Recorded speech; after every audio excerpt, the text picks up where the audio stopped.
Can you see it? Streaming the truth live from where they decree it. Sylvia speaks, no filter, no buffer. Courtroom drama couldn't get any tougher. When the gavel's first bang, to the witness turns tears. Sylvia's lens captures all your hopes and fears. Uploading justice one trial at a time. Tune in every moment, edges sublime. Welcome to the Sylvia Show, oh yeah. She's got the inside scoop, don't you care? With every verdict, the suspense does grow. So hit subscribe, let's start the show. Welcome to the Sylvia Show, oh yeah. She's got the inside scoop, don't you care? With every verdict, the suspense does grow. So hit subscribe, let's start the show. Faces tell stories, the courtroom can't hide. Sylvia's insights cut through the divide. From jury talks to the lawyer's secret. In Sylvia's world, you know you'll need it. Behind the scenes where whispers are loud, her lens reveals the truth in the crowd. Courtroom secrets laid bare to see. Stay curious with Sylvia Spree.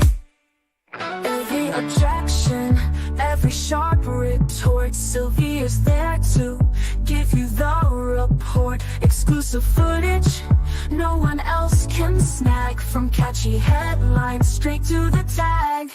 Welcome to the Sylvia Show, oh yeah. She's got the inside scoop, don't you care?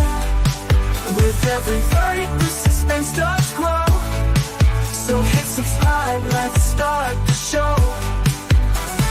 Welcome to the Sylvia Show, oh yeah. She's got the inside scoop, don't you care? With every verdict, the suspense does grow. So hit subscribe, let's start the show. Faces tell. Hey everybody, it's me, Sylvia. Hello. All right, I decided to come on a little earlier because I want to go ahead and show the testimony from yesterday that we left off with Mr. Nohili.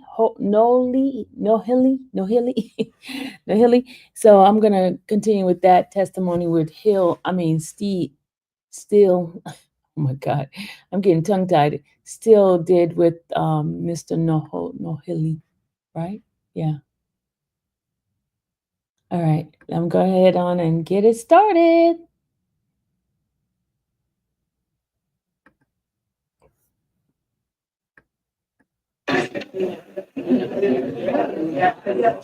I'm gonna get out the way, okay?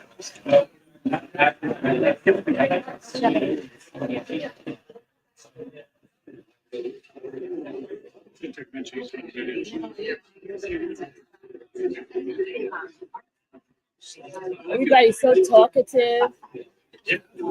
He's talking to Ahmaud Arbery's mom, Wanda Cooper. The other thing too, I want to tell you, his sisters was there. Ahmaud, two sisters, they were there. And of course, Lee Merritt. I do have another interview with him. So I'm going to pack that up for in the weekend for us.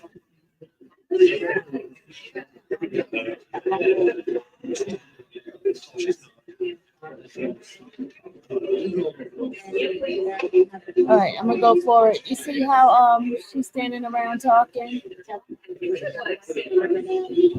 All right, let me go ahead and fast forward this a little bit because this is boring.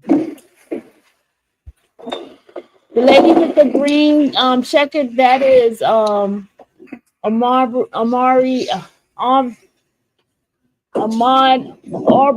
aunt. That's his dad's older sister, the one with the green checkers. His sister is the one with the white sweater. White sweater sitting right there. He's standing up with the white sweater. That's his sister.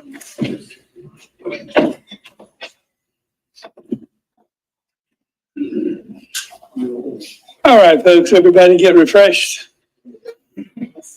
Good deal. Ready for cross-examination? Yes, sir.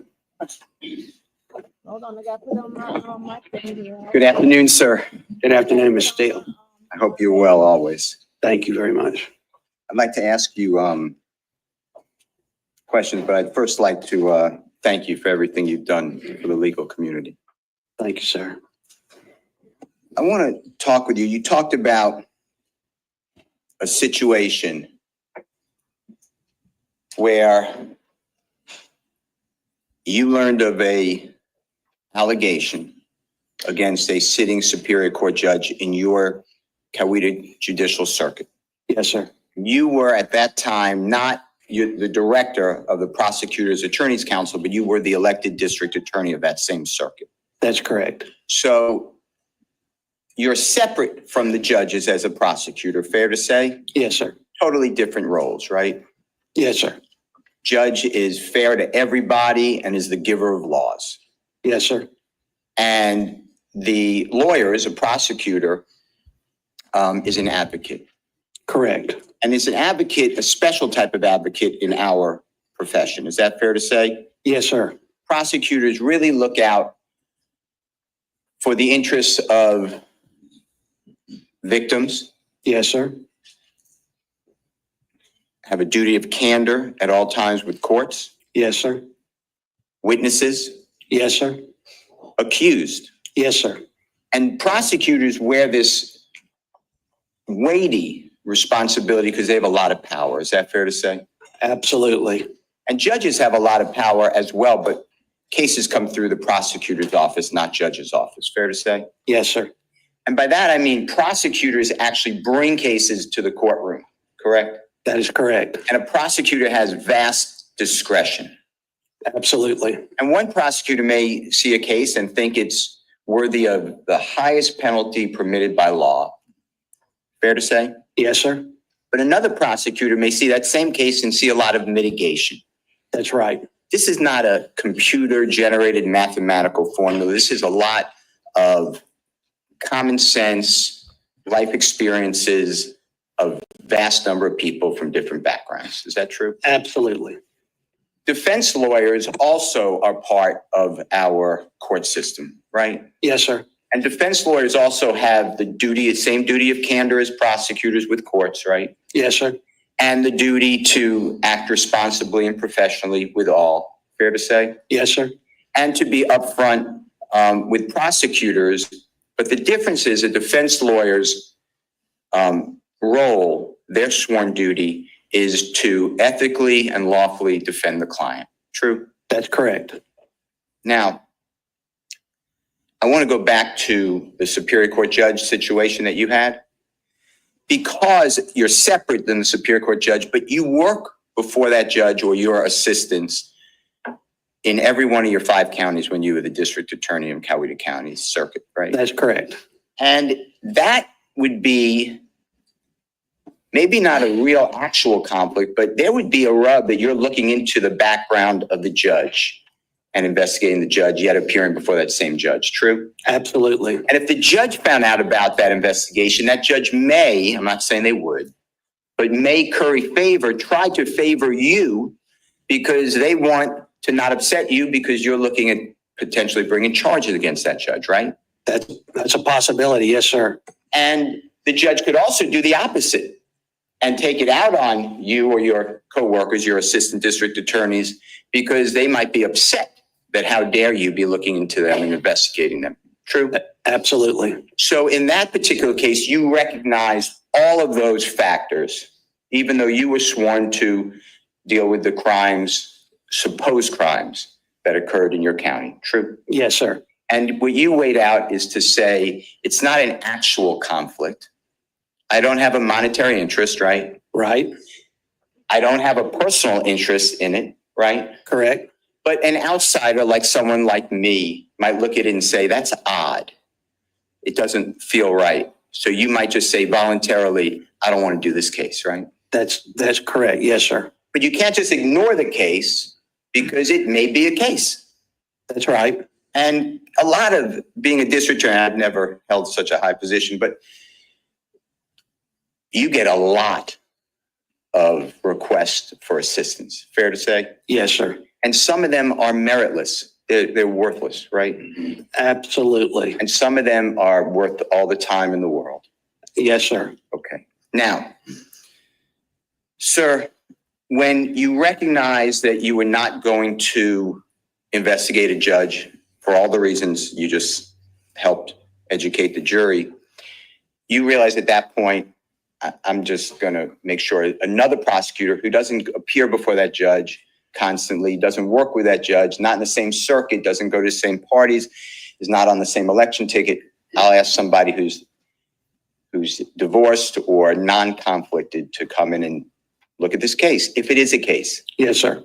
But before, so you realize that, just for timing, you realize that, but before you notified, in those days, it's before 2022, July 1 change of law. So it wasn't prosecutor's assistance counsel, it goes to the attorney general, the conflict, right? Yes, sir. Okay. You contacted the GBI.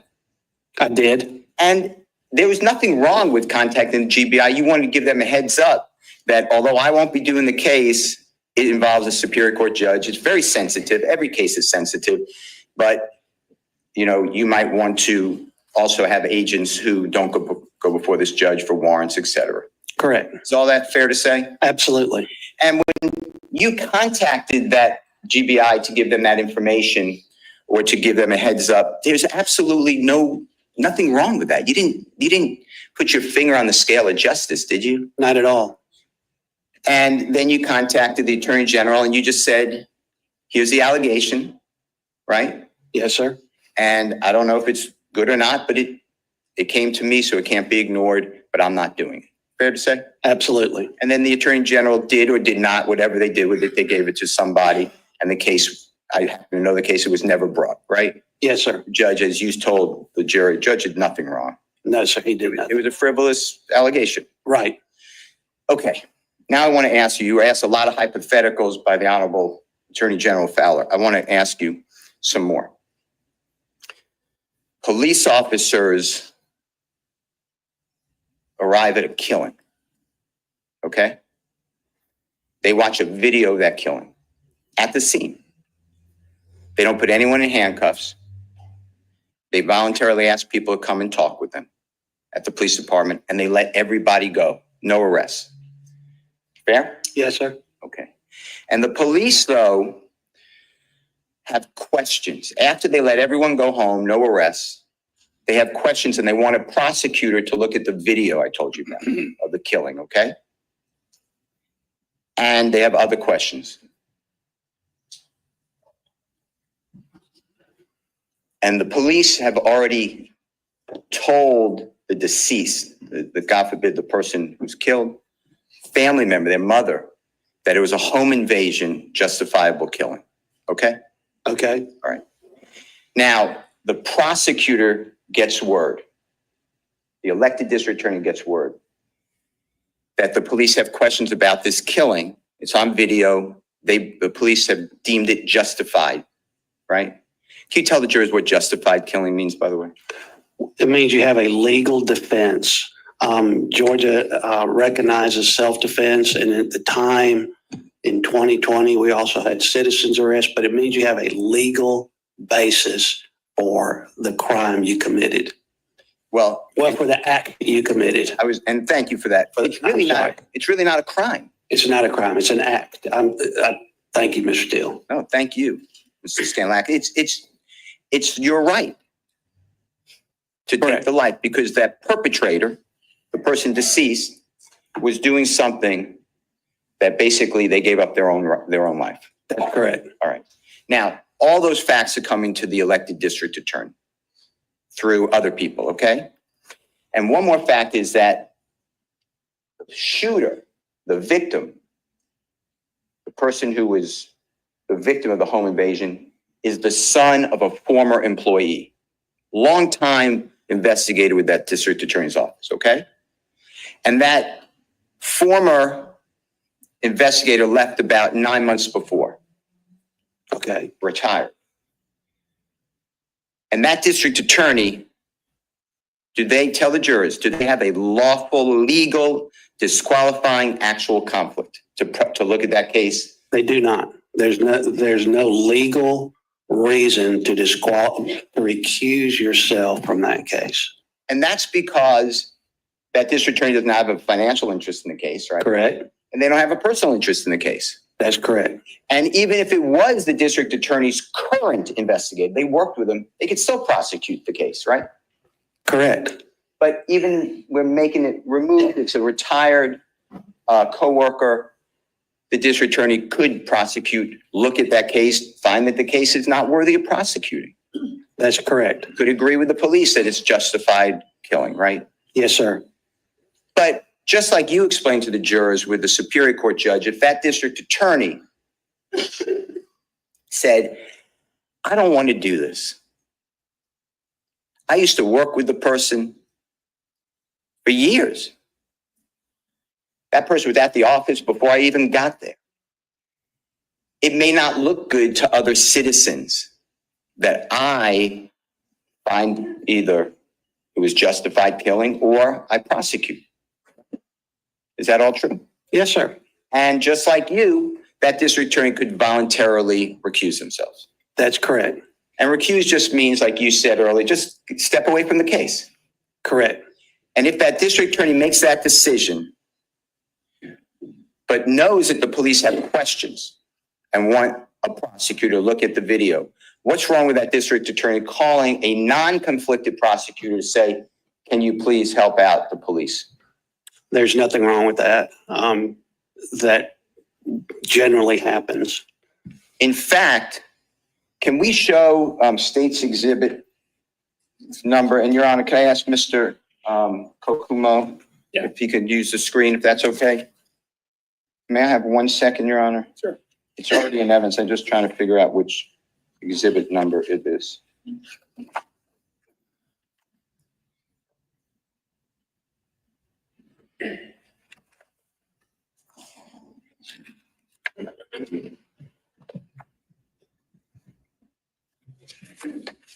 All right, state's exhibit number, I think it's number 3. Oh, no, I am wrong.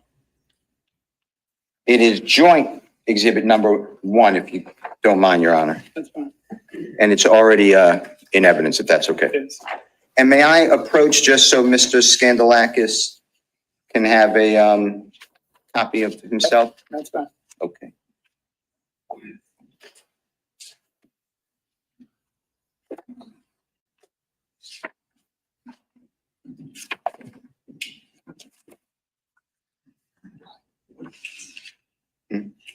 You sure? Okay, I'm being told that you can see it, Mr. Skandalakis. Is that true? Yes, sir. I can see it. Would it be better if you had paper in front of you or no? I would prefer a paper so I don't have to keep going back from the mic to the screen. And Okay, I do have If we paper. can supply him with the paper, let's give him one. I do have it. May I approach, Your Honor? Sure. Yeah. I'm with you, sir. I'd rather have something in my hand. Your Honor, may I approach? Yeah. May I approach you? yes, sir.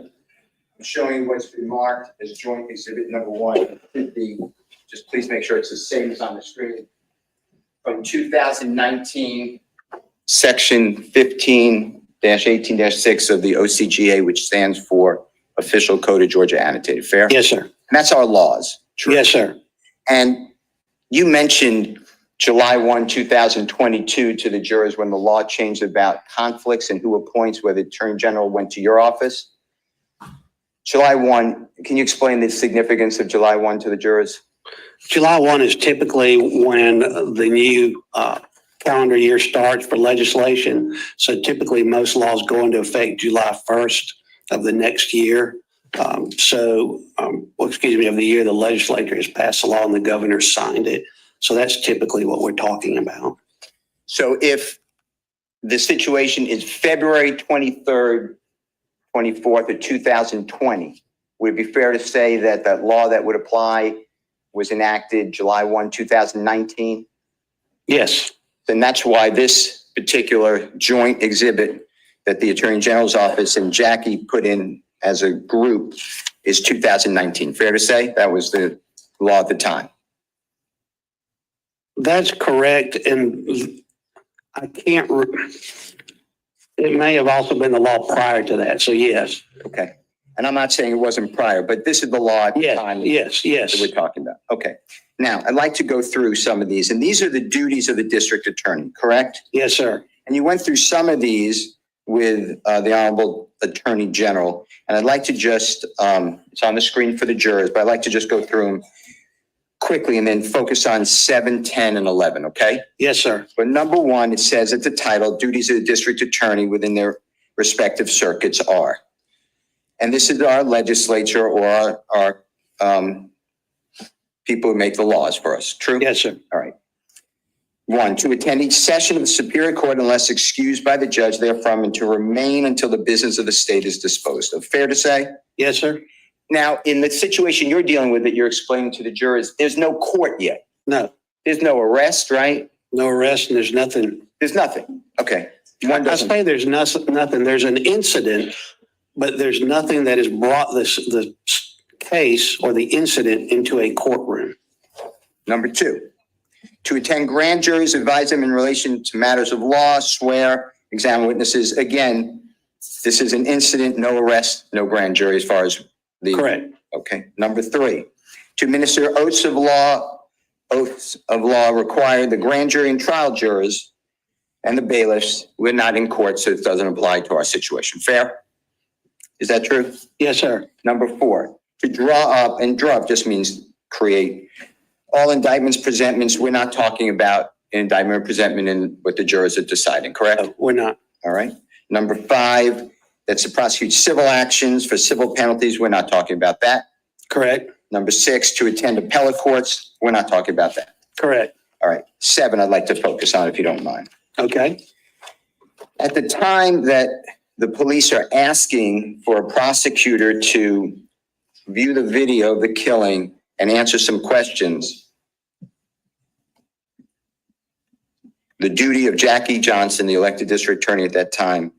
Number 7, to advise law enforcement officers concerning the sufficiency of evidence, warrants, and similar matters relating to the investigation and prosecution of criminal offenses. True? Yes, sir. And this isn't a prosecution, but this is an investigation into the death of a gentleman, right? Yes, sir.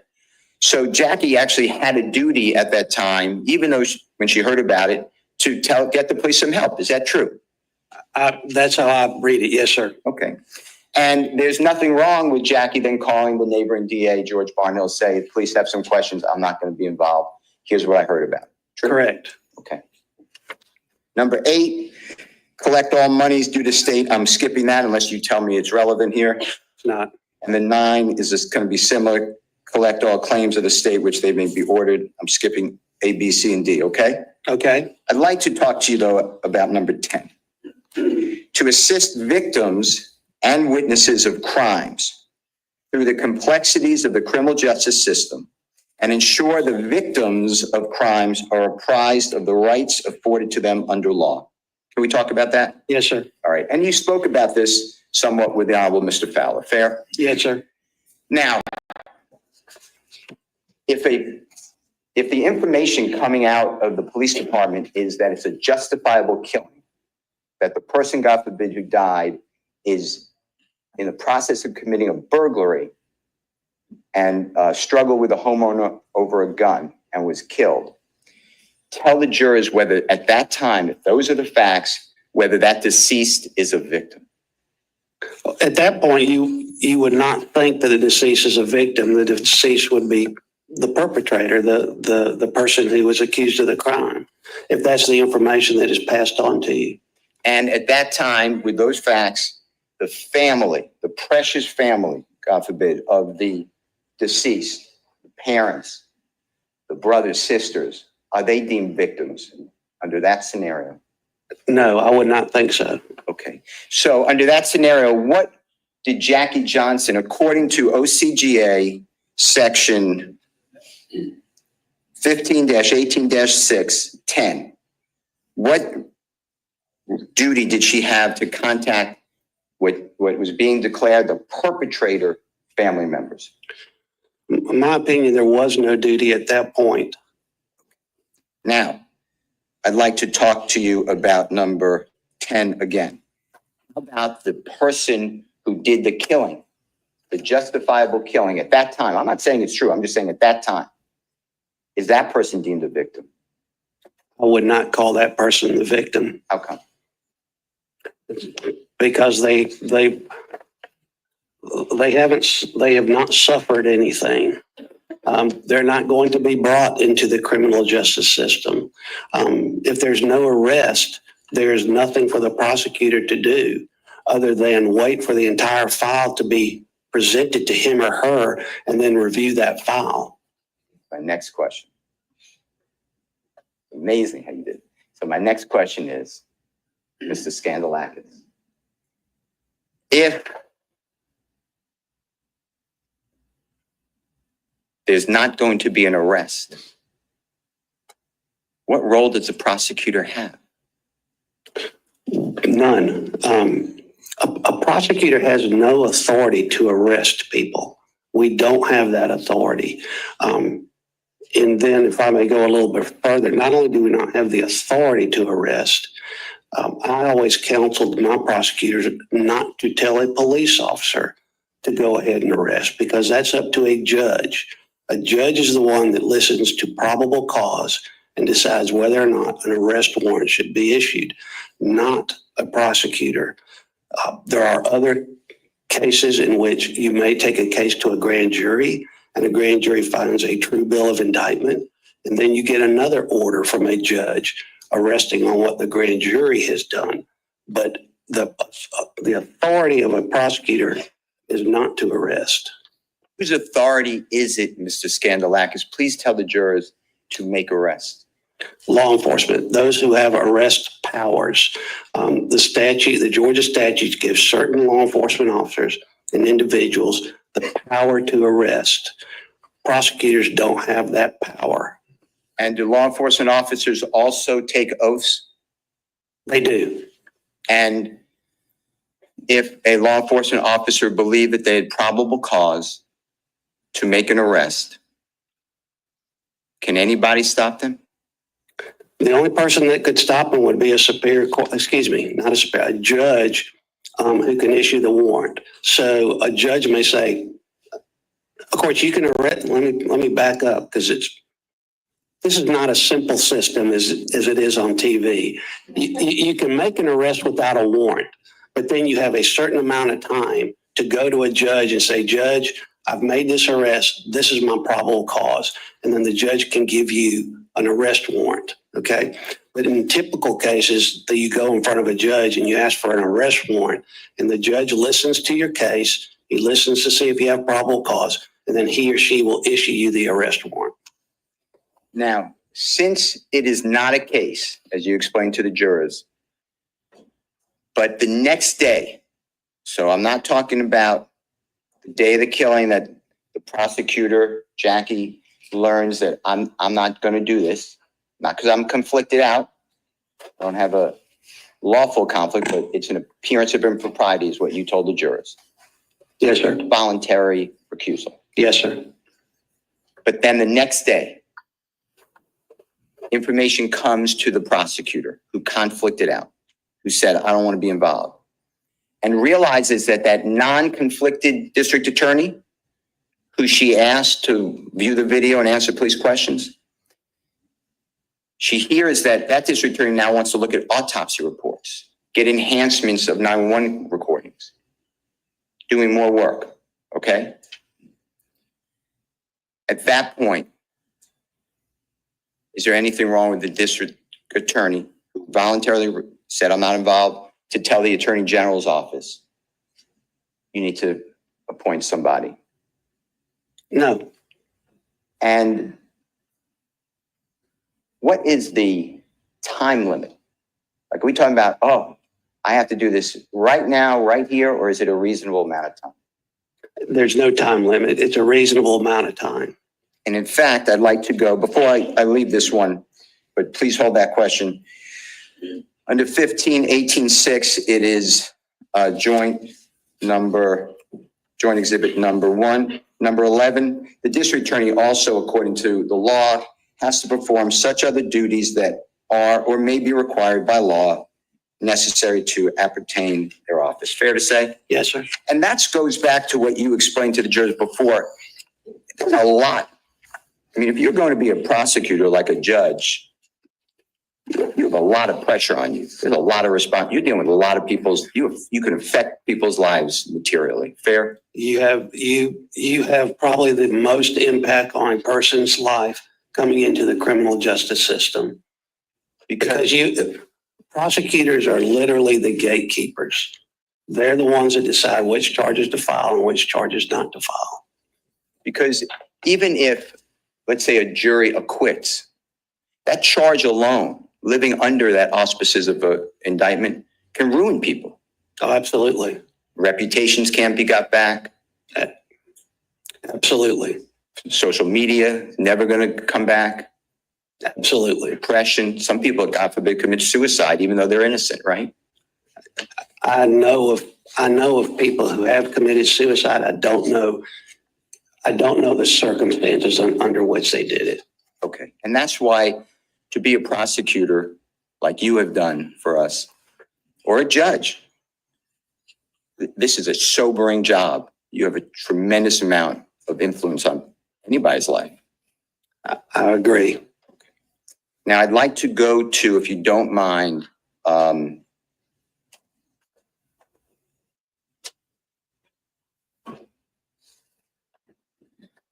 appointment process back in 2019. Let me just find the exhibit number. Judge, may I just have 1 second? Yeah.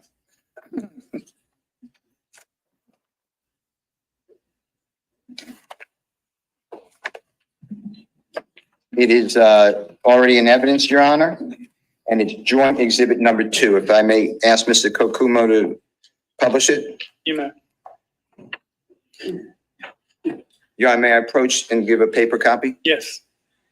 Mr. Scanlakis, may I approach you? Absolutely. If this is not what is being shown and already entered, please just make sure that you're in the wrong house.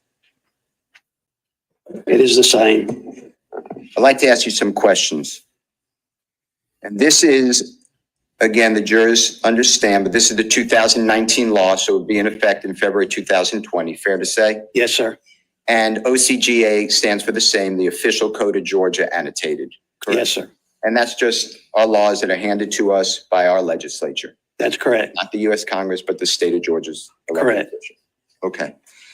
And on 15-18-5A, as in Elisa, I'd like to talk to you about that, if that's okay. Yes, sir. And I'm reading it, and if I read it wrong, I'm not trying to, so please let me know. When a district attorney's office is disqualified from interest or relationship to engage in a prosecution, I'm going to stop there just for a second, okay? That's what you were talking about earlier with the jurors, true? Yes, sir. And that's a real disqualification, not the appearance of impropriety, right? That is correct. That's where if it was, let's say, you know, my significant other, my wife, God forbid, I don't want to use her. So if it was me being a prosecutor, my wife was a district attorney, she might say, if Brian gets prosecuted, it may affect our family's income. That's right. So she has an interest in the case, like you said, a financial interest. Financial interest. So she would be truly disqualified, correct? Yes. Okay. And then I'm going to continue, okay? Okay. District, and this is what I'm asking you to explain to the jury. The district attorney shall notify the attorney general of the disqualification. You see that? Yes, sir. The legislature did not give a time. Did not. And that's what you explained to the jury, just reasonableness, right? Yes, sir. And reasonableness could be that day, true? Yes, sir. It could be that minute, true? Yes, sir. Like you gave an example to the jurors, hey, there's going to be a bond hearing tomorrow, and I just realized I have to recuse. You shouldn't tell the attorney general and the courts 3 days after the bond hearing that, I had a conflict, but I came anyway, true? Yes, sir. And it's not been unusual for a prosecutor to, during a hearing, to finally figure out they have a conflict and the court suspend the hearing and must be notified. So that happens. Because this is real world. It is real world. Dynamic situations happen. True. Yes, sir. A witness is testifying and they start naming something and the prosecutor says, oh my gosh, that's my bank. Yes, sir. Right? Okay. And then the prosecutor in the middle of the hearing would say, I can't do this anymore. Yes, sir. And that's more of a rush. Absolutely. But if there is no arrest and no case, and you're waiting on an autopsy report that doesn't come out till April 1st, is there an immediacy to send to the Attorney General the notice of recusal?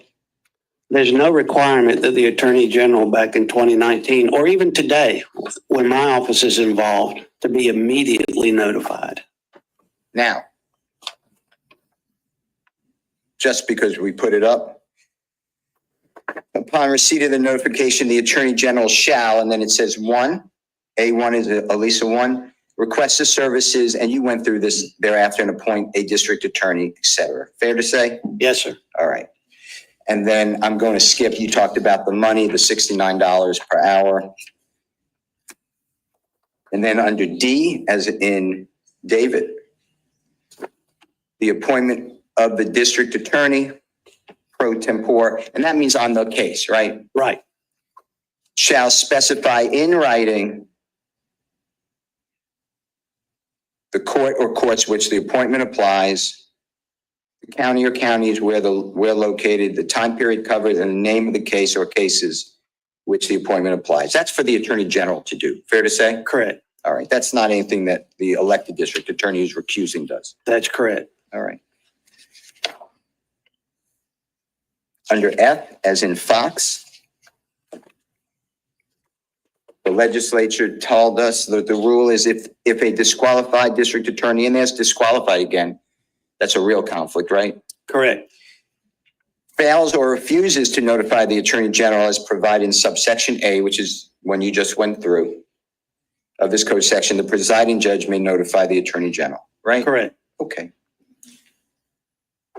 And then G doesn't apply as in Goldfeder because that's if the court orders the district attorney to be disqualified. Correct. All right. And if I may, because this may be difficult to understand, I don't know of any situation in which when we're talking about F, if disqualified district attorney fails or refuses to notify the Attorney General, that would be in a situation where defense counsel brings it up to the court that, hey, this DA is recused from the case. Nobody's been appointed. I need to talk to somebody. Then the court would be involved. I'd like to show you what I have marked.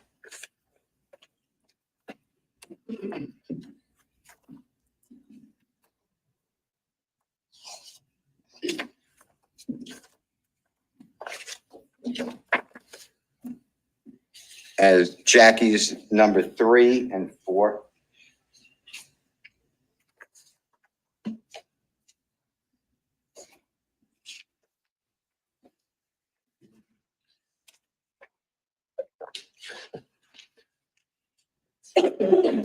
I don't think they could otherwise come in with this witness, but we were putting them in through another witness later ourselves, so we're not going to object at this point to them. So we don't have to recall Mr. Scandalakis and bring them all the way back down. Let's do that. Your Honor, may I approach? If it's all right with him. And Your Honor, if it's okay and in good faith, there will be witnesses who can identify this, but if I spoke with the Honorable Mr. Fowler, he did not object. I moved for That's what he just said, yes. by stipulation to enter Jackie's number 3 and 4. 3 and 4 are received. May I approach Mr. Scan? May I approach you, sir? Yes, sir. I don't know if you've ever seen these before. Just take a minute and look at them. Yes, I sir. know they're in evidence.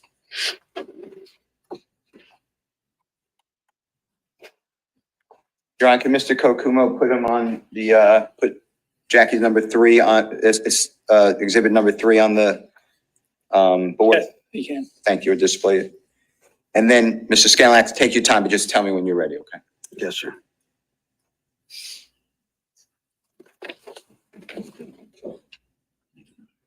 Just.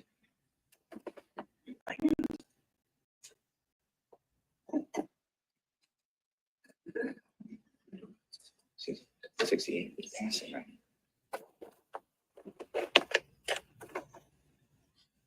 Yes, sir.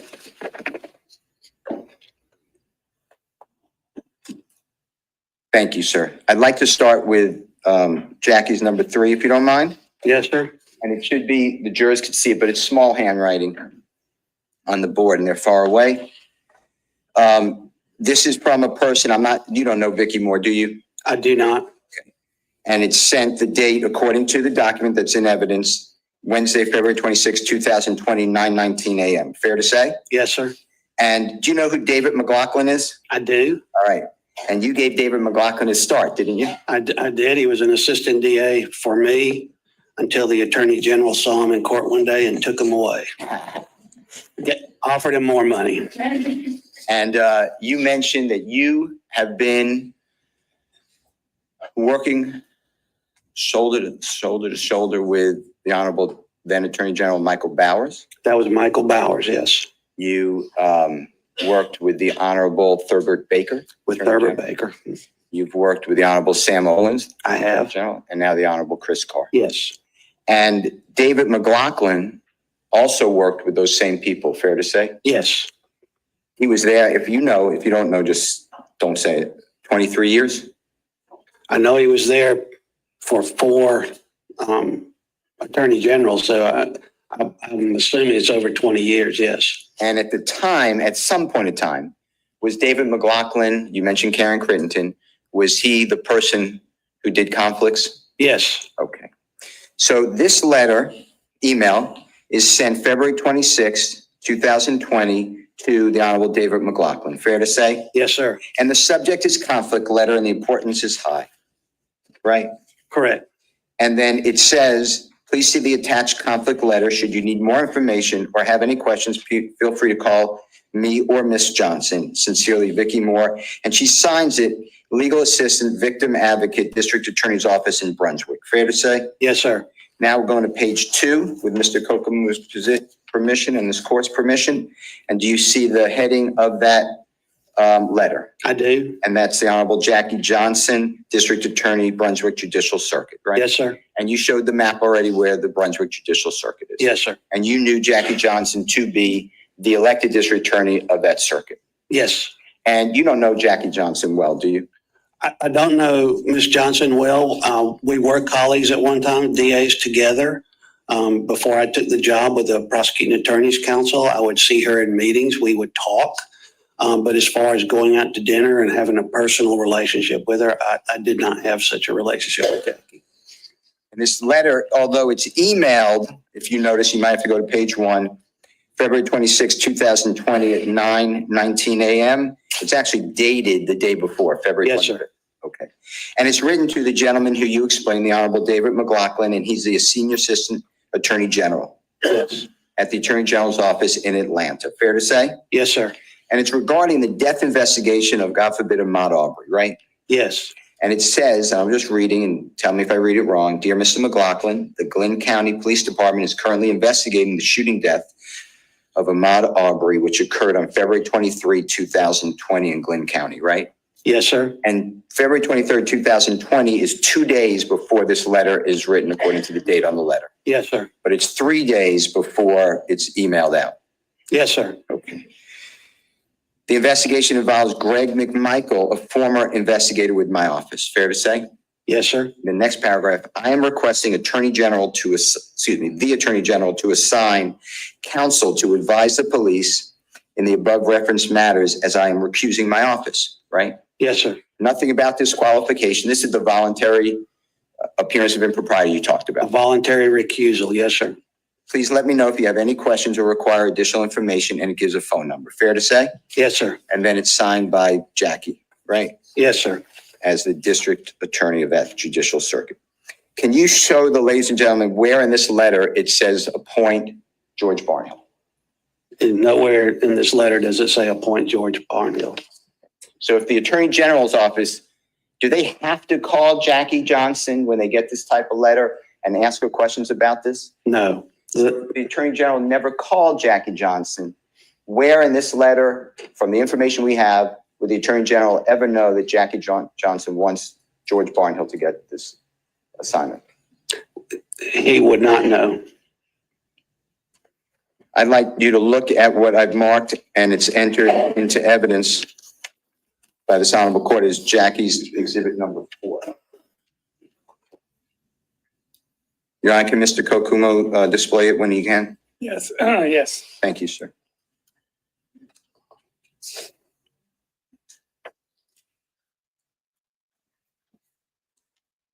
Mr. Scanlakis, Mr. Kokumo put the first page, and that's again from the same person. I know you don't know her, Vicky Moore, right? Correct, correct, And it's the next day, February 27, 2020, a Thursday, fair to say? correct. And it's at 10:48 a.m. So it's about 25 and a half hours after the first letter was emailed. Yes, sir.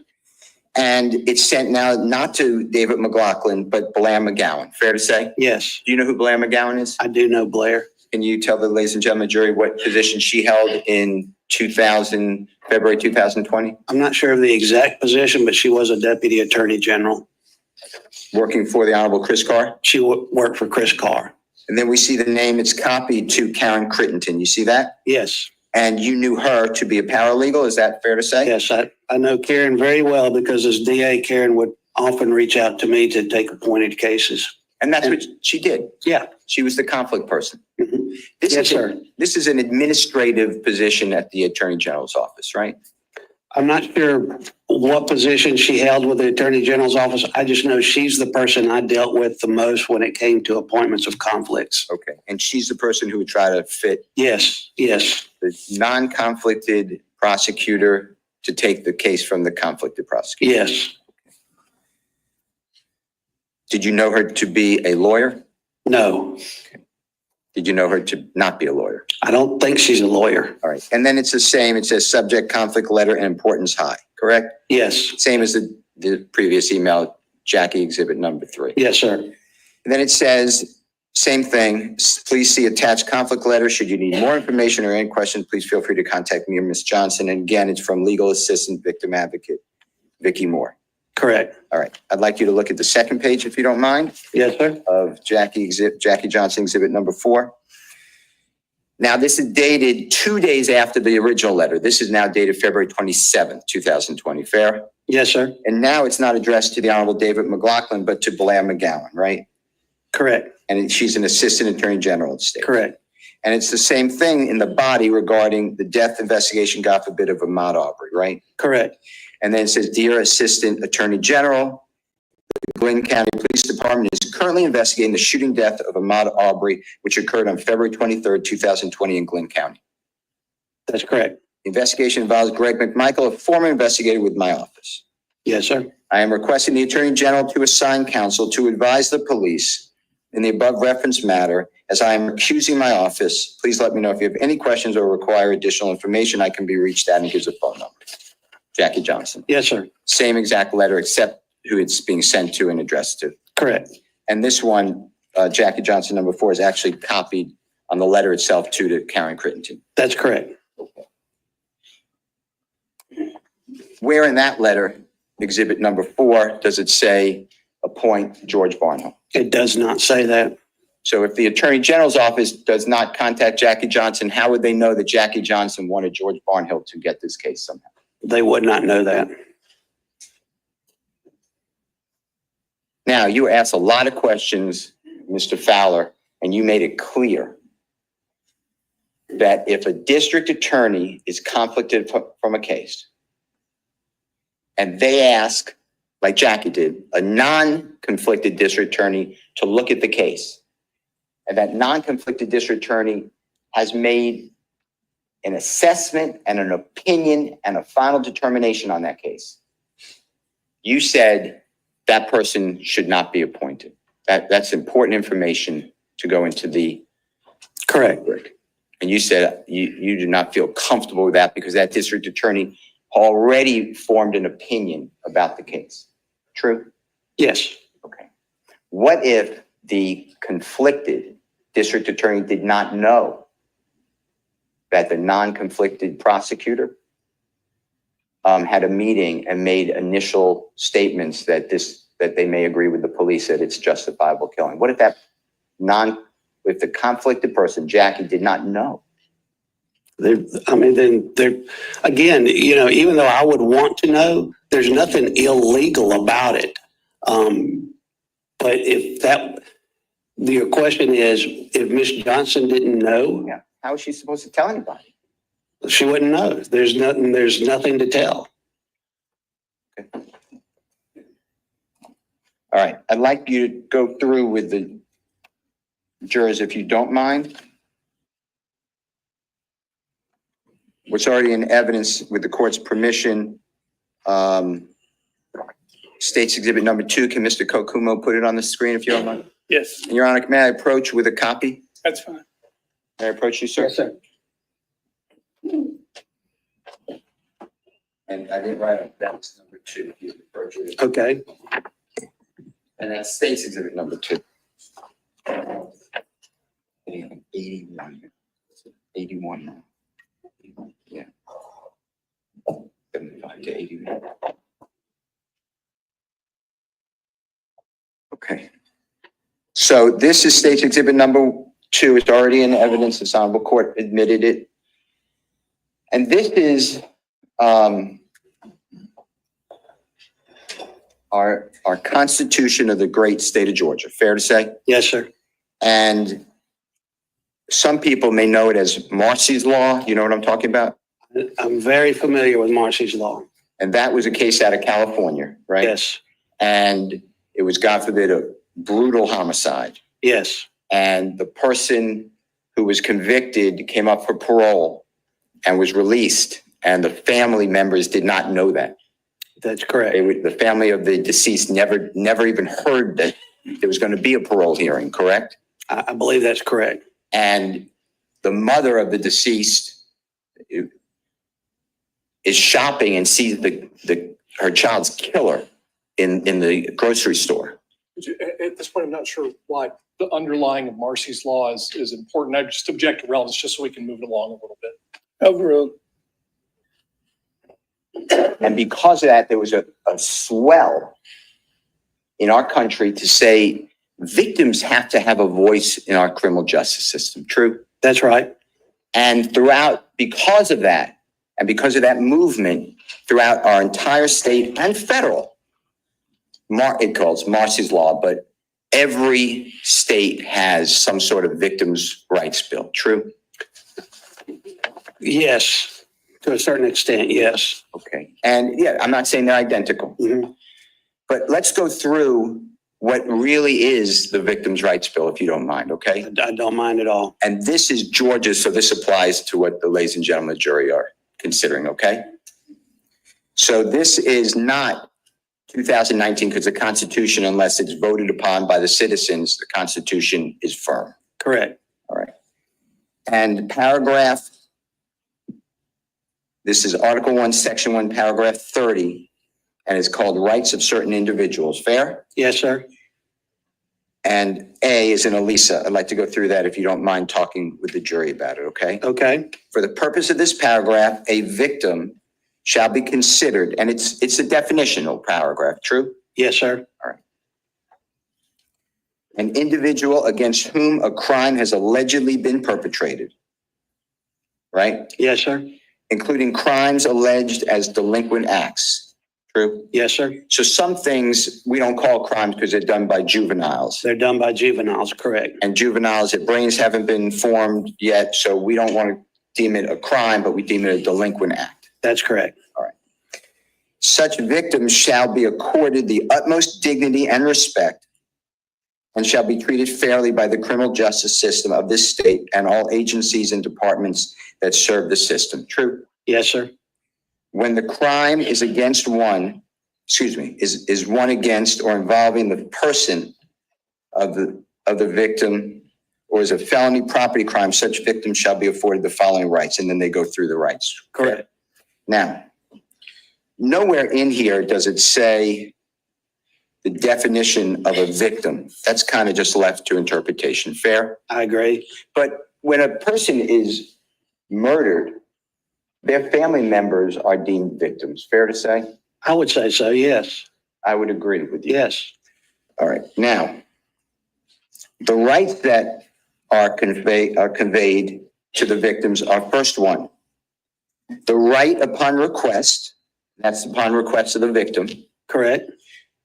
to reasonable, accurate, and timely notice of any scheduled court appearance involving the alleged act or changes to the scheduling of such proceedings, right? That's correct. And it says upon request because some victims don't want to be involved in the criminal justice system. Some victims don't want to be involved.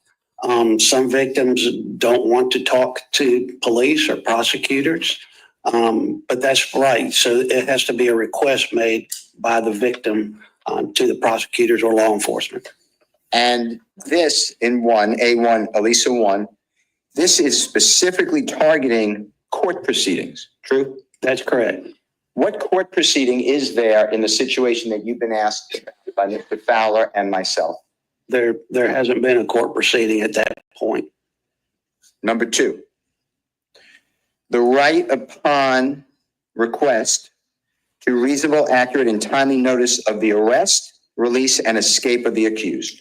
Correct. So again, the victim has to make the request of the prosecutor. That's correct. And then after that request, we're talking about an arrest, release, or escape. Fair to say? That's correct. In the situation you've been asked about by the Honorable Mr. Fowler or myself that the jury is considering, what arrest, release, or escape was there? At this point, when we're talking about February of 2020, correct? There's been no arrest. There's been no release, no escape. Great.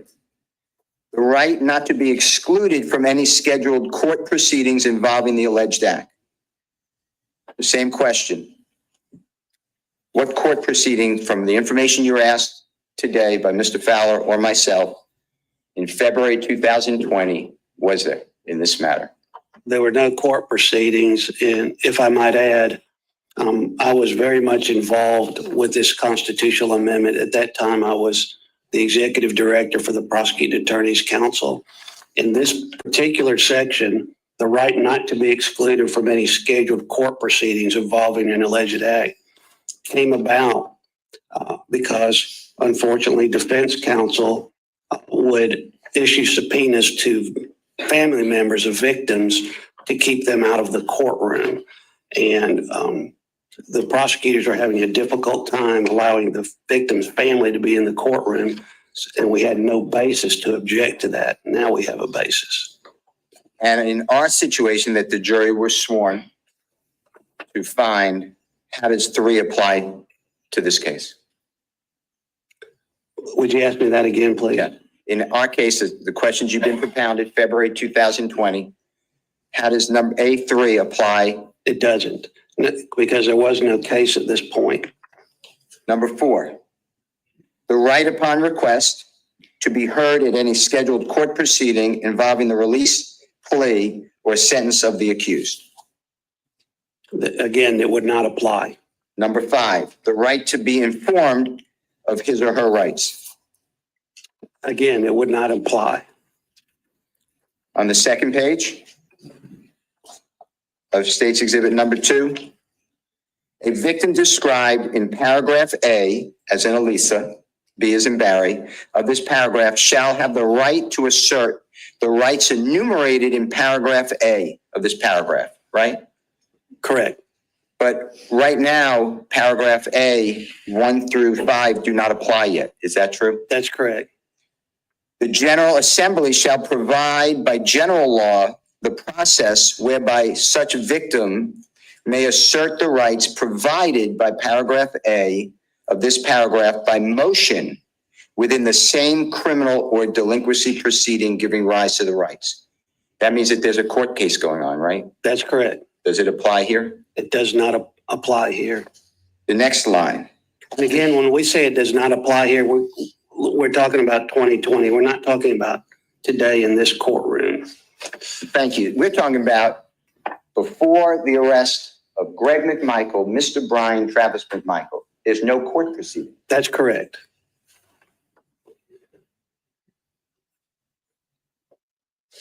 At the hearing on such motion, the victim may be represented by an attorney, but neither the state nor any of its political subdivisions shall be obligated to appoint an attorney to represent him or her. That's correct. Doesn't apply because there's no court, right? Correct. The General Assembly shall provide by general laws the process whereby a family member, guardian, or legal custodian of a victim, when he or she is a minor, legally incapacitated, or deceased, may assert such right by the victim. Correct. Doesn't apply here because there's no court. It does not apply here. C as in Colette.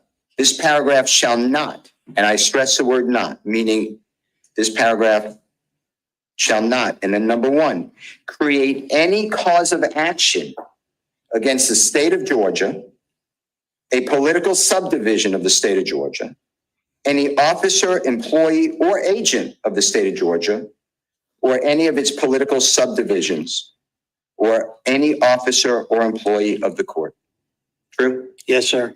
That means that this constitutional provision cannot create a cause of action against a district attorney That's correct. because a district attorney is an agent of the state of Georgia. That's correct. C is in Colette, number 2 reads confer, so shall not confer upon any victim the right to A as in Elisa, appeal any decision made in a criminal or delinquency proceeding. Yes, sir. There's no proceeding here, as you said. Right. B, challenge any verdict or sentence entered in the criminal or delinquency proceeding. Doesn't apply here. Doesn't apply. Or C as in Colette, standing to participate as a party in criminal or delinquency proceedings other than to file a motion as provided in subparagraph B as in Barry of this paragraph, right? Yes, sir. But none of that applies because there's no court proceeding. That's correct. 3, restrict the authority of the General Assembly by general law to further define or expand upon the rights provided in this paragraph or to regulate the reasonable exercise thereof. Right. Meaning the legislature can change the law. The legislature has the ability to create or even define the laws as they apply to this constitutional amendment. And then on the 3rd page, Mr. Kokumu is there. Number 4, shall not restrict the inherent authority of the courts to maintain order, meaning the judge is not restricted by anything in here. That's correct. How does this State's Exhibit number 2, how does it apply to the facts that you've been given and asked about? It does not apply.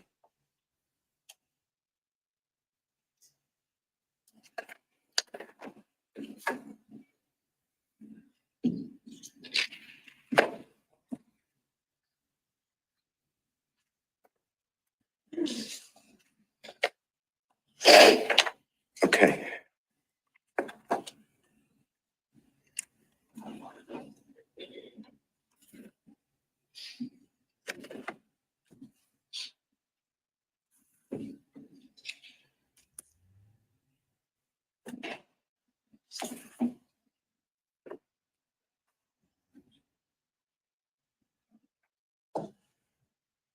I'd like to go back to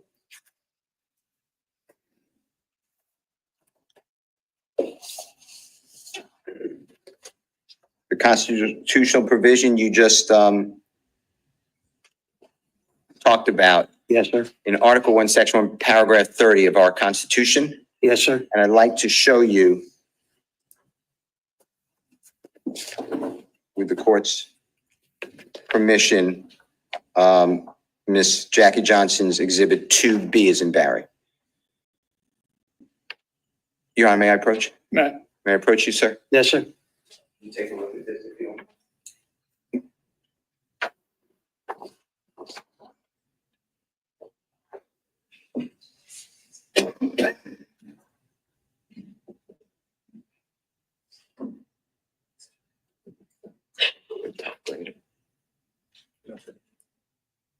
It's good for me. I'm trying to get it. Yes, sir. Okay. Are you familiar with what is it marked, that I've marked as Exhibit 2B? I am. And does it look accurate to your understanding of what it purports to be? It does. And does it look accurate in 2019? It does. Your Honor, for purposes of completeness, I would like to move 2B, Ms. Johnson's 2B into evidence at this time. 2B is moved. Any objection? No objection. Received. Mr. Kokumo, permitted to put on the screen, Your Honor? He is. Thank you. Okay, to orient the jurors, Mr. Scanlakis, this is again the law applicable in February 2020 because we're talking about it's before July 1, 2020, so you go back to July 1, 2019. Fair to say? Correct. All right. And this is not the Constitution, but this is what you discussed with the jurors and explained to them. This is our legislatures passing laws. Fair to say? Correct. And this is found or codified in OCGA, which is Official Code of Georgia Annotated, Section 17-7-1. True? That's correct. And this is the direct declaration of a policy, right? Yes.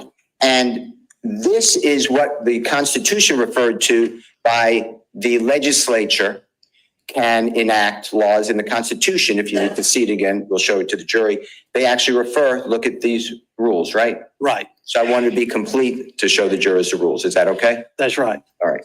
So this kind of is like a hand in a glove for the Constitution. True? Correct. All right. So I'd like to just go through this with you, if you don't mind.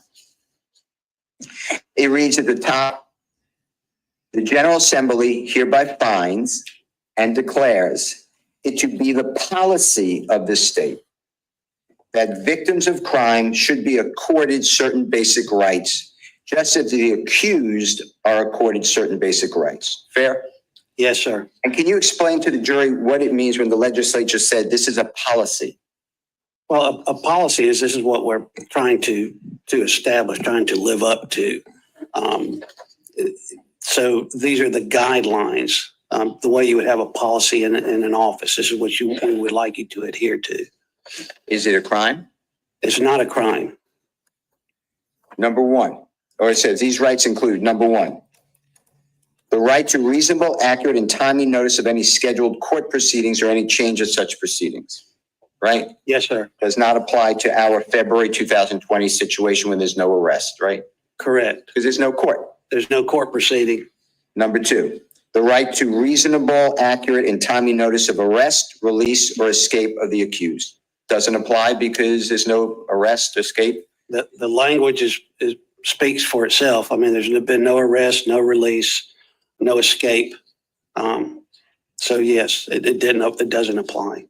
Three, the right not to be excluded from any scheduled court proceeding except as provided in this chapter or otherwise required by law. And again, there's no court proceedings at this time that we're talking about. Correct.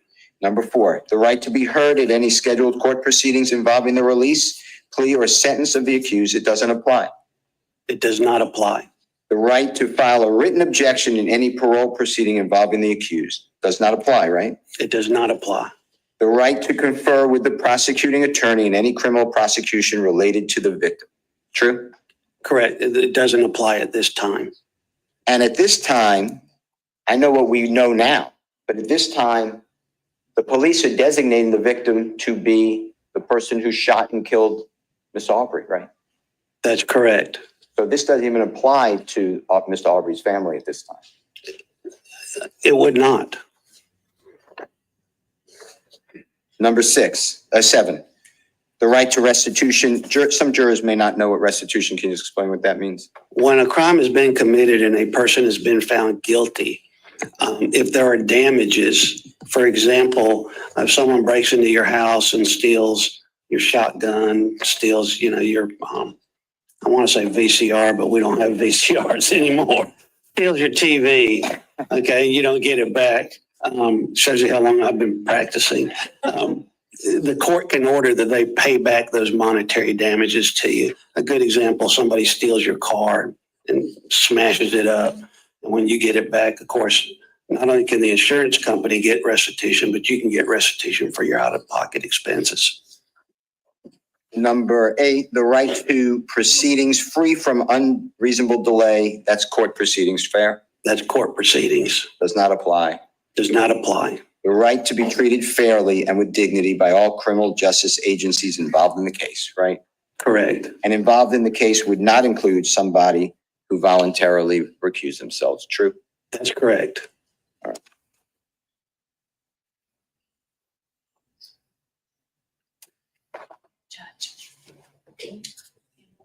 Yes. If you need to stand up, please. Stretch your legs. Anybody need to take a break? Or just stand up for a minute? I told you, don't hesitate. I'll let you take a break if you need. Good. Y'all okay? You need to go? It's a B. You okay? He isn't bad. Everybody else okay? Hey, you can stand up and listen to the testimony if you're not interfering with some other juror. All right, we're okay. When they come back. When they come back.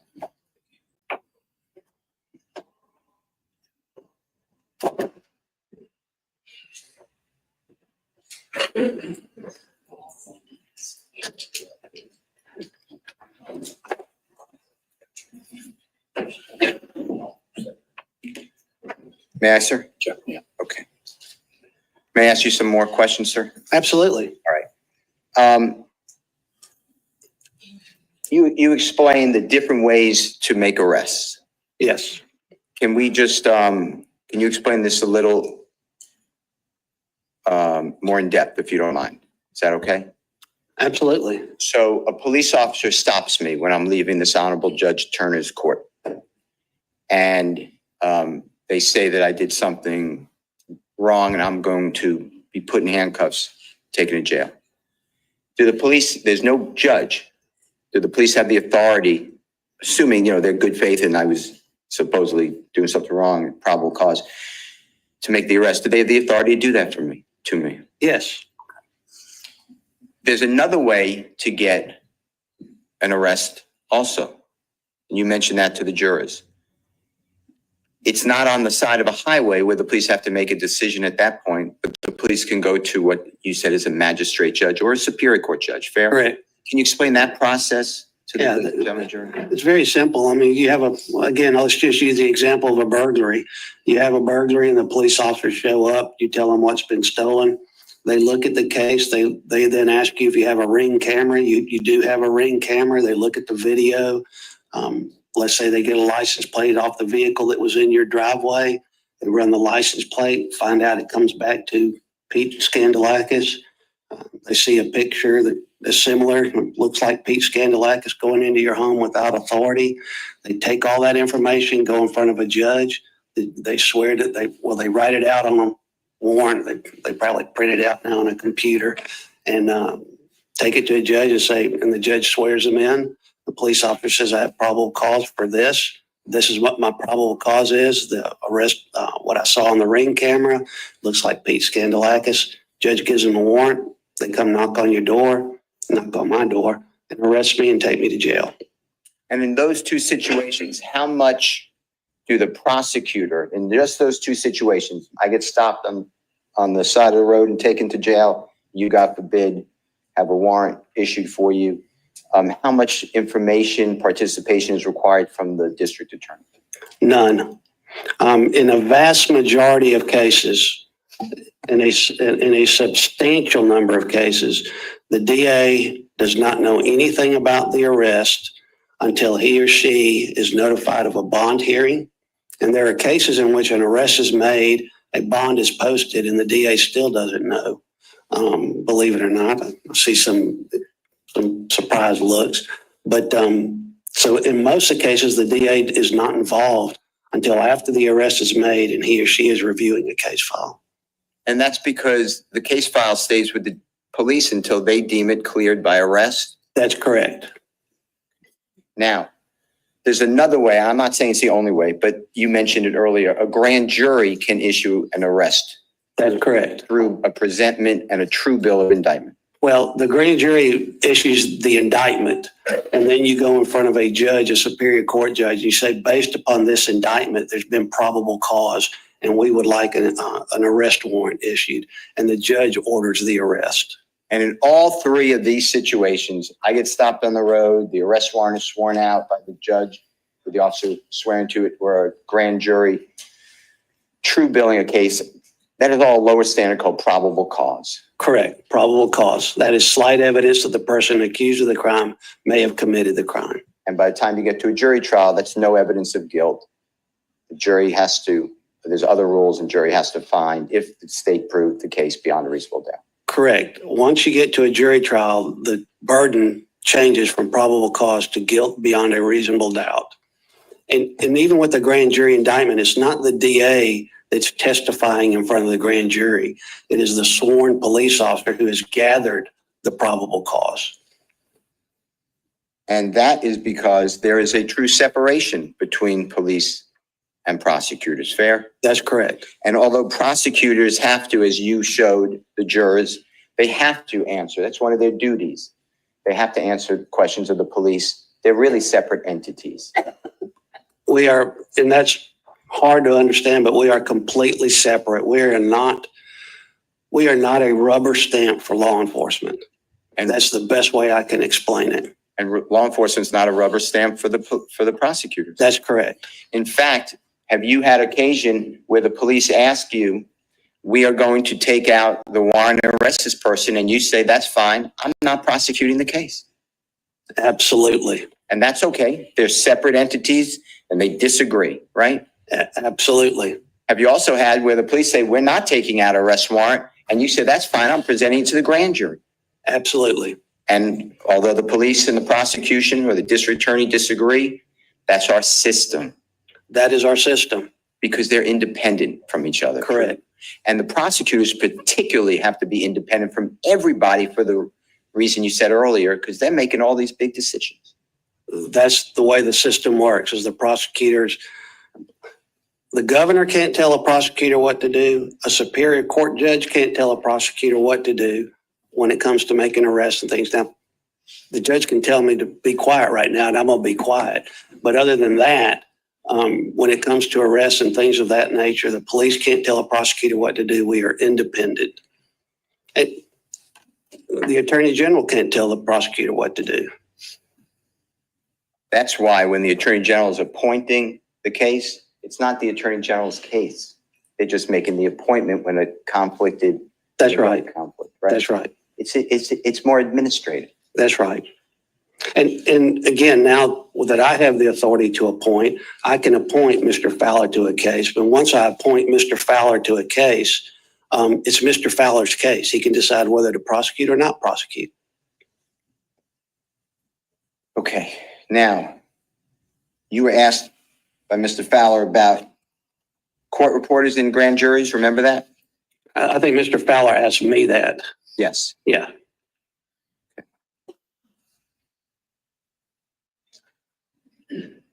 Your Honor, may I show Mr. Skandalakis, Ms. Jackie Johnson's 2C as in Colette? Yeah, sure.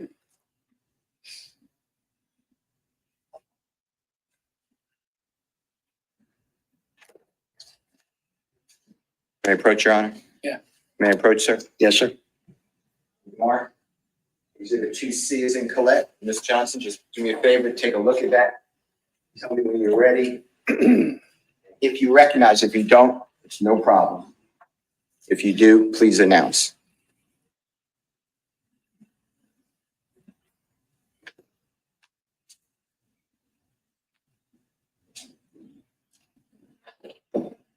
I do.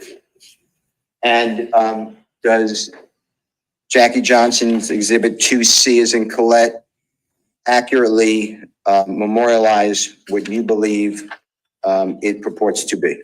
It does. Your Honor, I will move for the admission of Ms. Johnson's 2C as in Colette. No objection. Received. Your Honor, may I ask Mr. Kokumo to present it on the stand and the display as well? Okay. Mr. Skandalakis, at the very top, if Mr. Kokumo can go to the very top of that document. Now, this is a 2022 law. Is that fair to say? Yes.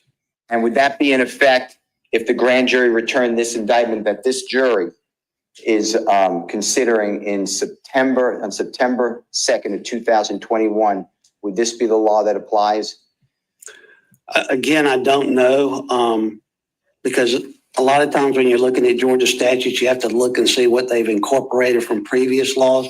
But this particular law, no. Because it should be 2021. Right. I'm going to show you, I'm going to put it down for a minute. We're going to come right back to that. I'm Okay. going to show you from 2021. Can you do that for me? Just remind me to come back. Okay. I will come back to it. Okay. Your Honor, I'm going to leave it there, but I'm going to mark the next one, Jackie Johnson 2, exhibit number 2CA. Okay, let me ask you a couple of questions and we will come back to that.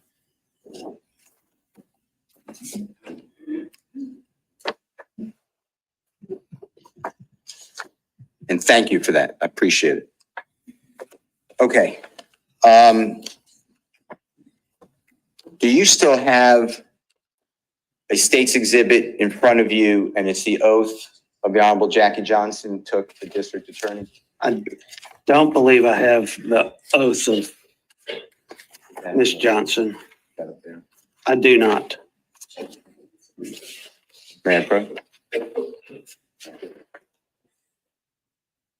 Okay, guys, after this one, we're gonna go to today's testimony. Today's really on. Today's the bomb.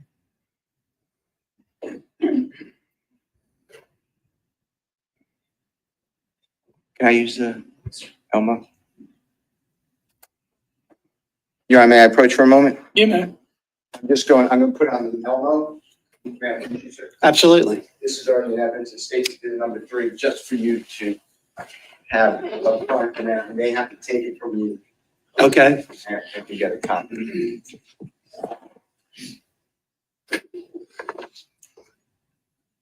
Thank you, sir.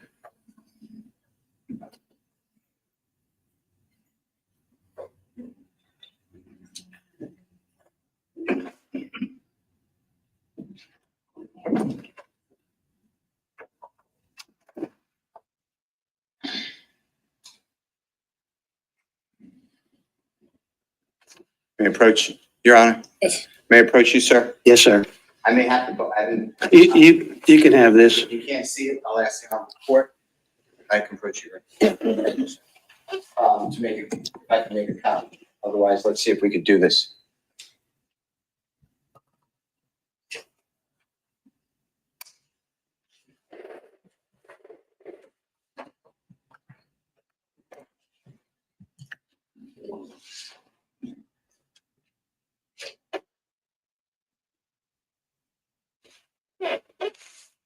Okay, I put on this Honorable Court screen, State's Exhibit number 2. And,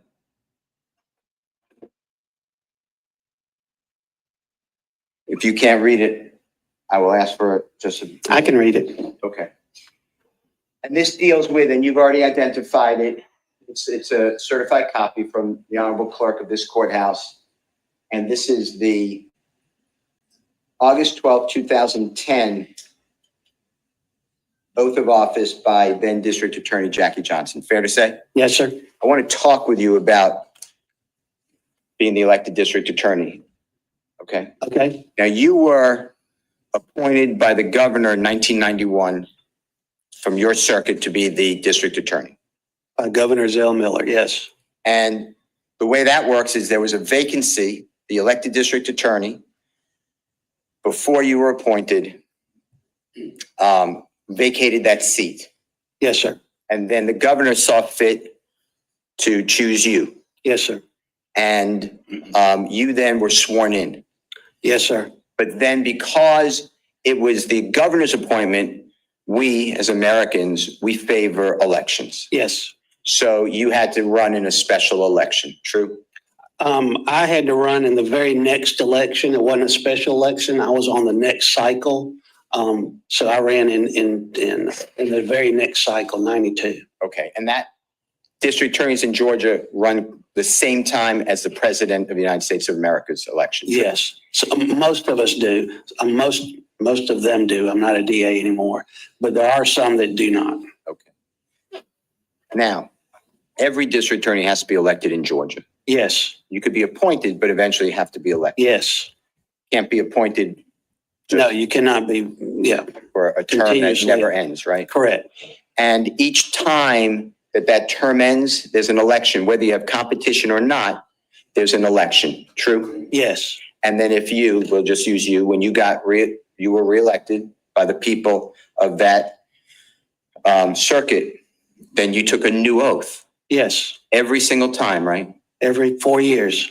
Because the oath doesn't continue, does it? No, The oath ends at the end of the term. correct. You are correct.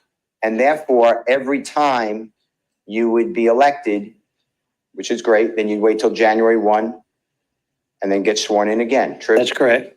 So the oath that is here that you were asked to look at Yes, sir. is actually dated August 12th of 2010, correct? Yes, sir. That oath is not in effect on February 23rd of 2020, is it? Not this oath, no. Right. That oath is gone. It's gone. You have to be resworn after every election. And that's the law in the state of Georgia. Yes. Same with judges, Same with judges, not police officers. not police They officers. get sworn once and they could have a 50-year career. They're under that same oath. True? Yes, sir. Okay. Okay.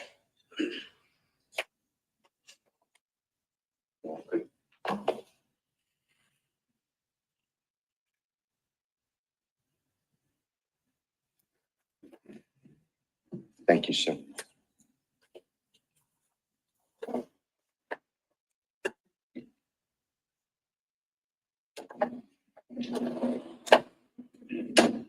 This was hard for some potentially to see. Yes. Already in evidence, this is State's Exhibit number 1. Your Honor, may I approach? You may. May I approach you, sir? Yeah, absolutely. Just giving it to you and not putting it on the screen because look discord. That is a map of the state of Georgia and broken up by the judicial circuits in 2020. Fair to It say? is. And judicial circuits can change by the legislature, true? Correct. In fact, your former circuit just split. My former circuit, which was 5 counties, and I tried to split for last few years of my term, got split last session. And I'm very envious of the DA who now only has 3 counties and one who only has 2. Yes. But when we're dealing with February 2020, is based upon information belief, that is the map. That's correct. Okay. Now, you explained that if you're in the Coweta circuit and you want to voluntarily recuse from a case, it might be, it can be done, but it might take a lot of energy if the Attorney General at that time would appoint the mountain circuit, like Rabun County, Stevens County, to come over to Coweta County. It's a long drive, right? It's a long drive and it's a waste of resources. And resources shouldn't be wasted by people as important as prosecutors because they're dealing every day, potentially every single day, every minute sometime with people's lives. Correct. Whether it's to actually try a case, which takes a lot of energy and focus, right? Yes, sir. Manage their coworkers, Yes, sir. go to budget meetings, Yes, sir. go to meetings throughout the community, Correct. work up cases, Correct. answer questions of victims, Correct. the accused at times. Meet with defense counsel and the accused. Yes. It's just a tremendous responsibility for that $69 an hour. If it's a DA, now they get their regular salary and the assistant DAs get their regular salary. But yes, it is a tremendous responsibility. Phone could be ringing all night long, potentially. Yes. Okay. So when the conflict, the person who is voluntarily recusing themselves, when they want to ask for another lawyer, another prosecutor, you don't have to do it, but now that you're assigning cases, you try to find a prosecutor who's not far away. Is that Oh, absolutely. Every time. Okay. I hate to stop this, but Your Honor, I could use a break right now. Absolutely not. All right. Good. Thank you. Anybody else need one?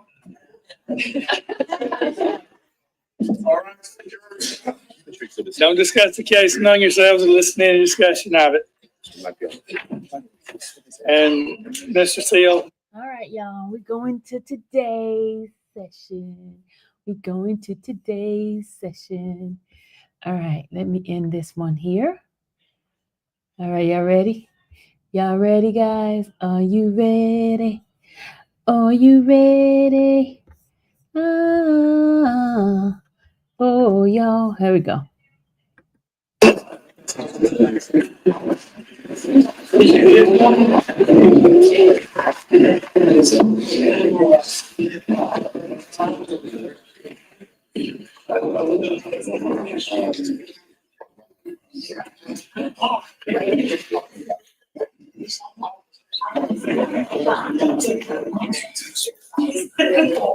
An investigator. This already. Raise your right hand for me, please. The evidence you'll give is sworn or affirmed to be the truth, so help you God. Yes, sir. Have a seat. Now, before I want to give you a little information. Mr. Carr was subpoenaed to come and testify and file something called a motion to quash that subpoena.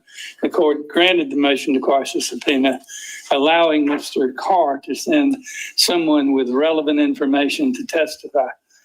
If he sent someone with the information that the court thought was needed at that point in time to testify in his stead.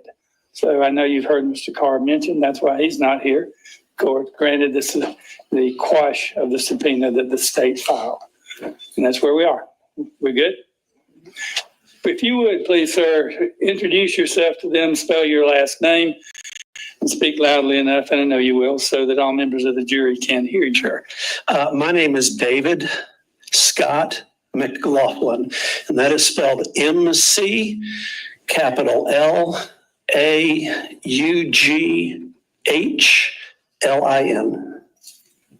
Everybody hear him? Good. Mr. McLaughlin, would you tell the jury how you are employed? I am an assistant district attorney in the Coweta Judicial Circuit, Sorry, go ahead. which is up near Atlanta, just south of Atlanta. It consists of Coweta County, Meriwether County, and Troup County. And how long have you held that position? I have been employed by that DA's office since April 1st, April Fool's Day, 2020, smack dab during the middle of COVID. And prior to that, where were you employed? Prior to that, I was an employee at the Attorney General's office in Atlanta. I worked for the Attorney General's office for 23 years, roughly, worked for 4 different attorneys general. At the time that you worked at the Attorney General's office, were you ever the deputy over the special prosecutions or prosecution division? Yes. And how long did you hold that position? I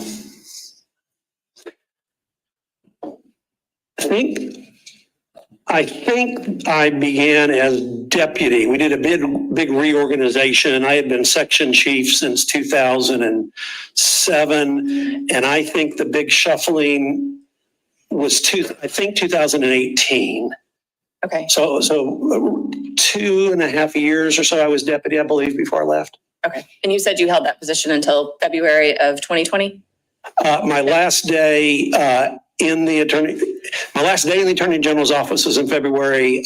My last day of employment was March 31st, 2020.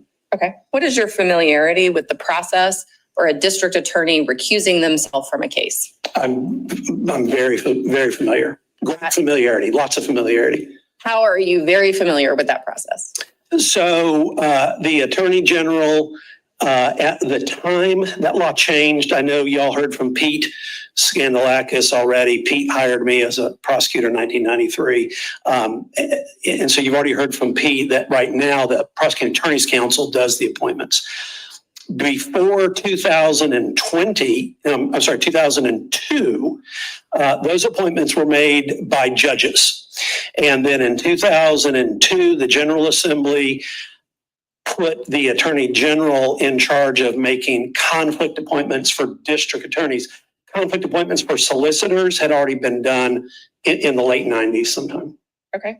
Is that governed by a statute? Yes. And how were the conflicts handled before the Attorney General's office took them in 2002? Sure.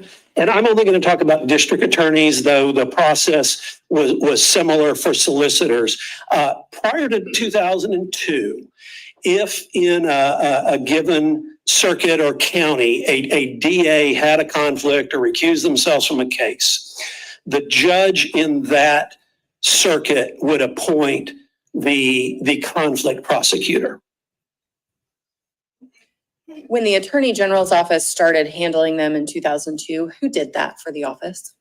So in 2002, I worked in a very small unit. We were the prosecution unit. Special prosecutions unit is what we were called. We were very small. I didn't feel we were that special. We were part of the front office, but we were a small group, and it was headed up by a deputy by the name of Michael Hobbs. And so it was Mike, and then there were just a couple of us who were prosecuting, and we had an investigator and an administrative person. When the law was passed, that the Attorney General at the time, which would have been Thurber Baker, he put that duty and function in our unit. And Mike Hobbs, as the deputy, who didn't have a caseload, he took that on as almost exclusively his job to handle all of these appointments. Did anyone help him with that? So he would have had an administrative assistant, and I think probably in the beginning that would have been Linda Bennett. And then I periodically would help him or work with him kind of collaboratively in trying to figure out who in a given case can we go ask to prosecute. But I didn't really do things with that process other than collaborate with Mike. Mike personally made all the phone calls, did everything to find the conflict prosecutors. In the office, physically, where was your desk related to Mr. Hobbs's desk?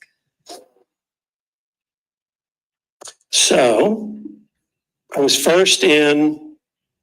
Towards the end. Towards the end. I mean, I was in your office. And we worked together for 15 years. So you kind of know the layout. Towards the end, I was right next to Mike's office. Like literally our doors were like that. I had a lawyer who later was in what was my office, and he used to write down, it's not eavesdropping if I can hear you from my desk.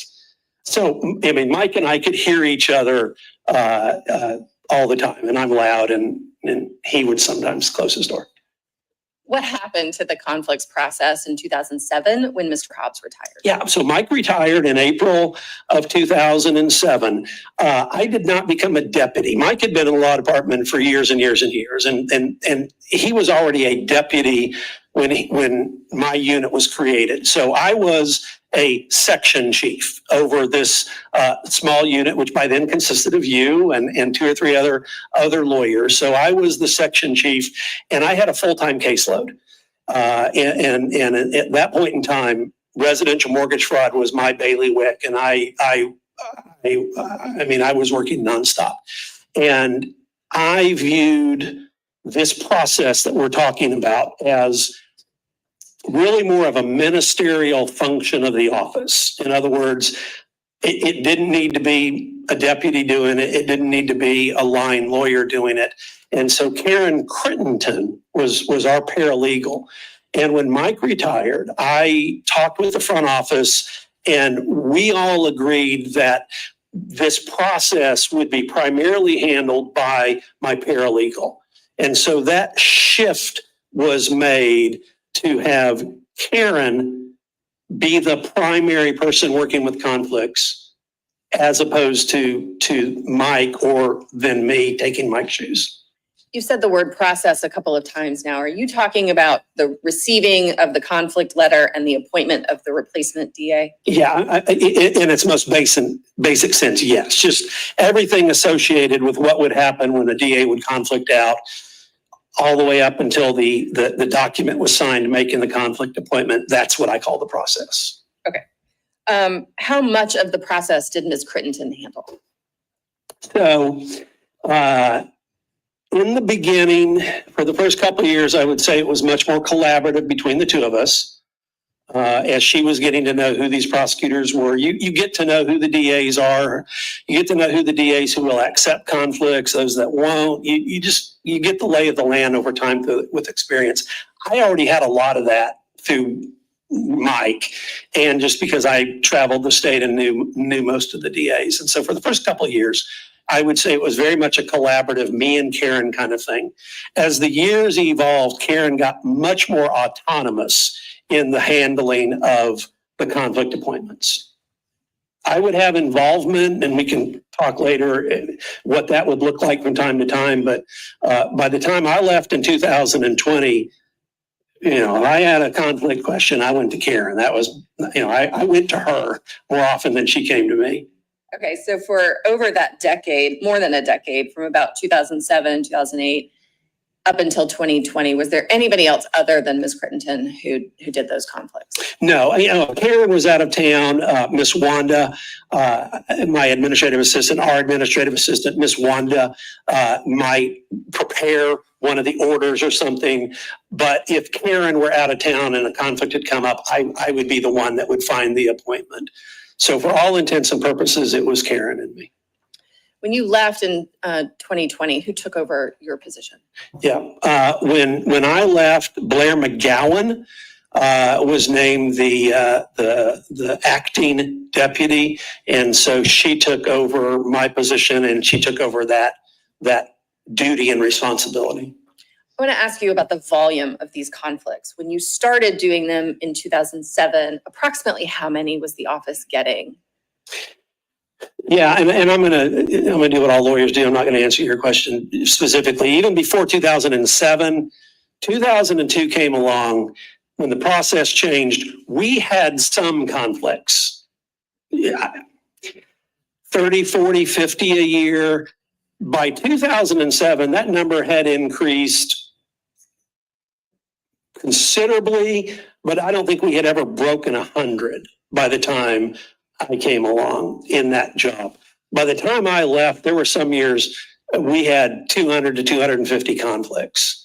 And if you had a DA a new DA who had gotten voted into office, for instance, that had had an extensive private practice or had been a public defender, there were times, we would get from one office 95 to 100 conflicts. Those were anomalies, but the number steadily increased over the years that I was doing it. Okay. Who was the Attorney General in 2007 when you started doing these conflicts with Karen?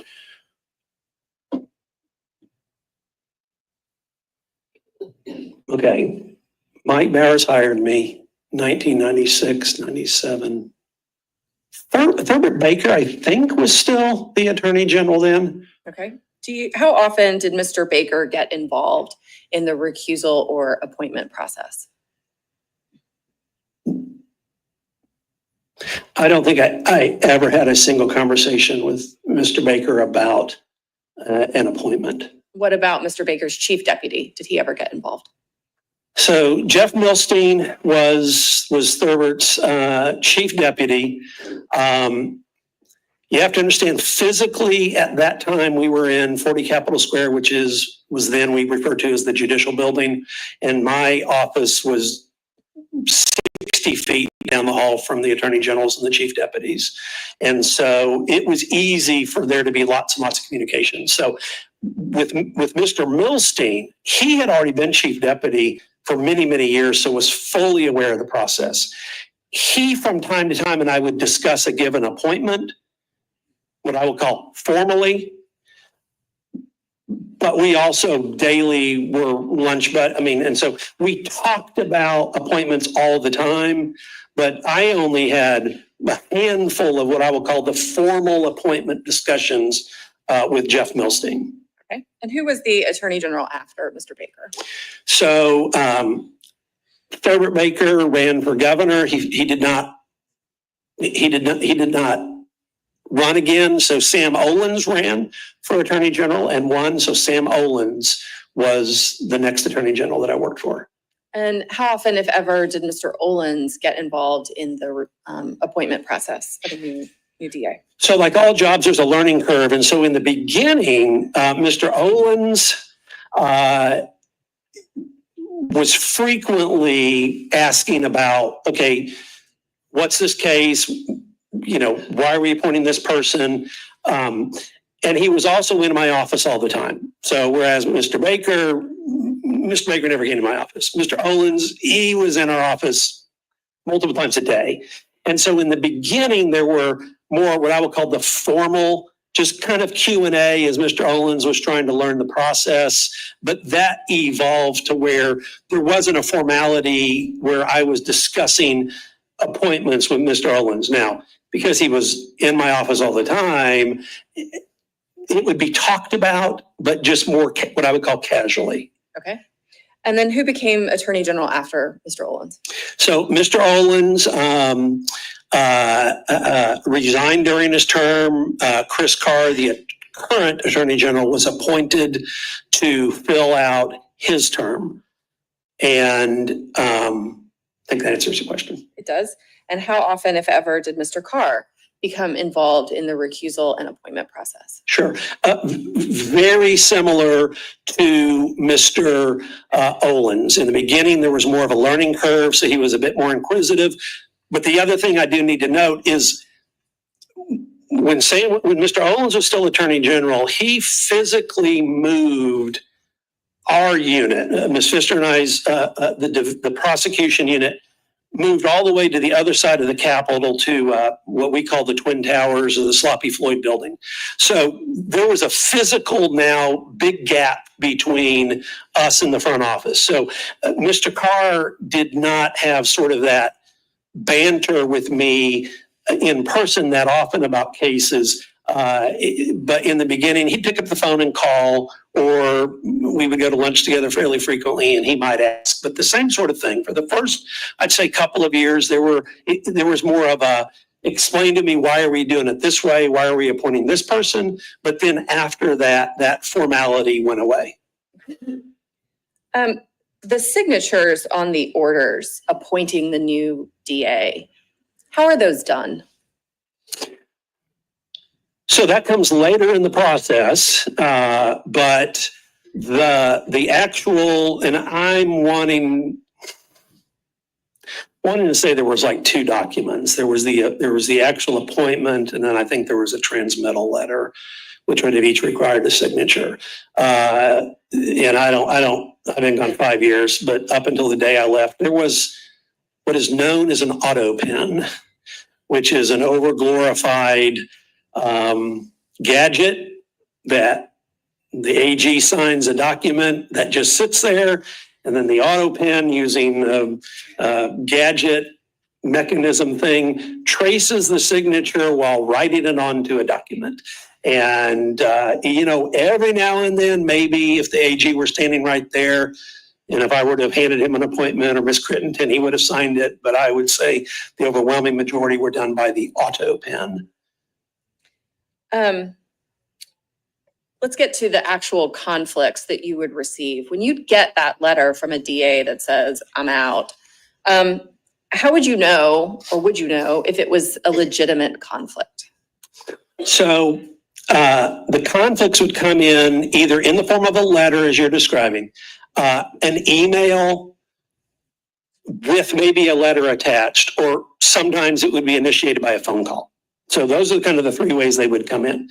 And so in regard to whether or not it was I think you used the word actual conflict. That really wasn't for me to decide whether or not there was an actual conflict. And I think we'll probably talk about the difference between an actual conflict and a voluntary recusal. But it wasn't for me to decide like whether they actually had a conflict. The DAs disqualified themselves, and we took that at face value. The question of the type of conflict was relevant from time to time. Okay, well, this jury is already gotten a little bit of an education about the difference between Okay. an actual and a voluntary conflict, but would you briefly tell them how that would come to you and what that difference meant in your role? Yeah. So some DAs explained what their conflict was in the letter or the phone call or the email. Some DAs did not explain what the conflict was. The nature of the conflict can sometimes dictate who I might decide to call and make the appointment to. Often when the DAs said in their letter, an administrative assistant in my office, her son's car was burglarized. Let's say that's in the letter. That's not an actual conflict of interest. They're recusing themselves, and I'm going to appoint a conflict prosecutor, but that's not an actual conflict of interest. When they would tell you that they have a conflict, Mhm. did they ever suggest who would take the case for them? From time to time, they would, yes. Is it relevant to you if the person they suggest is going to take it for them has already started work on the case? Everything, I will say everything is relevant to me because I'm an inquisitive guy. And so in making an appointment, if somebody's already been doing something on a case, I would want to know what have they been doing and why, because the problem we get into with some of these conflict appointments is if you've got an actual conflict of interest, and that is something where our courts or a statute has said, this is a legally recognized conflict of interest. You are out. You can do nothing on the case. You should do nothing on the case. The problem becomes is if you've already been doing things on a case, and it's an actual conflict of interest, well, then that might result in some things having to be unwound and undone. And so when a name is suggested to me, and if they had already been doing work on it, that would be relevant to sort of my analysis of what do I need to do insofar as how I handle this conflict. Were you ever involved in training district attorneys on conflicts and recusals? Yes. Where did you give those trainings? I created the training. Okay, but where did you present that training? All over the state. So there's a district attorneys association, there's a solicitors association, and then there's the conglomerate prosecuting attorneys group. And I would do trainings for DAs and solicitors, either at the DA conferences, at the solicitor conferences, or at a group of them together, or the Prosecuting Attorneys Council would periodically do new elected prosecutor training, and I would go do it at those settings. How often did you give those trainings? At least once a year, maybe a couple times a year, and then there might have been a year that we skipped, but I did it pretty much annually. Okay. What did you teach the DAs about finding their own replacement for a case? So in regard to specifically that, don't do it. Why? Well, so you have to understand that before 2002, that's the way prosecutors were usually found that were conflict prosecutors. You had a judge and a jurisdiction who probably doesn't know prosecutors in the surrounding jurisdictions. The DAs do. They would suggest to the judge an appointment. The judge would make the appointment. That habit carried over to when the AG started making the appointments. And so you had, and I would refer to them over the years as kind of the old school DAs, even up until the day I left, would say, hey, I've talked to so-and-so and they've agreed to do that. The reason why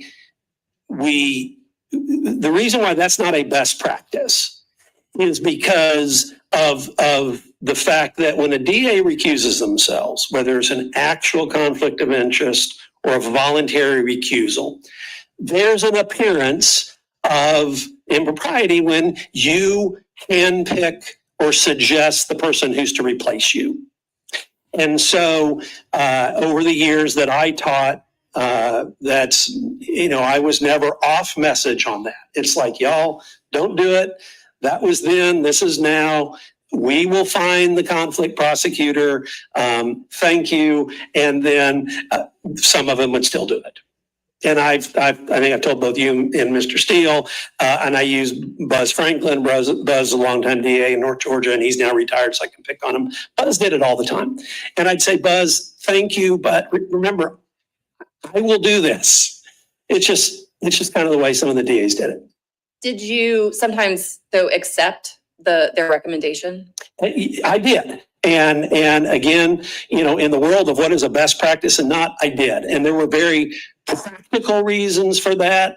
I have long estimated that the number of actual conflict of interest, legally cognizable conflict of interest where the judge would otherwise be disqualifying the DA, probably is only 2 or 3% of all the conflict appointments we made. Overwhelmingly, they were voluntary recusals. And in those instances, when a name was suggested, I would make some inquiries, and then we would often go with that appointment. And frankly, Ms. Pfister, it was just a pragmatic approach to the way we did business. I mean, all of these prosecutors are my peers. I know them. And when they've suggested a name and I've clarified what the conflict is, it just saves me, it saves Ms. Crittenden a whole lot of time, effort, and energy to make the appointment. It may not have been the best practice in the world, but yeah, we did. You said when you had clarified the conflict, would the suggestion of a replacement DA prompt you to ask a few more questions? Generally, when a name was suggested, either because they had called me, and that's where most of my memory was like when the DA would call me and say, hey, look, hey, David, Buzz. Hey, Buzz, I wonder what you're calling about. Bert Poston has agreed to take this case. I'd be like, okay, I'll call Bert, kind of talk through Bert. I will ask Buzz, what's the conflict? Make sure it's not an actual conflict. And so usually it prompted a phone call. And I remember making a lot of those phone calls. I can't say for certain that Ms. Crittenden made those phone calls or those judgment calls. She probably did towards the end of my tenure there because Karen was just good at what she did. But that would be the kind of thing where Ms. Crittenden would bring me, hey, they've suggested this person, and I would generally make those calls. Okay. I want to talk about this conflict that Ms. Johnson made in February of 2020. Yes. On Monday, February 24th, 2020, were you in the office? Yes. Okay. Did you receive any communications or phone calls from Ms. Johnson or her office? No. On Tuesday, February 25th, 2020, were you in the office? Yes, that was my last formal day in the office. Okay. Did you receive on that Tuesday any phone calls or communications from Ms. Johnson or her office about this conflict? No. About anything? No. Okay. Did you receive on Wednesday? Okay, so Wednesday, February 26th, you were not in the office, correct? No. No, that is not correct. Sorry. Were you in the office on Wednesday? I was not in the office on Wednesday, and my last day working in the Attorney General's office was that Tuesday. But did you? Wednesday, I was not in the office. Okay, but did you on Wednesday receive an email? Okay, so I received an email that I saw pop up on my phone. I was actually on my way to firm up the job that I now have with Herb Cranford. I know in hindsight that it's the email that we're getting ready to talk about. What I knew at that moment was an email popped up. I saw on the subject line conflict. And then I went to my job interview and didn't open it, read it, or anything. Okay. Your Honor, may I approach? Yes. I have shown defense counsel this exhibit. Showing you what's marked as State's Exhibit 4. Yeah, I'm much older than I look, y'all. I need my glasses here. Okay.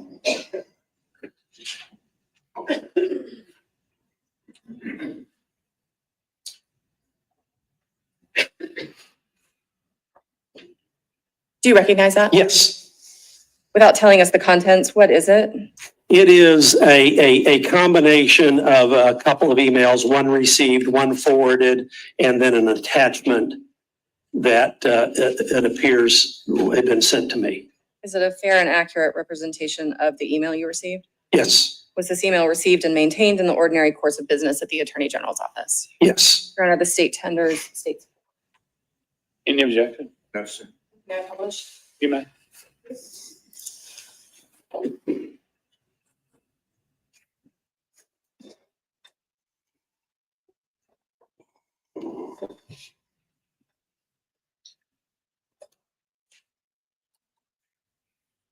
Thanks.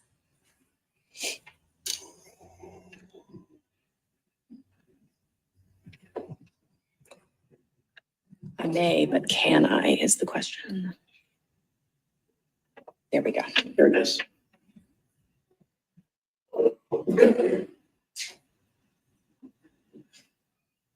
What is the date on that first email?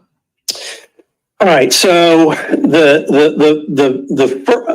Section Exhibit 4, the bottom half of it is the email that I'm gonna have to clarify that I received, because this was nothing, I didn't open or see this meaningfully on Wednesday. It came in at 9:19 on February the 26th, Wednesday. It was minutes before my job interview.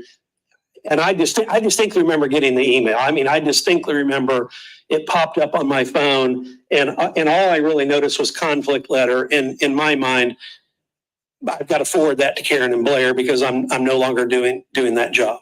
I'm no longer, at the office. And so that came in at 9:19 on February 26th. All right. And you said conflict letter. Is that the subject line? That's right. That's how I just at a glance sort of knew what it was. Okay. And then the top of this document. Sorry. What is the date on that? Okay, so Thursday, February the 27th at 2:20,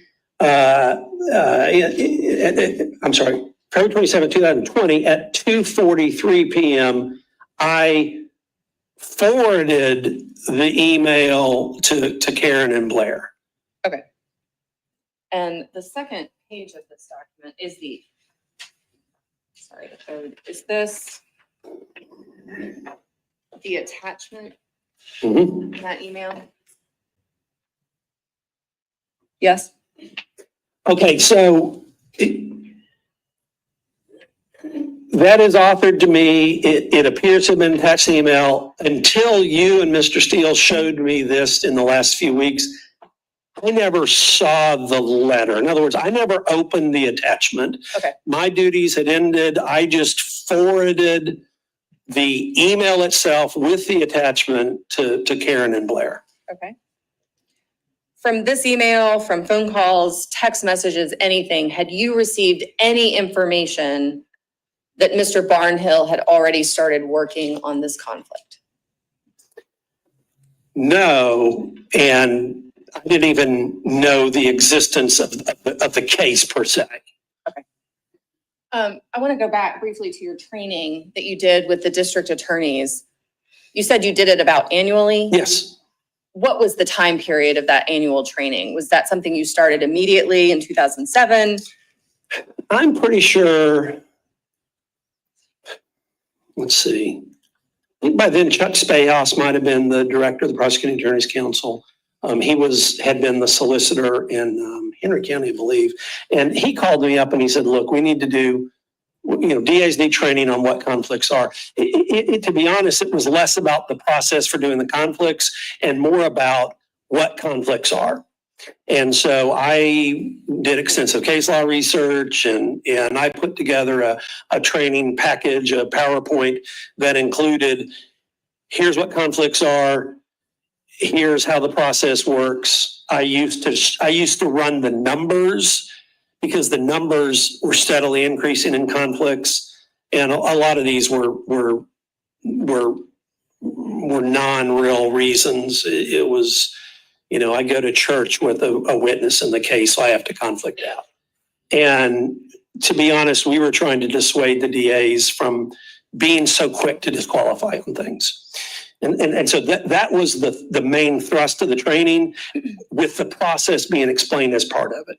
Okay, and do you remember when you started doing that training? Ms. Fisher, I think I was doing it immediately, and I might have even have done that before Mr. Hobbs left. So from around 2007, you started doing it. Did you continue through your tenure there at the agency? So it fizzled out over the last 2 or 3 years. Robert Smith, who had been an employee of the law department, and he had gotten hired as like counsel to PAC.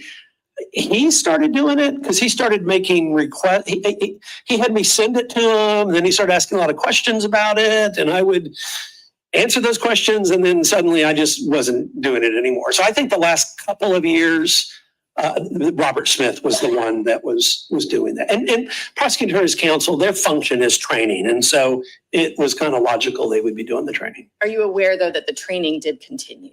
To my knowledge, yeah, and because I know Mr. Smith, probably up until the day I left, would from time to time ask me questions. Okay. Your Honor, may I have a moment to confer? Yeah.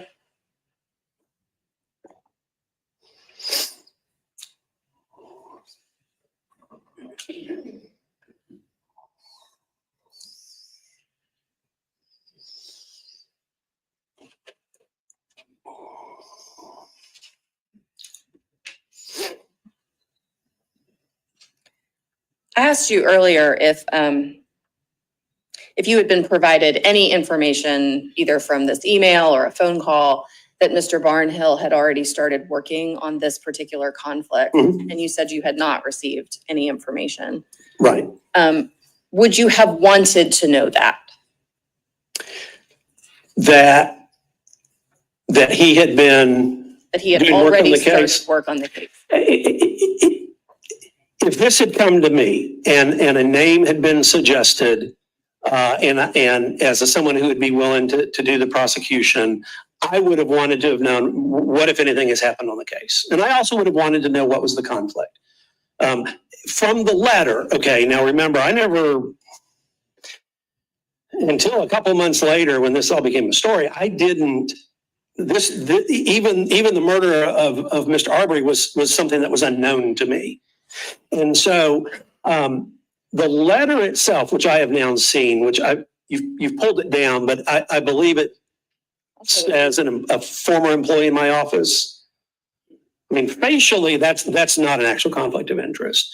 But I would have wanted to have known a little bit more. Like, did he used to work for me and is my son, or something like that? And so undoubtedly, I would have had curiosities that would have resulted in me asking more questions if I had been talking to Ms. Johnson, and then probably would have called Mr. Barnhill just to find out, this is a shooting death. I would like as much information before making an appointment. Okay, thank you. Nothing further, subject to redirect.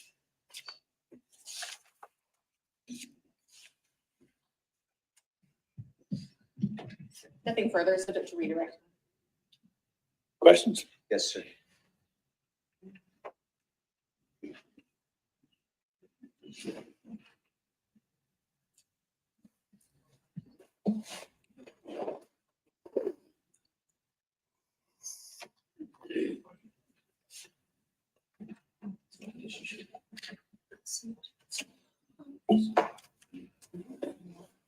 Oh, I'd love some.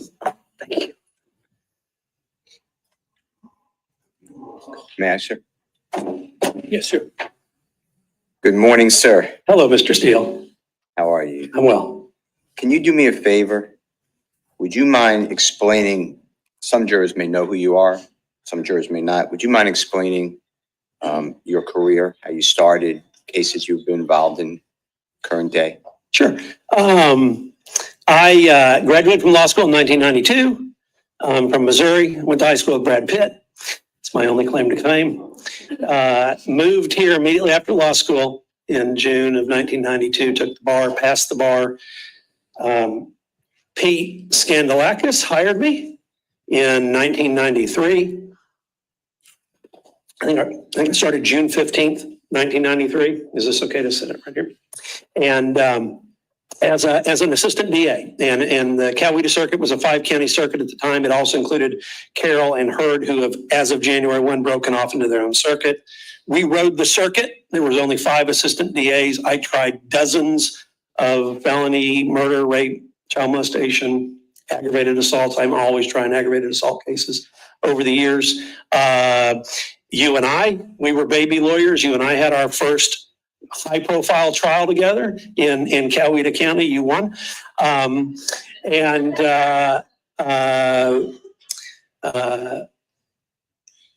tried the last death penalty trial to be tried in the Coweta Circuit. I handled in October of 1996. The Attorney General's office had a matter going on down there. They saw me in court during some pretrial motions, and they recruited me to go work for the AG's office. So Mike Bowers hired me, and I began November 1st, 1996 in the Attorney General's office. Immediately was thrust into a high-profile, multi-million-dollar pharmaceutical fraud case at the Medical College of Georgia over in Augusta. Television cameras, Wall Street Journal. I mean, it was highbrow, high-profile. I worked for 2 years. I don't think I didn't work a weekend for I worked almost 7 days a week for 2 years. Plus, I'm the new guy in the office, and you want to make the best showing. So I worked my tail off there at the Attorney General's office. Over the 23 years, I was a white-collar crime government corruption prosecutor. That's what I did. That became my bailiwick. That's what people still call me about and ask for advice on and things like that. And then I just worked my way up. After a decade, you're there a decade, you get named Senior Assistant Attorney General. And then a few months later, Mike retired. I became the Section Chief. That's the position that Ms. Pfister now holds. And did that for several years. And then you heard I was promoted to deputy, and then I left in COVID, and Mr. Fowler now has the job that I used to have. I've handled, you can ask about cases. I've handled lots of cases. And the Attorney General for the state of Georgia, you've done cases all throughout our state. You already told the jurors that. Yeah. And that was the thing. I, particularly until my kids started coming along, which was not until 2003, I was all over the state. We have 140 some odd counties, and I was in, I won't venture guess. I was literally all over the state all the time. I lived on the road, it seemed. And then April 1, 2020, you went home to your circuit, and that's where you practice now as a prosecutor. That's right. Okay. I never got the COVID experience, and I would like to complain about that, because I was a brand new lawyer, and even though I'd been a lawyer for decades, learning a new office, well, no one was in the office because of COVID. So the April Fool's Day, I started in the office when everybody else was at home, and I've not been in the office since then. I'm bitter about that.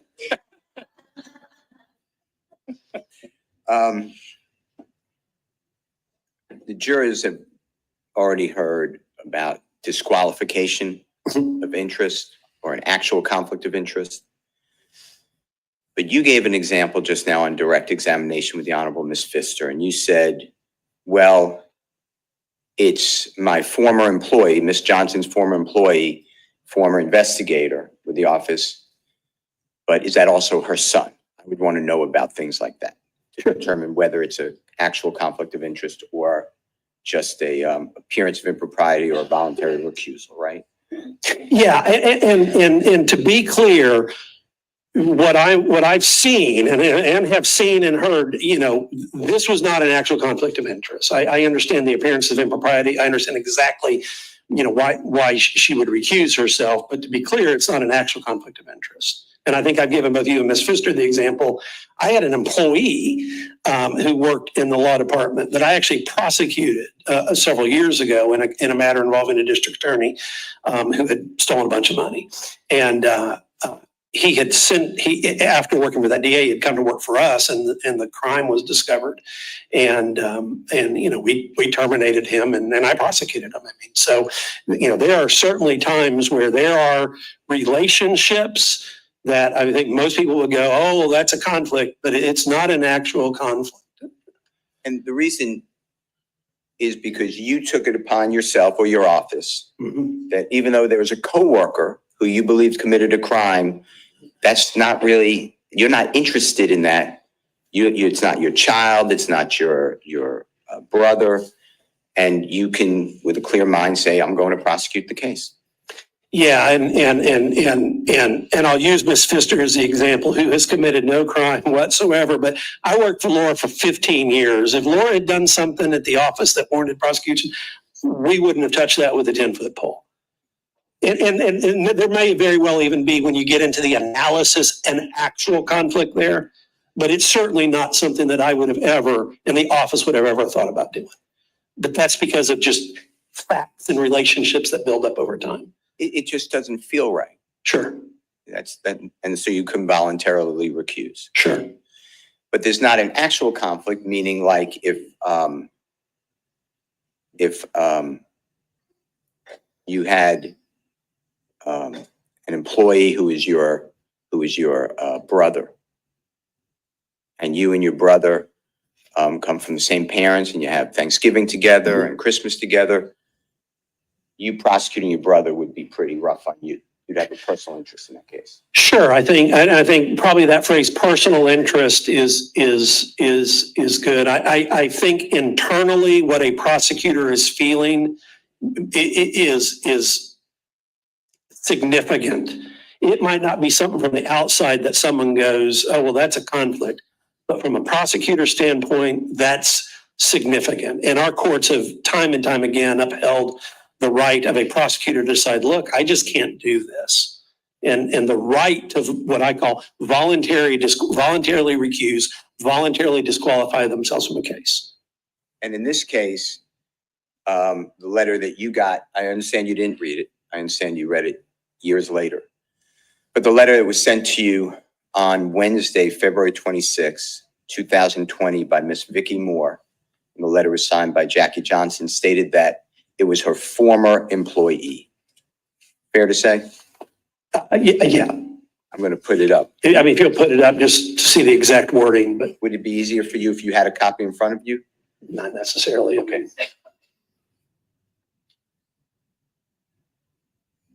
Can you see that? Mhm. So this is written, actually, it's dated Tuesday, February 25th. Do you see that? Yeah. Okay. And then it's to you, and it actually has your wrong title. You're not the Senior Assistant Attorney General at that time. That's right. And then it's regarding the death investigation, got a bit of Ahmaud Arbery. It gives the type of case, right? Or type of investigation. It's not a case, I guess, yet. Yes. Fair to say. And then it's addressed to you, and it explains that the Glynn County Police Department is currently investigating the shooting death of Ahmaud Arbery, which occurred 2 days earlier, February 23rd, 2020 in Glynn County. Correct? Yes.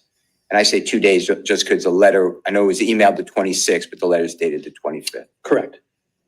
The investigation involves Greg McMichael, a former investigator with my office. So giving a reason why the voluntary recusal is coming. Is that fair to say? Yes. I am requesting the Attorney General to assign counsel to advise the police in the above referenced matter as I'm recusing my office.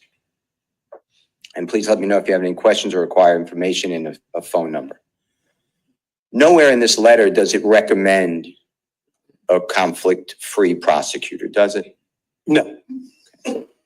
And in this letter, you didn't get a voicemail to your knowledge from Jackie Johnson prior to the letter coming or contemporaneous with the email, did you? No, and I was, that Monday and Tuesday, I was in the office, I was basically getting ready to move out of the office. And so I was in the office all day. I got no phone call, no message, no email, no voicemail. And I'm including Wednesday, to your knowledge, you got no voicemail, no message. Voicemail, Michelle, I can't say just because I was gone. So I didn't check voicemail after the Tuesday, the 25th. No other email, though, saying I need to talk with you? No. So if just on the face of this document, you get this letter, and if you just assigned, I say you, Ms. Crittenton, would have assigned a conflict-free prosecutor, you would never have known that George Barnhill was recommended by Jackie Johnson, true? So if the appointment had been made just based on, I got a letter, we call someone, that's correct, yes. And if Jackie Johnson wanted to guide the case towards George Barnhill, the neighboring DA, tell the ladies and gentlemen jury, just from this letter, how she communicated that to your office. There's nothing in the letter that suggests Mr. Barnhill or that she had talked to anybody else. All right. Now, this is a typical, I'm asking you, a typical recusal, voluntary recusal letter that you would get. Is that fair to say? Yeah, I would say that was typical. Which gives you the case, the type of case, it's an investigation. Fair? Yeah, so this is what a typical letter would look at. More often than not, recusals where there was actually a case had been made, arrest had been made, and sometimes even an indictment had been obtained. I would say a letter, a recusal where there is an investigation going on was the minority. I mean, it wasn't rare. That would happen from time to time. But this letter is reflective of both kind of conflicts we would get. So the police have a question, according to this letter, right? It said, to advise the police in the above referenced matter. Correct. What is wrong with a prosecutor who does not have an actual conflict of interest, not disqualified by law, saying, I don't want to answer the questions of the police, but you can talk to this, I'll see if this prosecutor will talk to you. Tell the jurors what's wrong. Well, in a vacuum, nothing's wrong with that. I mean, DAs have a statutory duty to answer questions posed to them by law enforcement. I understand that the murder of Mr. Arbery happened on a Sunday. And some of these things I've gleaned through my conversations with Ms. Pfister and you, but, sometimes there's exigencies that happen where, you're getting out of a case for whatever reason. And it's like, but, they've got questions now. And so, posed like that, no, there's nothing wrong with that. I mean, it happens every day. I get calls potentially, or you get calls. We'll use you since you're testifying. From law enforcement officers, you have no jurisdiction over the case. They're just asking your opinion, right? Yeah, I get calls from defense lawyers. We get in our profession, regardless of what side of the aisle you're on, there is a lot of kicking around ideas and looking at things. Like I said, I get calls from other law enforcement jurisdictions all the time asking about things. I get calls from fellow prosecutors all the time. And, I'm rendering, and we're going to use the phrase advice. We're not giving legal advice that we're in a representation relationship, but yeah, you try to be helpful all the time. And I had conflicts that we would get where sort of the weekend scenario is at play, where things happen on the weekend. There's exigencies where a prosecutor is going to get out and says, hey, look, I've got to get out, but I got to get someone on this. And so, no, there's nothing wrong with that. And the killing, we now know murder, but at the time the supposed justifiable killing of Ahmaud Arbery happens on Sunday afternoon, like you said. And the police have questions that day. They want a prosecutor to watch a video and speak with them about some of their questions. That's the fact pattern we're dealing with, okay? What is wrong with Ms. Johnson not wanting to watch that video, not wanting to deal with the questions of the police because it involves her former employee, and calling up Mr. Barnhill, another prosecutor, to say, would you do this? Okay. So again, in a vacuum as worded, there's nothing wrong with that. The concern obviously would be later if there was an actual conflict of interest, then that does become problematic. And so explain that to the jury. Yeah. So I'll use Fulton County as an example. Fulton County was what we call a frequent flyer. The DA there would recuse themselves all the time on cases. And it's such a big county that often by the time they realize, oh, well, there's this conflict, the case had been indicted and arraigned and was even set on a trial calendar. And there were a couple of occasions where there was deemed to be such an actual conflict of interest that the indictment had to be dismissed, all of the work that had been done needed to be undone and sort of the clock reset on things. So that's what can happen. And that's why we talk about best practices. And I did talk with Ms. Pfister and you both about best practices.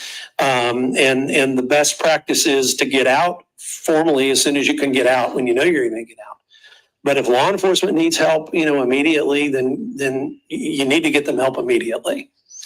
And whether or not then that has to be walled off later, you deal with that later. But trying to get answers, and there are exigencies, and I get that. And so I get why Ms. Johnson, would have done what she did, as worded as explained by you. And in this case, from your understanding of the facts that you've articulated your knowledge to the jury, is there a actual conflict of interest? So what I know about the case, and I know nothing about Mr. McMichael's tenure in the office, relationship, facially and based on what I know about the case, and I admit I've gleaned things through my conversations with counsel on both sides of the aisle. There's not an actual conflict of interest. There's not an actual conflict of interest. That appearance of impropriety issue is the verbiage that we use and we talk about. And sure, you can say there's an appearance of impropriety just because he was a former employee of that office. So, but actual conflict of interest, I don't see it. And just for the jurors to fully understand and complete your statement about it, appearance of impropriety, is it correct, and please tell the jury, the impropriety is the case is coming to Ms. Johnson as it's your former employee's son was justified in killing a human being. Police want you to watch a video and answer some of their questions, but there's no arrest. The police believe it to be justified. Yeah. If Ms. Johnson says, sure, I'll answer those questions, and she agrees with the police, yeah, this is justified, isn't there something from an outsider saying, well, why is she looking at her former employee's son's case? Sure, and that's why, and then you use the phrase outsider, so let's talk about people outside the criminal justice system.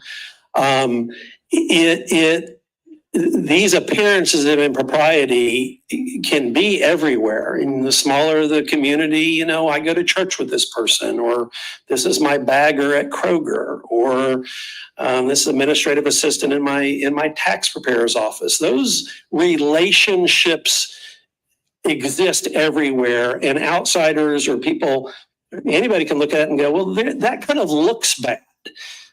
But that's not the standard. And having dealt with the conflicts for 2 decades, there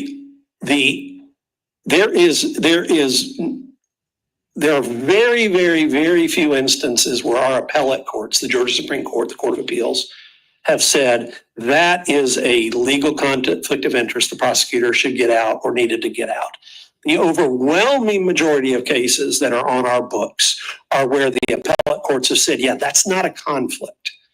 And so there is a favor towards judges being able to judge over cases, prosecutors being able to prosecute those cases, and defenders on the other side of the aisle, whether public or private, are able to defend those cases. And so it's a rarity where you get someone dinged because of an actual conflict. So in this case, if Ms. Johnson, from the facts you understand them to be, told the Glynn County Police Department, oh, you're saying it's justified killing, not a crime, and you want me to just look at something for Greg McMichael's son, sure, I'll do it. There was really nothing wrong with that. No, she could have done that. And if she would have said, I agree with you, Glynn County, it's not a case, right? She could have done that. Now, people would have raised their eyebrows, right? And people would have, but she could have done that. And then there's no arrest. There's no case. Right. It dies because it's deemed cleared by justification, right? Right. But Ms. Johnson didn't do that. You know that, right? She said, I don't want to be involved because it may have appearance of impropriety. It may look to outsiders like that maybe she shouldn't have done that, right? Well, she doesn't say the reason, but I mean, we can all glean the reason. I mean, it's written between the lines, right? This is a former, so she doesn't say why, other than there's a relationship and so I'm getting out. So she is saying, Ms. Johnson or Jackie is saying to your office, you actually, I don't want there to be any questions. Let's have somebody who's separate look at this. Who didn't work with Greg McMichael, right? According to the email and the letters, that's what was being presented to the Attorney General. Okay. At that point in time, calling up, and you already said it, Mr. District Attorney from the next circuit, George Barnhill. It's okay. He can give advice. He's not the boss of the police. He's just answering their questions. He's doing what the police ask, right? Correct. And Jackie Johnson did have a duty under statute to answer police officers' questions, right? That's one of the, I can't remember, there's a dozen some odd statutory duties that a DA has. I don't remember them all, but answering questions of law enforcement is one of them.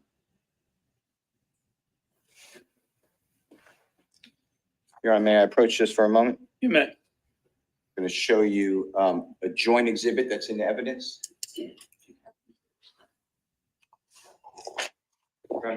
Sure. I've been doing this 32 years. I don't know what a joint exhibit is. They're a rare, very, very, very rare.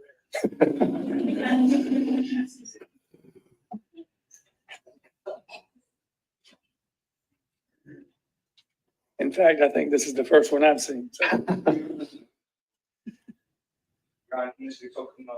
Yes.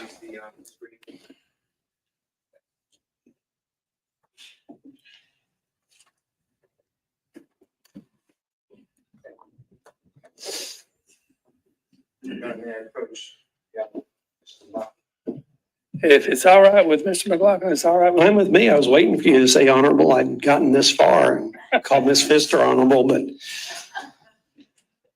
Showing you what you add, joint exhibit number 2. How about that? fascinating. It's so rare they have to cross out state and put joint. It's also on the screen. Oh, wait, I think did I give you the wrong one? This is a disqualification statute. We're going to get to that in a minute. I gave Okay. you the wrong one. That's all right. Madam Clerk, I need a different.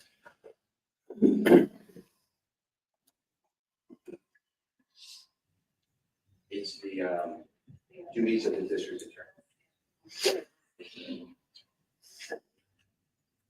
Can I approach? Yes. This is it. Yeah, may I approach again? Oh, yeah, sure. Everybody okay? Yes. Giving you joint exhibit number You can stand there. 1.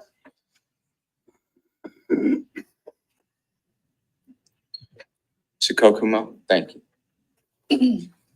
If you could turn to, I believe it's number, could you scroll down? I think 7 is the one about answering Code questions. section, can you announce it to the jurors? This is Georgia Code Section 15-18-6, duties of district attorney, although that's not like in the law, it's just a label that gets put on it, but it's basically the duties of the DA. And number 7, can you read, is that what you're referring to?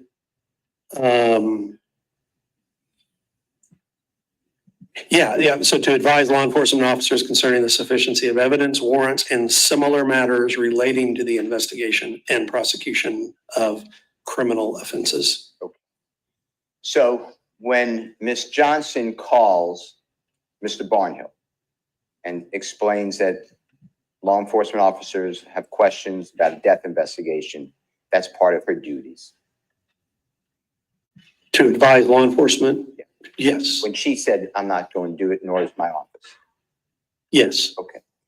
Now, the next day is going to be Monday, February 24th, 2020. And you don't hear from Ms. Johnson. You already made that clear, correct? Correct. All right. Now, later that day, if Ms. Johnson hears that Mr. Barnhill, the other DA, she hears from another source, he wants autopsy report, photographs, enhancement of the 911 call. He's clearly doing more work on the case, right? Yes. Okay. And then Tuesday, February 25th, the date of that letter that you already talked about, I think it states exhibit number 4. Yes. That letter is written to you saying, I'd like somebody to help out the police. Yes. I'm recusing my office.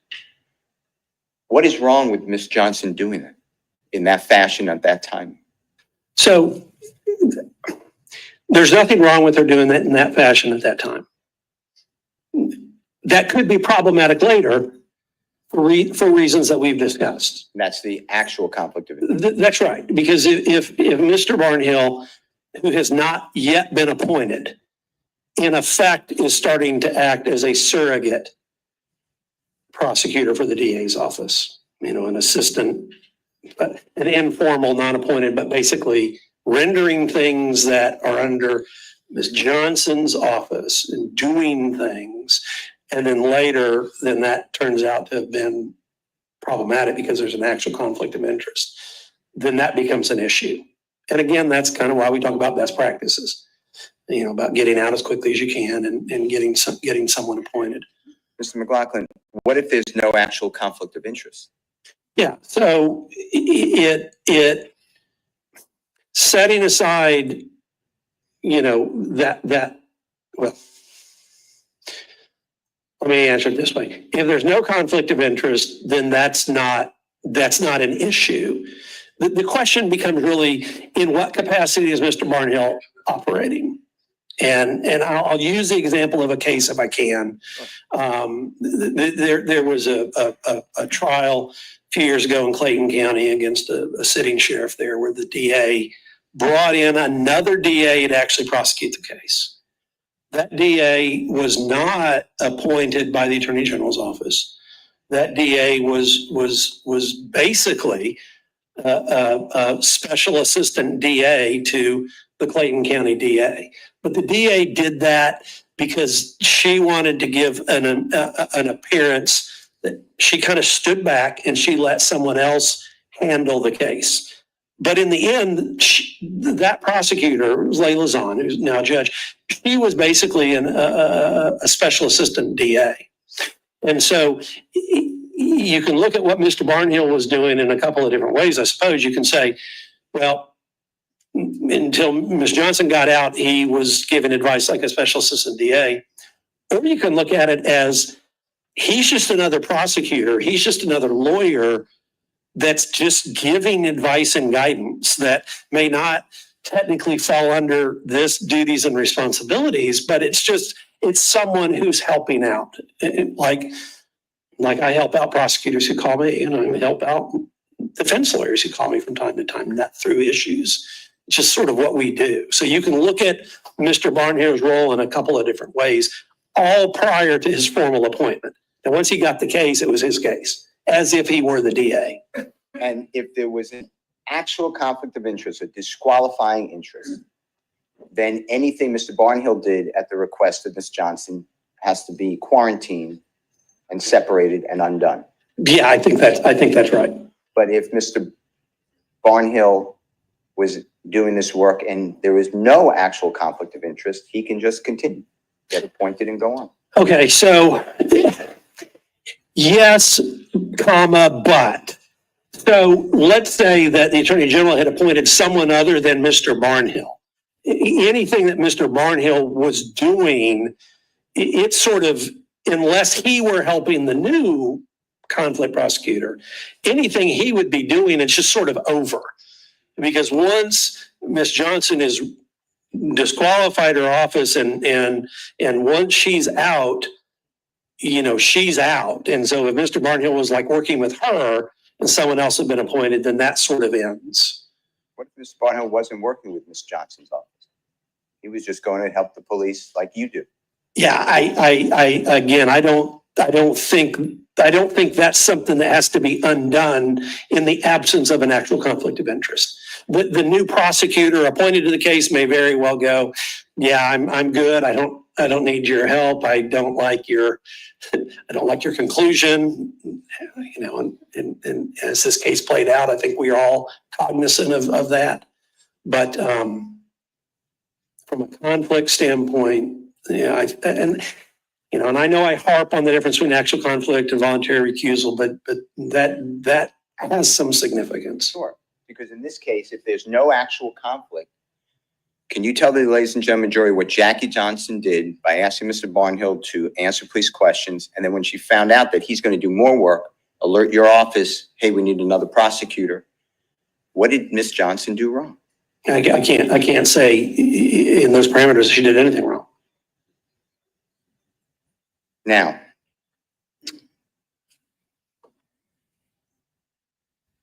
Mr. Barnhill then gets the case. Fair to say? He's appointed by your office. I know you're not involved. Yeah, it's my understanding that he got appointed. So in the chain of the emails that you see, it's my understanding that Mr. Barnhill got appointed sometime on that Thursday, the 27th. And you're not, just make clear, you're not involved at that point. No, I have no real function at the office anymore after that. And at that point in time, Ms. Johnson's office is not in any way involved in this investigation, and it's Mr. Barnhill's case. Well, I mean, that would be, I think, everybody's expectation. I don't know who did. I mean, at that point in time, Ms. Johnson is formally out. It's Mr. Barnhill's case as if he were the district attorney. And I want to ask you about the Attorney General's role. The Attorney General, you called it more of an administrative function, I believe you said. I think I use the word ministerial function of the office is sort of the way I've referred to it over the years. It's really not the Attorney General's case ever. They just did that appointment. No, but there were times that there'd be a disqualification and we would keep the case. The Attorney General could appoint another DA, a private attorney, or his or herself could accept the case. And there were several times that I would keep conflict cases. More often than not, they were white collar crime, government corruption cases, but there were times we would appoint ourselves. And so that's a blending of the ministerial function and then us taking the case. There were times, there's a limbo period. And I think we probably also have to talk about that limbo period. There is a limbo period because I'm of the belief that once the DA is sent a letter that says, look, I'm disqualifying my office, that they're out. Well, there can sometimes be a period of time that elapses. We try to keep it down to just a couple of days. But sometimes it can be weeks till an appointment is made, till we find someone. So there's kind of this limbo period where there's really technically not a prosecutor on the case. And judges would frequently kind of come at me and say, well, it's the AG's case until you appoint someone. And that's not the way it works. And so there's a limbo period. And that's why there's a burden on the AG to find the prosecutor. And that's why we're delighted that the Prosecutorial Council took over that function, because they actually have hired prosecutors that can take these cases. But we don't have supervisory role over the case. We don't have authority over the case. It comes in, we make the appointment, and it goes out. And making the appointment, if you wanted to, you or Ms. Crittenton or anyone with your office, you could ask questions to figure out what happened with this case. You could do all that, right? Sure, and I did. I mean, and Ms. Crittenton did. The kinds of questions, Karen might ask might be different than the kinds of questions I ask. But any conflict that comes in, we can ask any questions of the conflicting attorney whatsoever. And if your office is considering the fact that Ms. Johnson told your office later, when Ms. Crittenton called, that I've already spoken with George Barnhill and he's agreed to accept the case, or it ever was discussed. What stops Ms. Crittenton or anyone with your office from calling Mr. Barnhill and say, tell me what you know about the case? No, nobody. That could be done, right? Sure. And just because Ms. Johnson had already spoken with George Barnhill and he agreed to take the case, what binds your office to give that case to George Barnhill? There's nothing that binds it to us. It's totally in the breast of the Attorney General's office. That's correct. With regards to make sure that this is just perfect, if we're not dealing with an actual conflict of interest, an actual disqualification, then the fact that Ms. Johnson called Mr. Barnhill, Ms. Barnhill didn't work before appointed, that doesn't matter under the law, does it? I think the short answer is no. The lawyer me would say, well, but to what end? And I want to make sure we're speaking the same language. You said, not a disqualification. Not an actual conflict. I'm saying. Right. Because once she disqualifies her office, then she is out. But her office is out. Right. He asked another lawyer, it happens to be a prosecutor, to help out the police. Correct. She doesn't know she's not at that meeting with the police and Mr. Barnhill. Correct. She doesn't have associates there or assistant district attorneys at that meeting. She's not doing anything on the case. She's not doing anything substantive. She doesn't get a report from Mr. Barnhill what happened in that meeting. She doesn't get an opinion from Mr. Barnhill what he believes at that meeting. She's not doing anything on the case, but she learns Mr. Barnhill is going to have more contact with the police. So she takes upon herself, I should notify the Attorney General. Is that all correct? Like all those things factually correct? I don't know factually, but if that's what happened, then yeah, she can do that. And that's not an issue. Okay. All right. Your Honor, may I have 1 second? Yes.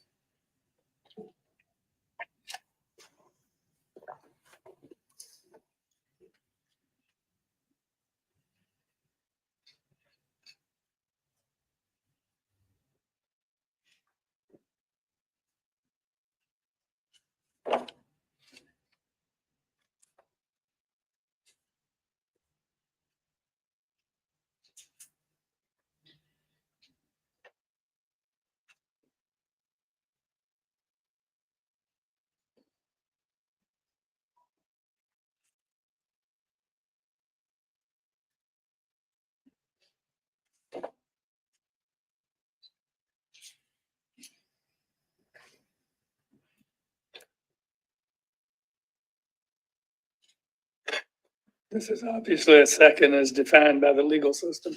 No offense, Mr. Smith.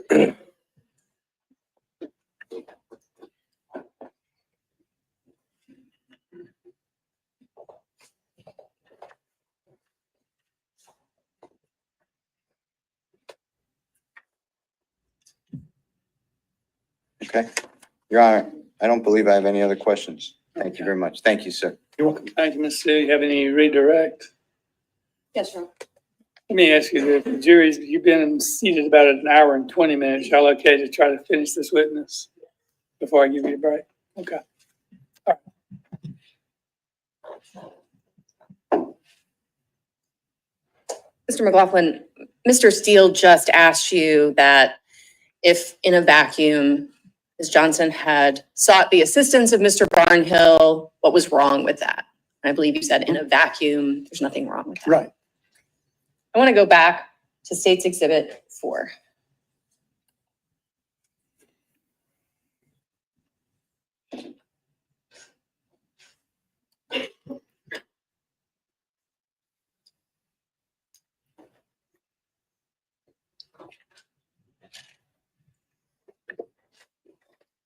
Oh, it switched again. Hold on. You see the second paragraph of that letter? Would you read that first sentence, please? I am requesting the Attorney General to assign counsel to advise the police in the above referenced matter as I am recusing my office. What is the date of that letter? February 25th, 2020. Would it have been relevant to you to know that a new district attorney had already advised the police on February 24th? Sure, it'd have been relevant. Thank you. Nothing further for this witness, Your Honor, although we would request that he not be released from his subpoena. Any recross? Anything can be relevant, right? Oh, yeah, absolutely. Yeah. I mean, does it change anything on this appointment process? Does it change anything on the appointment process? On what, on the rules? I mean, we're charged with crimes. That's right. That's right. We're not talking about some professionalism or ethics. I mean, we're charged with violating laws. When you say it's relevant, it might be relevant to factor in, because you said you're inquisitive. Everything's relevant, right? Yeah. Does it change anything on what Ms. Johnson did under the law to make this illegal? So I don't know. I don't know that I can answer that, because I think there's too much. That's what the jury is going to consider, whatever the jury is going to consider. What I can say is everything that I've answered, Ms. Fisher's questions and your questions, are accurate and correct. And I can tell you, no one's asked me, and it's maybe not relevant to the proceedings. What would I have done personally had I still been there and been handling this? And I would have wanted to discuss, for instance, the conflict. And you would have asked those questions. That's right. I would have asked those questions. And I don't know that I would have asked, you're suggesting, Mr. Barnhill, has he done anything on the case already? I don't know if I would have asked it like that. I would have hoped that would have kind of come up, because that would have helped me decide, okay, do we need to appoint Mr. Barnhill, or should we appoint someone else? And What stopped someone with your office? I know it wasn't you. That's right. Ask those questions. nothing's stopped. I'm not privy to what was said by who and when, but nothing would have stopped any of those questions from being asked. When a prosecutor, in this case, Ms. Johnson, asked her fellow prosecutor, help out the police, answer their questions, watch the video, I'm not going to do it. Yeah. At that point, she doesn't have to notify the Attorney General's office of anything, does she? Quite possibly not, because, like I said, sometimes prosecutors will get collaboration from other prosecutors. Hey, help me make a decision here. Look, this guy used to work in my office. I want to keep it arm's length. Mr. Barnhill, will you come over? And you could even say, will you make a decision? There's been nothing wrong with that. Thank you very much. Thank you, Your Honor. Thank you. Any reason to direct No, at Your this point? All right. We're going to take about a 15-minute morning recess. Don't discuss the case among yourselves or listen to any discussion of it. And I'll see you in about 15 minutes. All right, yeah, they get ready to, I'm gonna move over to when they bring the officer in. No, this is gonna be the lady that, I'm gonna ask that lady, hold on. The evidence you'll give is sworn or affirmed to be the truth, so help you God. Yes. All right. Put your hand down. Have you testified before? Yes. Okay. Well, you know what you need to do. Take your questions from the lawyers, but make sure you speak loudly enough so all members of the jury can hear you, okay? Begin by introducing yourself to them, please. My name is Karen Crittenden. Spell your last name for me. Crittendon. Everybody here okay? Yes. Thank you. Ms. Crittenden, where do you live? I live in Mableton.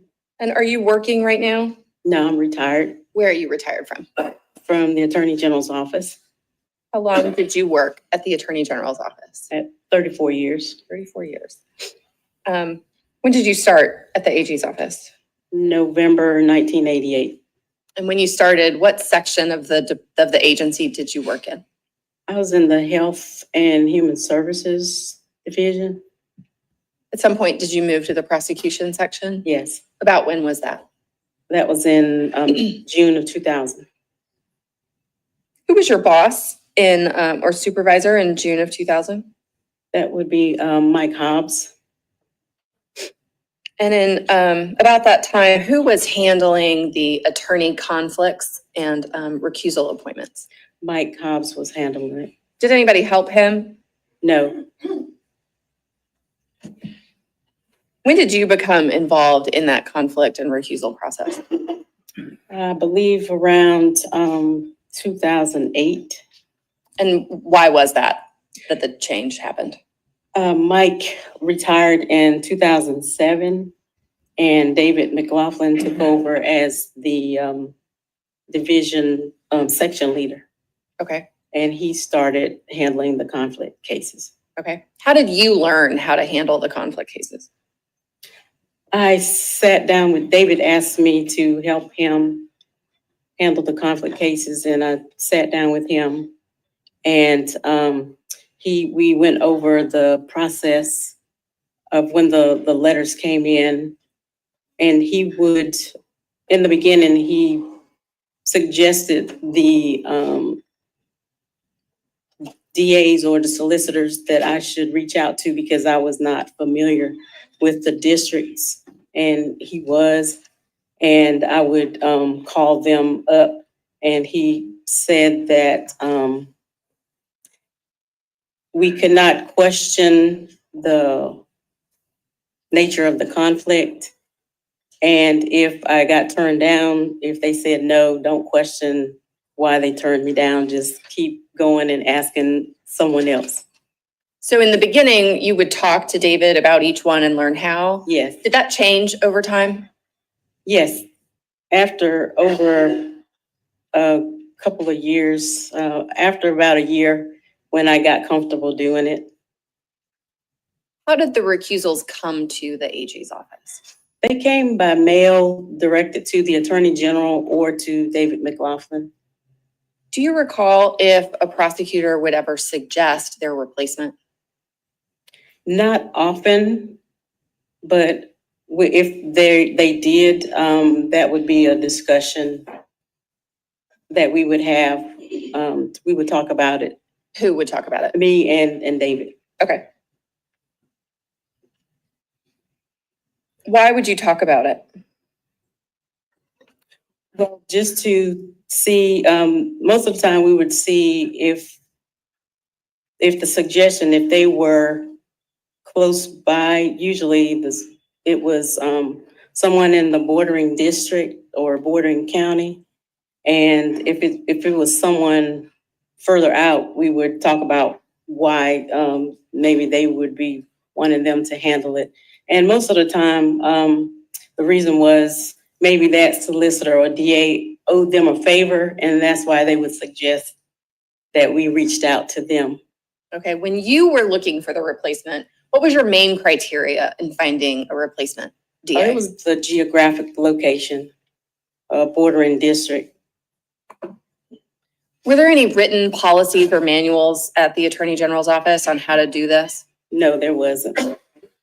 Was that missing for you? Were you able to do your job without that? Yes, I was. And why is that? Because it was routine, and if there was anything that happened out of the norm, then we would add that to the list of procedures. Okay. You said you started handling this in about 2008. Yes, Did you handle it until you retired? yes. And remind the jury when that was? I retired in August 1st, 2022. Did anyone else during that time handle the conflicts? No.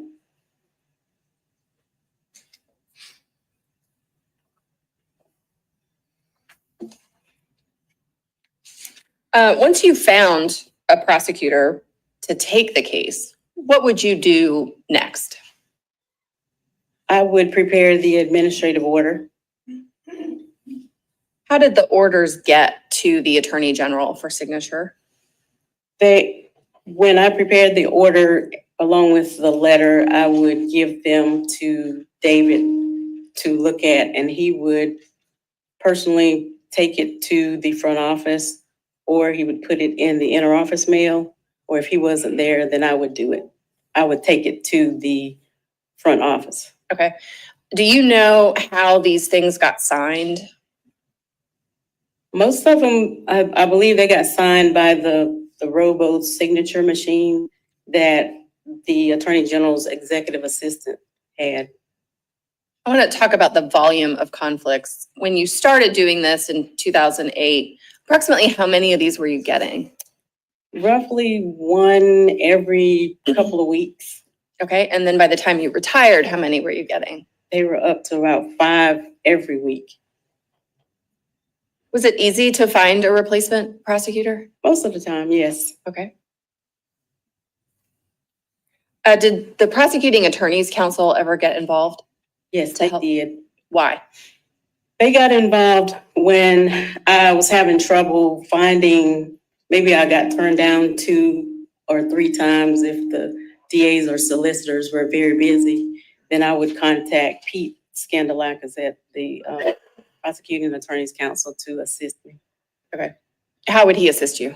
He would, I think sometimes he would call around to see if some of those folks could help, or he would use someone in-house. He would choose someone in his office to handle the conflict.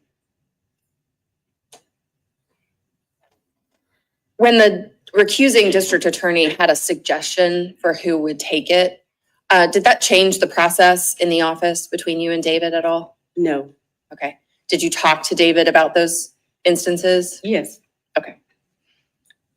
Was it prohibited for a DA to do that? it was not. It was not. Who was the attorney general when you started handling conflicts? That was Thurbert Baker. Do you recall if Mr. Baker ever looked at these or had questions about these? No, I don't know if he looked at them. He didn't call you with questions? He did not. Did his deputy? No, he did not. Who was the attorney general after Mr. Baker? Sam Owens. And who did you take the orders to at that time? I took him to his executive assistant, Pat Whitty. Okay, and do you recall if Mr. Owens or his deputy ever came to you with questions about these orders or appointments? No, they did not. Who was the attorney general after Mr. Owens? Chris Carr. And do you recall if Mr. Carr or his chief deputy ever came to you with questions about these? No, they did not. I want to talk to you about Ms. Johnson's recusal in February of 2020. How did that come to you? I received it via email from David McLaughlin. It was he forwarded an email from someone in Ms. Johnson's office. Your Honor, may I approach? Amen. I am on the hunt for state exhibit 4. May I approach the witness? Yes. Showing you what's been admitted as state's exhibit 4. Do you recognize that? Yes. Take the glasses off. Is that the email that was forwarded to you by Mr. McLaughlin? Yes. Okay. And what is attached to that email? That is the conflict letter from Ms. Johnson. All right. When did you get that? I got that on February 27, 2020. When is Ms. Moore's email to David? Her email was February 26, 2020. Okay, and then you got it the next The day, next day, yes. which was Thursday. Yes. Do you recall if Mr. McLaughlin was in the office that day? No, he wasn't in office. Do you remember if Ms. Moore also sent that letter directly to you and Blair McGowan that same day? I don't remember her sending that to me. Do you remember this one? This email? Yes. What is the attachment on that? That is the conflict letter from Ms. Johnson. Okay, Your Honor, may I approach? Yes.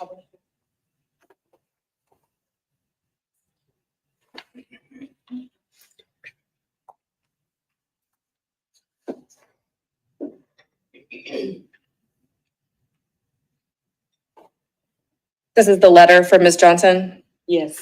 And does it explain the conflict? Yes, it does. Does this letter suggest a replacement prosecutor? It doesn't. Did that letter give you enough information to start looking for the next prosecutor to take this case? No. Why not? I normally, when I read the Ray line, the death investigation of Ahmaud Arbery, I wanted to get a little more information about what the death, the nature of the death was, so that I could pass it on to whoever I was going to appoint to handle the case. Because I failed to do that earlier in my years, and they would always ask me what happened.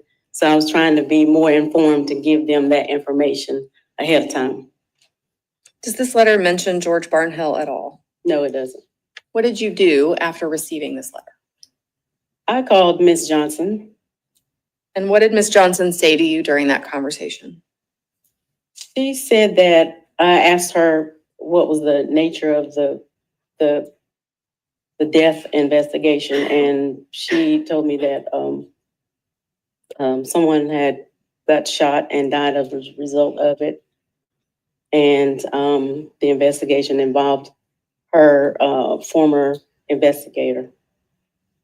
What did you tell her that you would do? After that, I told her I would start working on finding someone to handle that case for her.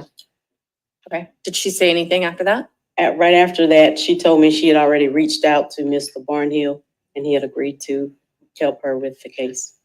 What details did she provide to you about the reaching out to Mr. Barnhill? That's it, that she reached out to him and he agreed to help her. Did she give you a reason for that? No, Okay. Did she tell you that Mr. Barnhill had already started working on it? no, she did not. How long was your conversation with Ms. Johnson? It was about 5 minutes. Why is it that this conversation stands out to you? Because Ms. Johnson, over the years, she didn't have many recusals, but anytime that I called her to help to handle someone else's case, she was very helpful to me. So I wanted to go ahead and get started finding someone for her case because of that. Right. What did you do after speaking with Ms. Johnson? I called Mr. Barnhill. Now, you can't tell us what Mr. Barnhill said, but what was the purpose of your call to Mr. Barnhill? I called him just to confirm that Ms. Johnson had reached out to him for his help. All right. And after speaking with both Ms. Johnson and Mr. Barnhill, what did you do next? Then I prepared the administrative order. And how was that order signed? It was, I believe it was signed on the machine. Did you take it? I took it across the street to the front office. And then once it was signed, how did it get to Mr. Barnhill? I mailed it. I mailed a copy out to all the parties. Was that your practice to use the mail? Yes. Did you ever email them? If they asked me to, both parties asked me to send them an email, or if it was something that was needed to be expedited, then I would email it. But in this case, I just put it in the mail to all the parties. And do you recall when you put it in the mail? I mailed it out that same day. As this was presented to you by Ms. Johnson and Mr. Barnhill, was there a need for you to talk to your supervisor about this? No. All right, following this, Mr. Barnhill recused as well, didn't he? Yes. What did you do after Mr. Barnhill recused himself? Well, I called Mr. Durden And why did you call Mr. Durden? to ask him if he would handle the conflict case for Ms. Johnson. Did he agree to take it? Yes. And then at some point, Mr. Durden recused himself as well, right? Yes. Okay. What did you do then? That's when the Attorney General, they took over calling, trying to reach out to find someone else to handle the case. Okay. So you didn't find I the did not. replacement prosecutor for Mr. Durden? No, I did not. Did you prepare the order? I did prepare the order. Your Honor, may I confer for a moment? You may.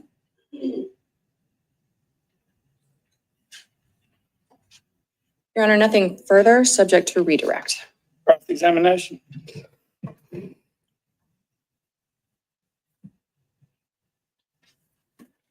Hello, Ms. Crittenden. Hello. How are you? I'm good. I want to ask you a couple of things.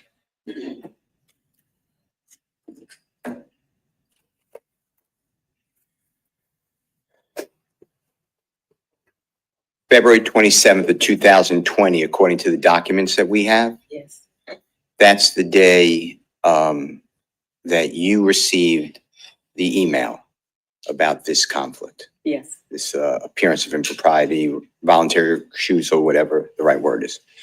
True? yes, And from your memory, you called Miss Johnson, fair to yes. say? Did you record that conversation, like on a recorder? No, I did not. Did you do a memo to your file about your conversation with Miss Johnson? No, Did you take any notes that are preserved or at the time with Miss Johnson during that conversation? I didn't take any notes. So we're going by your memory. Is that fair to say? And then when you called Mr. Barnhill after speaking with Miss Johnson, same questions. Did you record it, memorialize it, notes, any type of document that you can use to refresh your memory? No, Now, this conversation or conversations were not important in February 27, 2020 until several weeks or months later. Is that fair to say? it wasn't important. Yeah, you never wrote the memo, you never wrote what was discussed or anything like that? No, I didn't need to write a memo because everything was routine. And it was the same thing every time I talked to a solicitor or a DA. So I didn't feel the need to write a note. Only time I wrote notes were when I got turned down, no. Okay. And when you say turn down, no, that's when the prosecutor said, I don't want to do the conflict. Right. And in this case, you were not asked about any conversations that you had with Ms. Johnson or Mr. Barnhill for months. Is that fair to say, after the February 27, 2020 contact? I was asked When? after a few weeks after, I guess after the case started coming out in the public about everything that was happening. And who did you speak with? I spoke with the Attorney General. That's Christopher Carr? Yes, And at that point, did you have any memorandum note of that meeting with Christopher no, I Carr? don't. Do you know whether it was recorded or he recorded? I do not. Then you testified via Zoom before the grand jury. Do you remember that? And that would be in about August 2021, if that sounds right. I'm not suggesting it. If you remember, that's It sounds about right. okay. I don't remember the date. That's fine. And that would be approximately a year and a half after the supposed conversation on February 27th. Yes, The year before. And then you and I spoke along with Attorney Jason Clark on December 10th, 2024. Does that sound about right? yes, And we had a telephone meeting or conversation. Fair? yes, And at that time, you explained these phone calls and discussion about this conflict letter. Is that true? yes, And you were going on best your memory, right? yes, And that's what you're doing today. yes, Fair to say? And when you said that it was routine, your information that you wanted to know was, let me have a little flavor of the case or the potential case. So when I make the appointment or somebody agrees, if they ask me what the case is about, I could tell them, you know, this is the type of case, and that person can engage. Do I have the time? Do I have the energy? Whatever, to tell you, yes, I'll take the appointment or not. Fair to say? And you didn't ask anything else except really what is the case about, because that's the information that the non-conflict prosecutor always wanted to know. yes, Fair to say? And Jackie answered your questions, true? true. And told you, in addition to what the case involved, as far as she knew, that George Barnhill has already said he'll do the case if it's appointed to him. Yes. Fair to say? And Mr. Barnhill pretty much did the same. True? Yes. And then the conflict letter went out, or the appointment letter, or the administrative order, I think it's called. True? Yes. And that was pretty much your involvement in this matter. Correct. Okay. May I have a moment? May I have a moment, please? Sure.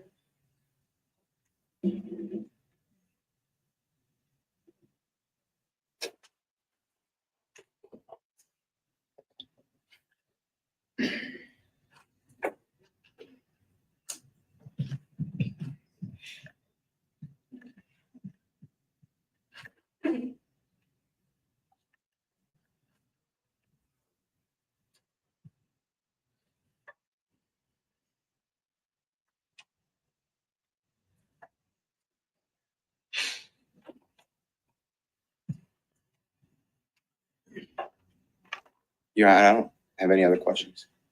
Anything on Great. redirect? Ms. Crinton, thank you. Good seeing you. Anything on redirect? No, Your Honor, this witness may be excused. Thank you, ma'am. You're excused. Call your next witness, please. State calls Stephanie Oliver.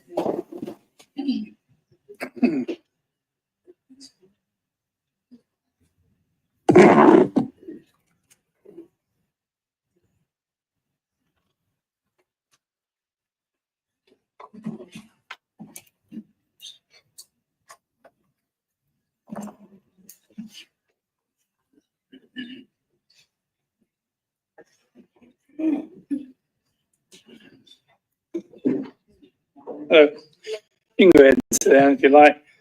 Raise your right hand for me. The evidence you'll give is sworn or affirmed to be the truth, so help you God. Yes, sir. Put your hand down. Speak loudly enough, of course, so that all members of the jury can hear you. Introduce yourself to them and spell your last name for me. Yes, sir. Stephanie Oliver, Oliver. Everybody here okay? Thank you, Judge. Good morning. How are you? I'm well, how are you? I'm fine. How are you employed, ma'am? I am employed with the Glenn County Police Department.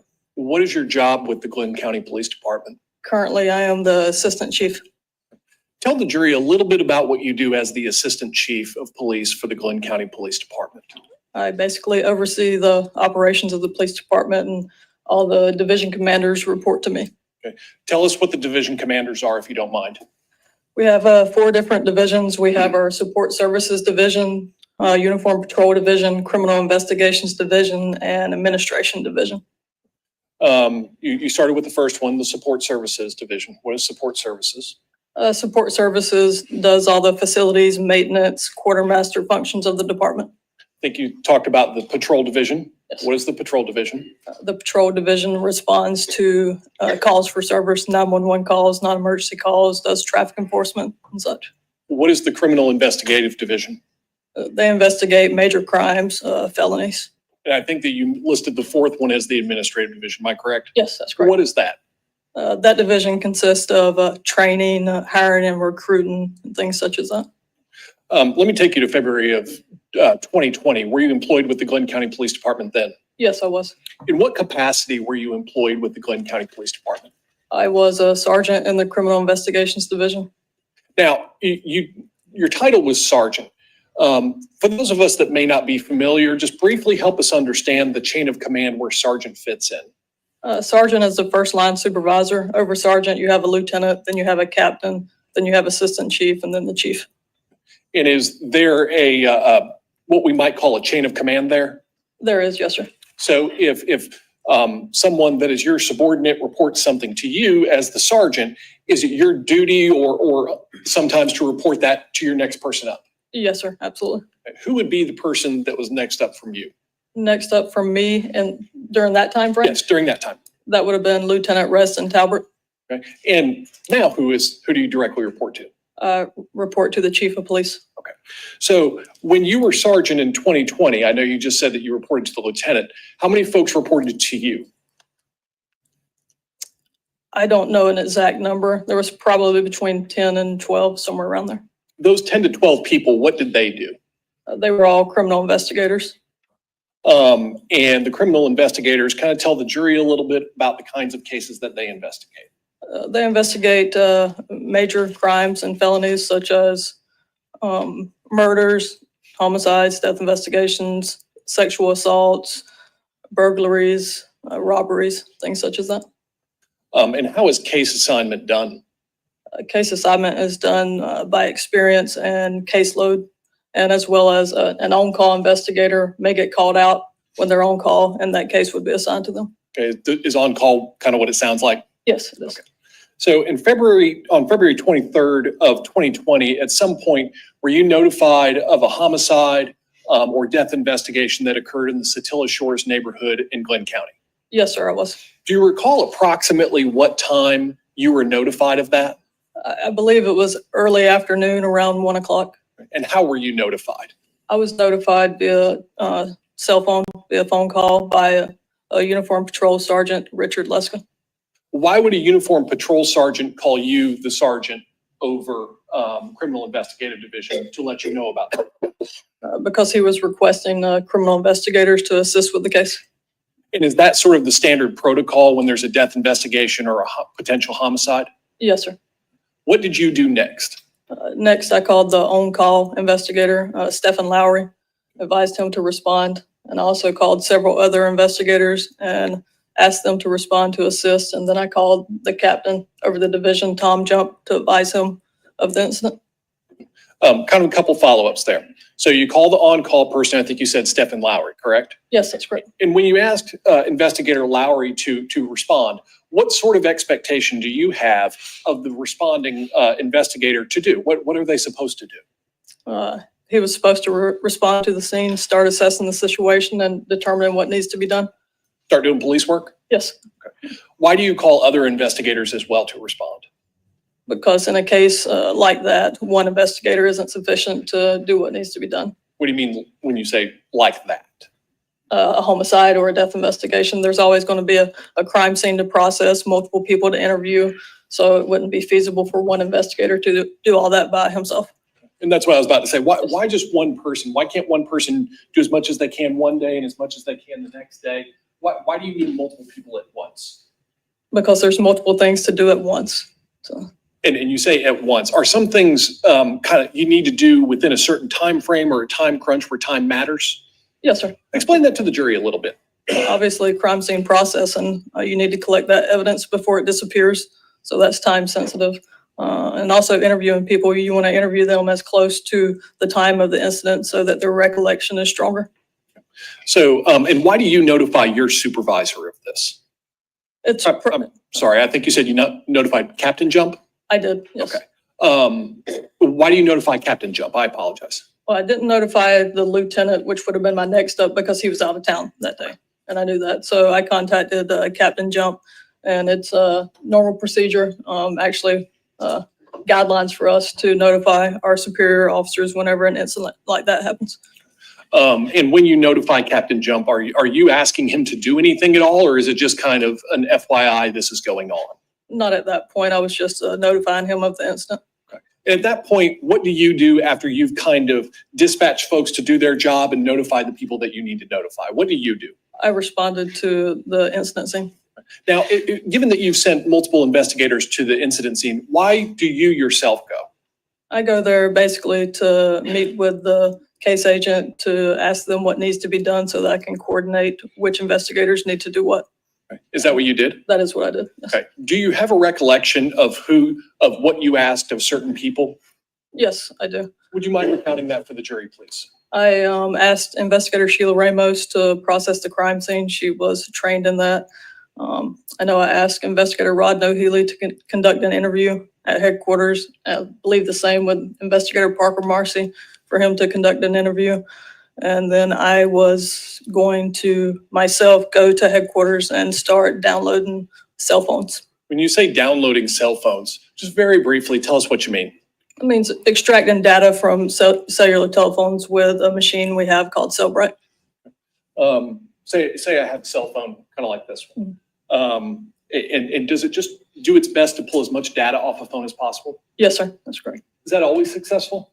No, sir, it's not. Just kind of sometimes yes, sometimes no? Yes, sir. Before you do that, do you have to get a search warrant? Either a search warrant or consent from the owner of the property. Yes. And once that's done, do you just stick it on the machine and set it and forget it? No, sir. We stay with it the whole time. So and is that what you did? You took the cell phones back? I took one cell phone back, I believe, which was given to me by Investigator Lowry, and that's the phone I was working on at headquarters. And so are you certified on Cellbrite? I was at that I was time. about to say, were you? At that time, yes. Okay. And so you were the person that operated that to the best of your ability. Yes. How long did you stay with it? It was hours. It took hours. And unfortunately, I wasn't able to get it to perform like it was supposed to pull the instructions. So I had to turn it over to another investigator. Do you recall whose phone it was? I believe it was William Bryan's. Yes. At what point, roughly, and I know you don't have it down to the second, roughly what time do you think you were finished with the cell phone? It would have been closer to 4:30, somewhere around there, whenever I basically ended my attempt at downloading the phone and gave it to another investigator who was also certified in that. When this is going on, when you're sitting with the cell phone, are you always interacting with the cell phone or the computer, just kind of going, clicking things, typing things, all that? Or are there times when you're not doing anything? There's times when you're not doing that, but that you have to stay with the machine because it will prompt several different functions for you to have to select during the process. And at the same time that you're doing, I ask that because at the same time you're doing that, are you also communicating with people about the incident? Yes, I am. And who are you communicating with? Mostly Investigator Lowry. He's relaying information to me that they're obtaining from the interviews and the scene, and then I'm relaying all that information to Captain Jump. Okay. And when are you acting almost as a go-between between Investigator Lowry and Captain Jump? Yes, sir. When you're getting this information, what sorts of information are you getting? They were telling me about what was being said in the interviews, what was being collected on the scene, what type of videos were being collected and such. Right. I thought I heard some. Just lost my train of thought. What kinds of information are you getting? I think I may have just done. You just asked We'll go to the next one. And during all this, at some point, did you tell them to stop the investigation? No. Okay. Did anybody stop investigating? No, sir. That day, had anybody stopped investigating? That day? No. So what was going on beyond the first day of February 23rd? Beyond the first day? Yes. What are you doing the next day to investigate? Investigator Lowry continued his investigation the next day. What sorts of things do you do? You would have to ask him because my involvement ended that next day. So Why would your involvement end the next? still had other cases to work and other duties and functions. So Investigator Lowry and Captain Jump took over lead on that case. Okay. Now you say that your involvement ended that day. That said, at some point, did you travel to a meeting the next day? I did, yes, the next day. Where was the meeting? It was at our headquarters. At your headquarters, Yes. being Glenn County PD? Yes, Who attended this meeting? it was Captain Tom Jump, Investigator Lowry, myself, Mr. George Barnhill. He also brought an ADA with him, an assistant district attorney. I believe her name was Michelle. And then there were several other investigators. When you say several other investigators, how many do you think? I don't know. All of them that had any part in the investigation were there. At this point, are there still things that the police department needs to do to complete its investigation? Yes. What time do you think that the meeting was? I really don't recall what time the meeting was. Let me see if I can help you narrow it down. Was it early in the morning when everybody needed coffee and the sun hadn't come up? No, sir, I don't believe so. Was it late at night after the sun had gone down? No, sir. Would I be fair, and correct me if I'm wrong, please, would I be fair in saying that it would be during the normal working hours of maybe 9 to 5, somewhere in there? Yes, sir, it definitely was. And you may not remember. Do you remember if it was in the morning or the afternoon? No, sir. Okay, that's fine. So tell us where the meeting in police department occurred. It was in the conference room of the Criminal Investigations Division, And maybe 10 people or so? maybe, yes. And before going in, did you have an understanding of what the meeting was going to be about, or were you going in cold? I knew what it was going to be about. Yes. Okay. And what was your understanding of what it was going to be about? For the investigators to present the evidence and the information they had obtained thus far in the case to Mr. Barnhill. And did you have an understanding of who Mr. Barnhill was? Yes, Who was he? he was a district attorney out of another circuit. Okay. And do you happen to know which other circuit? No, sir. Had you ever met him before? I don't believe so. Not to your recollection, is that fair? No, sir. And going into this meeting, Chief Oliver, can I call you Chief Oliver? Yes, sir. Chief Oliver, going into this meeting, had you yourself made up your mind as the sergeant over CID, and I think CID and CID, the Criminal Investigative Division. Had you made up your mind at this point as to what was going to happen, as to your opinion about the shooting deaths of Ahmaud Arbery? No, sir. And going into that meeting, you yourself as the sergeant over CID, what is your goal in presentation of the evidence to Mr. Barnhill? Just for the investigators to present all the evidence and information they obtained thoroughly and accurately so that he could make his determination on the case. Okay. Now, you say to make his determination on the case. Are you going in looking for a final determination? Yes, at that point we were looking for basically an opinion on which way we needed to go with the case. Okay. When you say which way you needed to go, what does that mean? Whether or not we needed to charge anyone. Yes. What about investigate in the investigative area? Because you already said, I believe, that the investigation is still ongoing. Yes. What about the investigation? What kind of answers are you looking for there? I know that they asked direction on different things that still needed to be done in the investigation, if he had any suggestions. You said they. Who is they? I believe it was Investigator Lowry Right. and Captain Jump. Yes. And why would those questions be asked? To make sure we do a thorough investigation Why do you want to do a thorough investigation? so that we can obtain all the information. Reach the right result? Yes. How long do you think that the meeting lasted? It was at least 2 hours. And at any point were any voices raised during the meeting? No, sir. Did it appear to be cordial? Yes, sir. Did it appear to be professional? Yes, sir. Let's start with this meeting. What is your role during the meeting? My role was basically to coordinate all the investigators to come in and present their evidence to Mr. Barnhill. What kind of evidence was presented? I know they discussed the different interviews, what was obtained in the interviews. One of the investigators went over the crime scene process and the videos that were obtained from Satilla Shores, the video from Mr. Bryan's phone. And you talk about that. You talked about the video that was obtained from Mr. Bryan's phone. Yes, What video was that? that was the video of the shooting. Of the shooting death of Ahmaud Arbery? Yes, Okay. Was it played? yes. Okay. And how was it played? Did you all pass around a cell phone, iPad? Was it projected? No, it would have been played on the TV in there. Video is played on a TV. Mhm. When the video is played, are there any reactions around the room as to when the video is played, after the video is played? Are there mixed reactions? What kind of reactions are you seeing? I don't remember any specific reactions. Are there any reactions from Mr. Barnhill?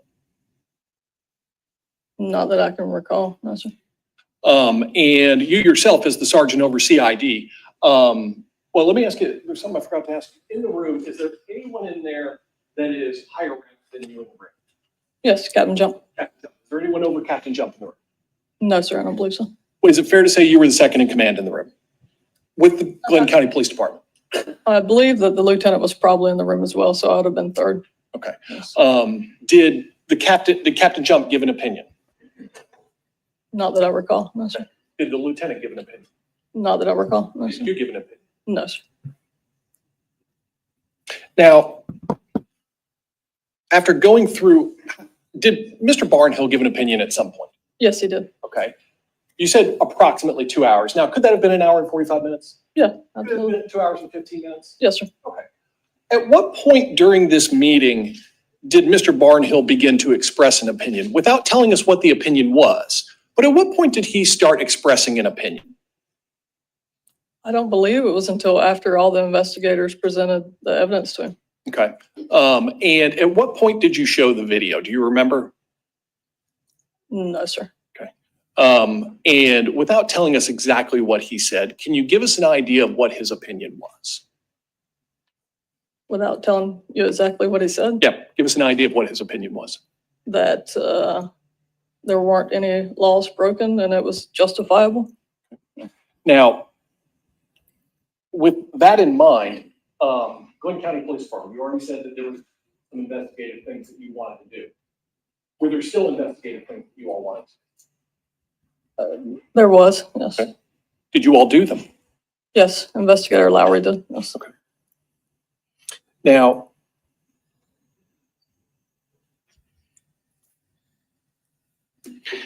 how firm was Mr. Barnhill in his belief, based upon his tone, his body language, and that sort of thing? He was extremely confident in his opinion. And did anybody give any pushback on that?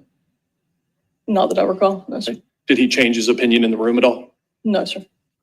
Your Honor, may I have one moment? Thank you.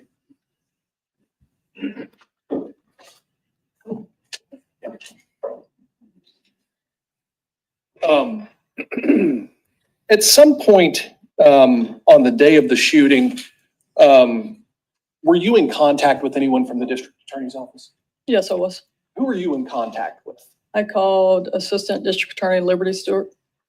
And what did you say to Ms. Stewart, or what did you ask Ms. Stewart? I was basically calling her to ask for her advice and opinion on the case. Okay. And was she able to render an opinion at that moment? No, Did she refer you to somebody else? yes. Who did you call next? I didn't call.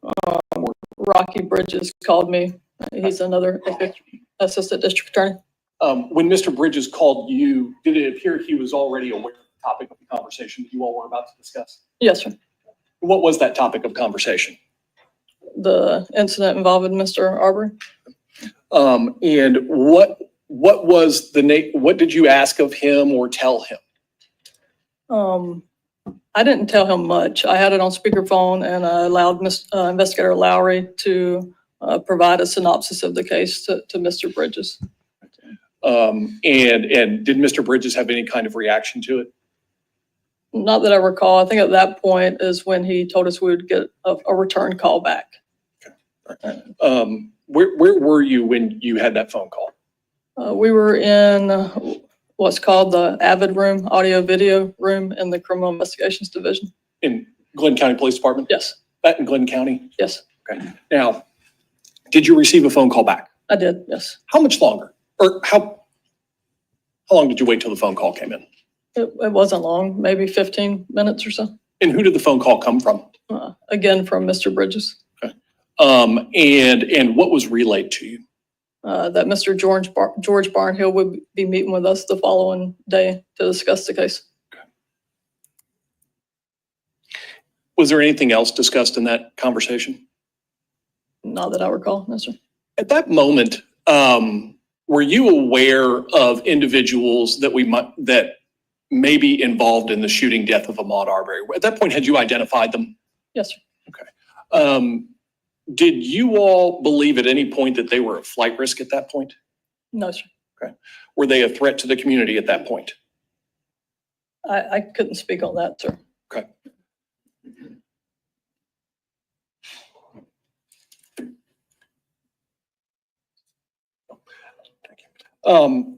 Why did you call Ms. Stewart for advice? It was common practice for us to call the district attorney's office and seek advice on a homicide case where someone's claiming justification, self-defense, And why do you seek that advice? to ensure that we take the appropriate course of action. And how long have you been a police officer? Now, almost 19 years, All right, so at that time, if my math is right, somewhere in the neighborhood of 14, 15 years? 14, yes, somewhere around there. Well, with your level of experience, 14, 15 years, why do you still call the DA's office? I still call the DA's office to this day. I don't have a law degree. I didn't go to law school. They're the legal experts. So they have far more experience than I do in the arena of law. And are you seeking legal advice? Yes, I was. In your mind, how do you see that different from, say, someone who told me, hey, John, you look good in that purple tie, maybe you should wear it this morning? How do you see legal advice different from just, say, normal advice? Because you have to have expertise in that field to be able to give advice. And when you do that and you make that sort of phone call, do you rely on that advice? Yes, sir. And did you seek were you seeking that kind of advice in this case? Yes, sir. When you seek that sort of advice, are you trying to determine whether a crime may have occurred? Yes, sir. Are you trying to determine what kind of law may or may not apply on self-defense? Yes, sir. Okay. And does that influence your decision when it comes to whether you should seek arrest warrants? Yes, sir. It would. How much does that go to that? I would say quite a bit. The prosecuting authority tells you that there weren't any laws broken. It would be pretty difficult for us to do otherwise. Now, both of those phone calls, did they occur at the same location? The same room, the audio video room, I think you said? Yes, that's correct. Okay, both in Glenn County? Yes. May I have a moment, Your Honor? Thank you. I have nothing else for Chief Oliver. Thank you, Chief. Thank you. Cross-examination.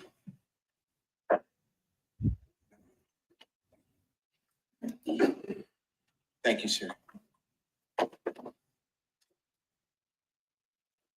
Good morning. Good morning.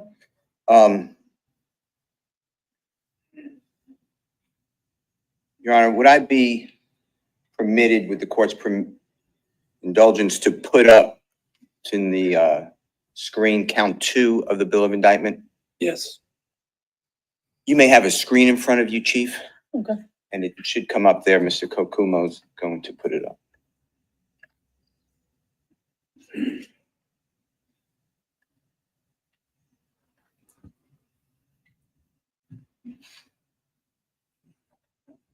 Are you familiar with the bill of indictment in this case?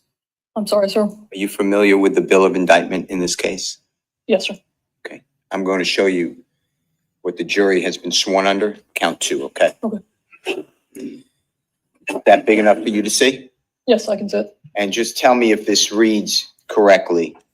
In the name of half of the citizens of Georgia, the grand jurors aforesaid charge and accuse Jacqueline Lee Johnson with the offense of obstruction and hindering a law enforcement officer in violation of 16-1024 for that said accused, that means Jackie Johnson, in the county aforesaid on or about February 23rd, 2020, did knowingly and willfully hinder Stephanie Oliver, that's you, correct? That's me. Yes. And Stefan Lowry, that's your coworker at the Yes, time. that's correct. Law enforcement officers with the Glenn County Police Department in the lawful discharge of their official duties by directing that Travis McMichael should not be placed under arrest contrary to the laws of said state, the good order, peace, and dignity thereof. You see that? Yes, sir. I see And it. it's presented by the Attorney General of the State of Georgia, Christopher Carr, and John E. Fowler, Deputy Attorney General. You see all that? I see it. Yes, sir. Okay. I want to ask you some questions about this. Tell the ladies and gentlemen of the jury how Jackie Johnson knowingly and willfully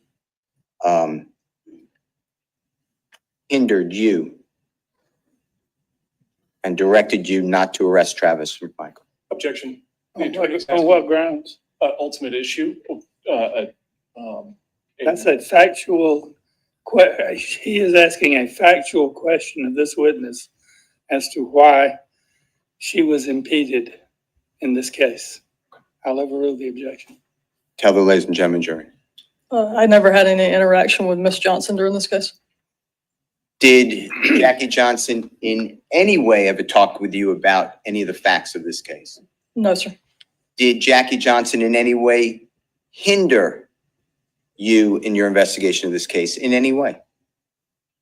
Not to my knowledge. Did Jackie Johnson in any way stop you from the lawful discharge of your duties? No, sir. Did Jackie Johnson in any way direct you not to arrest Travis McMichael? No, sir. Did anyone with Jackie Johnson's office, so I'm talking about the district attorney's office in the Brunswick Judicial Circuit, did anyone there, Steph, you mentioned two names, I'm just going to give them. Liberty Stewart, you know that she is a lawyer, right? Yes, Prosecutor, yes, and in 2020 worked with Jackie Johnson's office, that's true? correct. Yes, Okay. We'll ask you, did Liberty Stewart hinder you from your lawful discharge of your duties? no, sir. Did Liberty Stewart direct you not to place Travis McMichael under arrest? No, sir. You mentioned the Honorable Rocky Bridges. You know that gentleman? Yes, I did. Prosecutor with the District Attorney's Office in February 2020, Jackie Johnson's office. Yes, Did Rocky Bridges hinder you in the lawful discharge of your duties? no, sir. Did Rocky Bridges direct you not to arrest Travis McMichael? No, sir. Were you ever consulted that you are the named victim in count 2 of this indictment? Did anyone tell you this was happening? I believe I was made aware of it right before the grand jury presentment. Do you remember testifying before the grand jury? Yes, Do you remember being asked similar questions I just asked you? yes, Did you tell the grand jury you took an oath to the grand jury? I did. Yes, Similar oath that you took now? yes, sir. Do you remember telling the grand jury that Jackie Johnson did not stop or hinder you or prevent you from doing anything? I don't remember my testimony, but it would have been similar to what I'm testifying to here today. Okay. Thank you, sir. I want to ask you,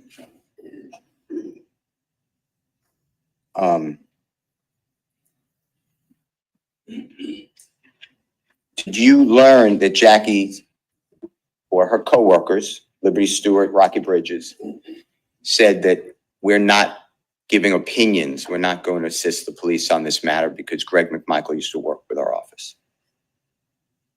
The only thing I knew is that they were conflicting the case out to Mr. Barnhill. Okay. Now, you talked a bit about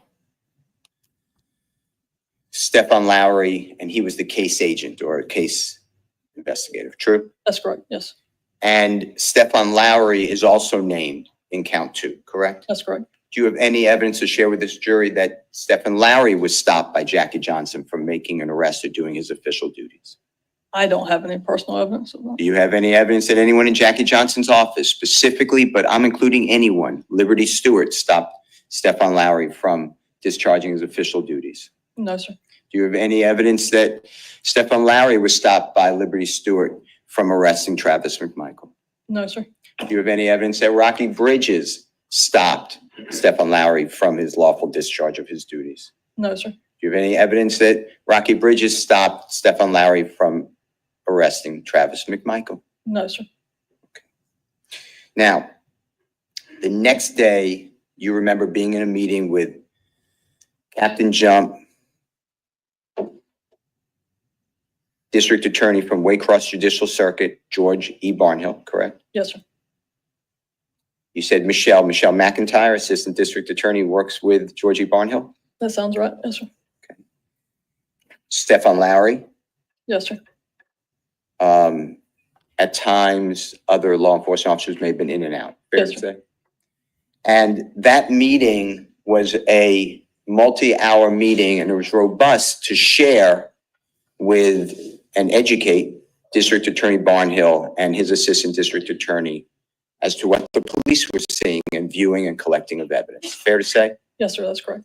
And there was more work, you made it clear, to do on the case, right? Yes, sir. And District Attorney Barnhill wanted more information on the case too, true? That's my understanding that he directed Investigator Lowry to do some other investigation in the case. And tell the ladies and gentlemen jury, was Jackie Johnson at that meeting? No, she was not. Was Rocky Bridges at that meeting? No, sir. Was Liberty Stewart at that meeting? No, sir. To your knowledge, was any representative of the Brunswick District Attorney's Office at that meeting? No, sir. Do you have any information that Jackie Johnson knew what went on in that meeting? No, not me personally. I don't have that knowledge. Now, were you with Stefan Lowry the day before, meaning the day of the murder of Ahmaud Arbery, the day before, so Sunday, February 23rd, when he contacted Ahmaud Arbery's mother? I wasn't present during that conversation. No, sir. Do you know what was said by Stefan Lowry to Ahmaud Arbery's mother during that conversation? Objection calls for hearsay. Well, I'm not asking. whether she knows if anything was said does not call for hearsay. The content certainly does. So don't get into what was said, obviously. No, sir. I don't know.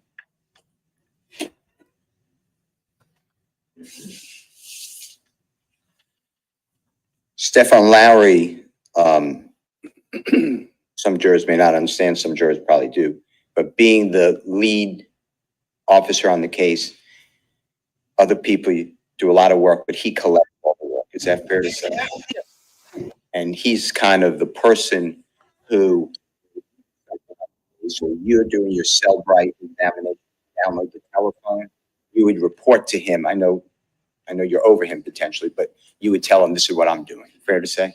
Yes, that's correct. And any reports made would then go to him so he could compile the entire file in the police department. True? Yes, that's correct. Okay. Do you know personally that Ahmaud Arbery was in the process of committing a burglary when he was killed? What do you mean? How it came about? Yeah, did you ever hear that? That the police were saying that Ahmaud Arbery was in the process of committing a burglary when he attacked Travis McMichael and there was a struggle over the gun discharge? No. We knew there was an incident where he entered a residence prior to the shooting incident, but it wasn't all one. So, right, it was never a time that Ahmaud Arbery was in the process of committing a burglary. Not to my knowledge, it was a criminal trespass at best. At best, right? Yeah. It wasn't even a home. It was a home under construction, fair to Yes. say? That's It was open. Yes. Okay.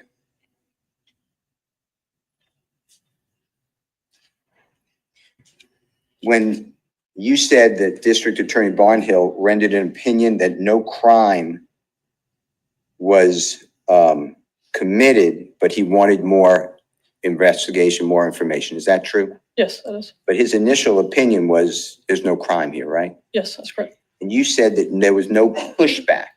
Did any law enforcement officer with Glenn County who understood the case, watch the video that Mr. Bryan captured? Did anyone say, how could that be? Not that I recall. No, sir. Can I have 1 second, Your Honor? May I have one moment? Yes.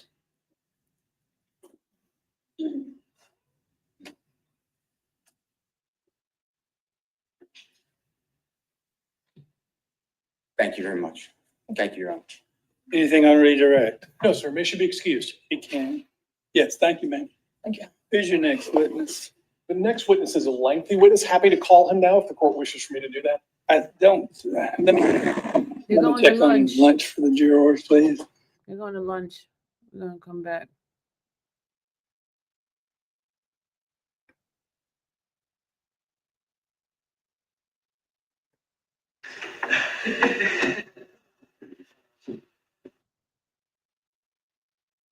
Look at Kokomo, y'all.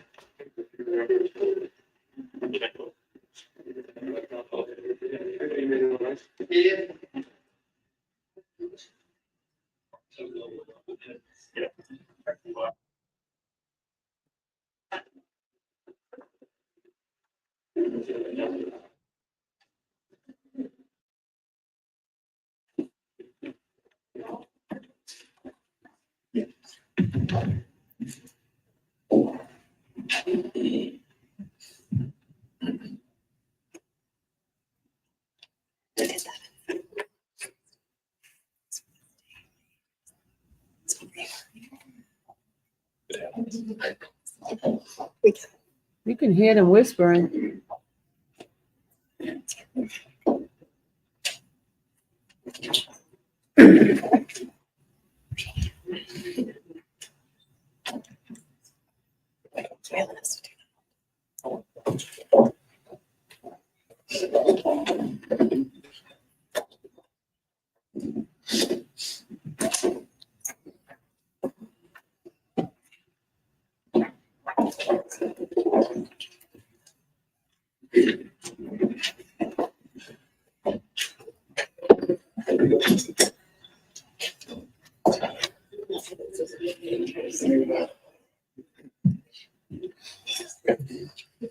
Yes.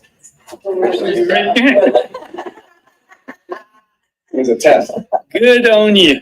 Test, Your Honor. The question, I failed the test, exactly. If you've followed those instructions, have not discussed the case or listened to any, raise your right hands.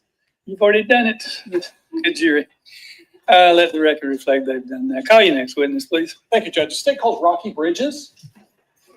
Go Rocky. Rocky gonna call them a moron. Gonna call And I'm Michael going got to him a assume moron. that everybody got a sufficient lunch. Yes, sir. Great. Very good. Thank you. See, they fed them food, y'all. They fed them. Not like Fulton. Come on down, please, sir. They feed them every day. Raise your right hand. The evidence you give is sworn or affirmed to be the truth, so help you God. I do. Have a seat. Loudly enough so that all members of the jury can hear you. Begin by introducing yourself and spell your last name for us. Sure. My name is Rocky Bridges, R-O-C-K-Y, last name Bridges, B-R-I-D-G-E-S. Thank you, sir. Thank you. Everybody here? Good deal. Keep the volume up for me, please. Good afternoon, Mr. Bridges. Afternoon. Are you a lawyer? I am. How are you employed, sir? I work for the Maryland Bennett District Attorney in the Waycross Judicial Circuit. All right. Now, the Waycross Judicial Circuit, where is that located compared to here? I actually cover Brantley and Charlton counties, which Brantley neighbors Glenn County. We'll look up here. So this green area right here, I think is number one, is the Brunswick Circuit. It's right below it. So Charlton would be the county that comes down into Florida, and Brantley County is the county right above it. So I have those two lower counties. So I can see that you're pointing at the screen in front of you. Oh, I'm not yes. sure everybody can see, so I'm going to point to a couple Sure. of things you were referencing. So which circuit is this magenta color? That would be this circuit, Brunswick Judicial Circuit. This sort of green colored one, which one is that? That's the Waycross Circuit. Is that where you currently work? Yes. And you work for the district attorney, what's her name? Maryland Bennett. Okay, great. Now, you talked about covering a couple of counties. I'm going to move so there's not as much of a glare on there. Mhm. And you say that the one that extends down to Florida, is this kind of the one right here? That's Charlton County, yes. Which one was the other county you said? The one right above it, Brantley County. So it's those two. This one here or this one? The one you got your finger on there. So the one that borders with Glenn County. All right, and that's what I was about to say, borders with Glenn County. Yes, Are you familiar with the Brunswick Judicial Circuit? I am. Which one is Glenn County? And just stop me when I'm pointing to. Okay, so Camden County is where I used to work. Glenn County is right above it. So Camden's at the bottom. Camden Yes, to Glenn. that's Glenn. This may seem like a silly question, but which county is Brunswick in? Glenn County. So, Mr. Bridges, how long have you been an attorney? I actually have been an attorney since October of 2002, That would. about almost 23 years. And in your 23-year career, what jobs have you held? I actually, I went to University of Georgia, where I doubled in criminal justice and political science. And when I was getting ready to go to law school, I had to finish my criminal justice degree with an internship in a law enforcement agency. And Stephen Kelly, who is now Judge Kelly, gave me the opportunity to do an internship with the Camden District Attorney's Office the summer before I went to law school. And then in 2001 and 2002, every summer while I was in law school, I would come back and work for the Camden County District Attorney's Office. And then passed the bar right after I graduated law school and started working as a full-time assistant DA in October 2002. So I pretty much went to law school to be a prosecutor, and my entire career was as prosecutor. I've never done anything else in the legal field. 23 years prosecutor. Yes. And which office, you said you started here in Brunswick, in the Brunswick Judicial Circuit? I did. How long did you spend here? I started here in 2002 and worked till January of December of 2022. So approximately 20 years. Is that Yes. give or take a little? I think I might have been 2021, so it was about 19 years, give or take. So, and then after that, did you move over to the Waycross Judicial? I did. What are your current duties in those two counties that you work in? What do you do? I'm basically in charge of both those two counties. There's me and one other prosecutor who we just recently hired. So for a while there, I had both counties by myself, which was kind of hard to do. But we've got a new attorney there. So she and I share the two counties basically alphabetically by the last name of the defendants. We just kind of split the two caseloads. But I'm in charge of prosecuting all felony cases in Charlton County. Brantley County does not have a state court. So in Brantley County, we do the felonies and the misdemeanors. And when you say all felonies, is that from the lowest level felony all the way up to murder? All the way up to murder. How many cases do you carry at one time? Ooh, well, with COVID, the COVID made the case a little bit longer, and I took over and trying to clean that up, because quite a bit of time elapsed, so we could prosecute cases fairly regularly like we should have. But it's in the thousands. And you indicated that you prosecute some of the more major crimes as well. Yes. Did you do the same when you were in the Brunswick Judicial Circuit? Yes. When I was in the Brunswick Circuit, starting in, I believe it was January of 2000, and it might have been June of 2010, but really officially January of 2011, I started as the senior attorney for the Camden County District Attorney's Office. And at that point, most of my caseload was primarily the more serious cases. Camden County doesn't have a state court either. So in Camden County, we did a lot of misdemeanors. And since we did a lot of misdemeanors, I was probably one of the only attorneys that knew anything about DUIs. So that kind of progressed into prosecuting vehicular homicides. And for, I don't know, probably 8 or 9 years, I pretty much, if I didn't prosecute every vehicular homicide in the circuit, of Brunswick Circuit, I was involved with all of them. But I did a lot of vehicular homicides throughout the entire circuit in Brunswick.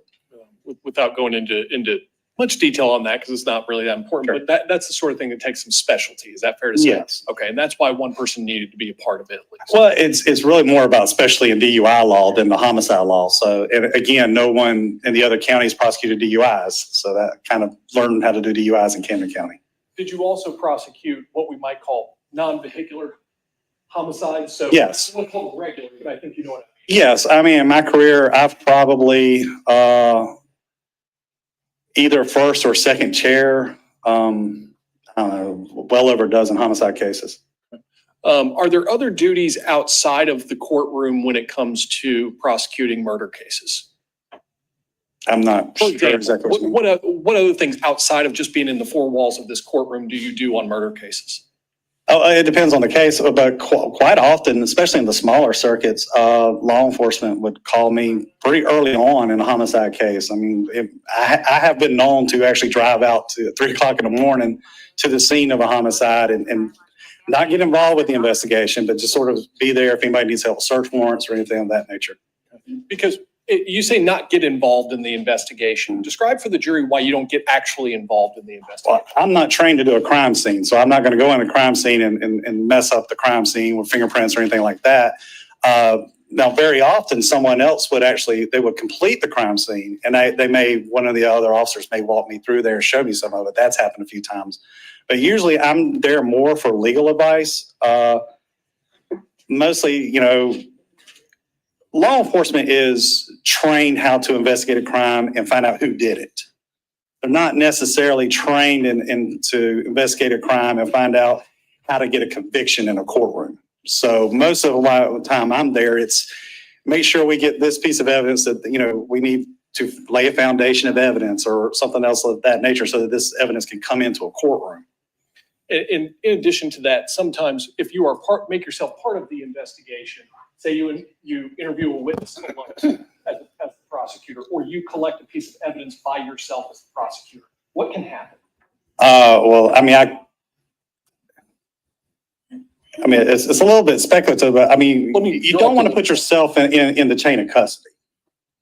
Can you make yourself a witness? Yes, you could make yourself, potentially you could make yourself a witness. And if you make yourself a witness in a trial, can you be the prosecutor? No, they would have to be conflicted out. Okay, all right. So, were you in sort of the same position in the year 2020 when you were working in Camden County? Yes. Were you working the same kinds of cases, kind of major cases, vehiculars, and some misdemeanors? Well, I kind of worked everything, but we had 2 other attorneys in the office. They carry a heavier caseload than I did, mainly because I was the administrative attorney, so I was trying to keep all the calendars moving and all the cases moving. But I really handled everything, but I did tend to have most of the more serious homicides and armed robberies, that kind of thing. Right. And at the time, how long had you been working for Jackie Johnson in 2020? I think she took over as DA in 2010, if I'm not mistaken, so I'd worked for her the whole time. And how often do you think that you would talk to her? I mean, it depends on the case, but Jack and I, we talk quite frequently. Okay. Would you say, when you say frequently, could it be once a week? Oh, it was more than once a week. A generally good relationship? Yes, Do you know a person named Greg McMichael? I do. And who was Greg McMichael? He was an investigator with the district attorney's office. He was there when I started graduating college and interned. He was an investigator then under District Attorney Stephen Kelly. What was his role in the district attorney's office? His title was lead investigator, but it's not like he actually did any investigations. Mostly it was Greg McMichael, from my experience in dealing with him, was mostly transporting witnesses back and forth from the airport, maybe going to police departments and obtaining videos and things like that. Was pretty much his job. Would you describe for the jury kind of his work ethic? I didn't have a lot of interaction with Greg McMichael early on. He didn't come to Camden hardly ever, so it was mostly Glenn County he was in. As I got older and did more serious cases and more murders, and I was kind of helping out vehicle homicides and things in the Brunswick, Glenn County area, had more interaction with Greg. He was, like I said, not really an investigator. He's more of just someone that, was kind of there. Honestly, I think a lot of people just sort of waiting on him to retire. So in your experience in a DA's office, what does the lead or chief investigator do? Well, it has changed in the last few years. But prior to Greg retiring, it was basically go to the police department, get some evidence and come back to the office. That was pretty much it. Maybe pick up a couple of witnesses. And that actually was similar in the Waycross circuit. When I went over there, when I first started there, we had a senior investigator that was very similar. Now we have newer, younger investigators who take more of an active role in actually interviewing witnesses and doing more of an investigation. Did you ever have the opportunity to observe Jackie Johnson and Greg McMichael interact? I mean, in office interactions, but not outside the office. You observed them generally. Miss Jackie Johnson had a good relationship with everybody in her office. So, and as the district attorney, is it not you, but if your understanding of the district attorney makes those decisions as to who has what position in office? For example, if the district attorney didn't want you as an assistant district attorney in Camden County, they wanted you up in Jeff Davis County, could they say, listen, Rocky, we're moving you? Well, ultimately, the district attorney is, has the last say in everything. However, I mean, we did have a lot of discourse about, when I wanted to take over vehicle homicides. I discussed that with Ms. Johnson. That was something I was interested in doing. And so that was probably more my idea than hers. But that's kind of what, when it comes to organization of office, people's duties, that sort of thing. Well, I mean, it's like any other employment. Everybody has somebody at top, but that doesn't mean that other people aren't making decisions. Sure, absolutely. So February 2020, I think I asked you just a moment ago, you were in that position in Camden. Yes. Did you receive a phone call regarding a shooting on February 23rd of 2020 that occurred in Satilla Shores? I did. I didn't know where it occurred when I got the phone call, but it was sometime after 5 o'clock. I was like 5:17, 5:15, somewhere thereabouts. Received a phone call from Liberty Stewart. Okay, and who was Liberty Stewart? Liberty is another ADA in the office. I've known her for a long time. I think she was, at the time, if I'm not mistaken, I think she was the senior attorney in Glenn County. And I think I've asked somebody this before, and it may sound silly, but an ADA, what's an ADA? Assistant District Attorney. Okay, prosecutor. Right, prosecutor. An actual lawyer in the office. Fair. How long have you been working with Liberty? I'm not sure when she started, but it was her entire time she'd worked in the DA's office. Generally a good relationship? Yes. Did y'all try cases together at all? I believe I don't know if it was during this time period, but I did sit second chair with Liberty during a vehicle homicide trial once. Okay. That's the only thing I'd ever tried with Liberty. How often do you think you'd talk to her? Unless sometimes there's a lot of spillover with Camden and Glenn County. We may have the same defendant with two different cases. I may talk to her about that, but it's probably not more than once a month. Now, when you received the phone call that day on February 23rd, what was the nature of the phone call? Liberty had called me and basically told me that there had been a shooting in Brunswick. She told me that Stephanie Oliver, one of the investigators in Glenn County, had told her what the evidence or what had happened. She gave me a brief rundown of that, and that was the end of that conversation. So what was the purpose of the phone call? Was it just to kind of gossip with you? No, she told me about it. She actually told me about what had happened before she told me who it was. So when I was first hearing about it, I just thought this was any normal homicide case that she was telling me what happened in Glenn County. We did discuss it. She was trying to get in touch with Ms. Johnson, hadn't heard from her. The way the circuit was kind of lined up is there was Ms. Johnson was the DA, John B. Johnson was the Chief Assistant District Attorney. There were a couple of attorneys that were senior to me, one out of Baxley and one out of Wayne County, but they don't really do much in Glenn County.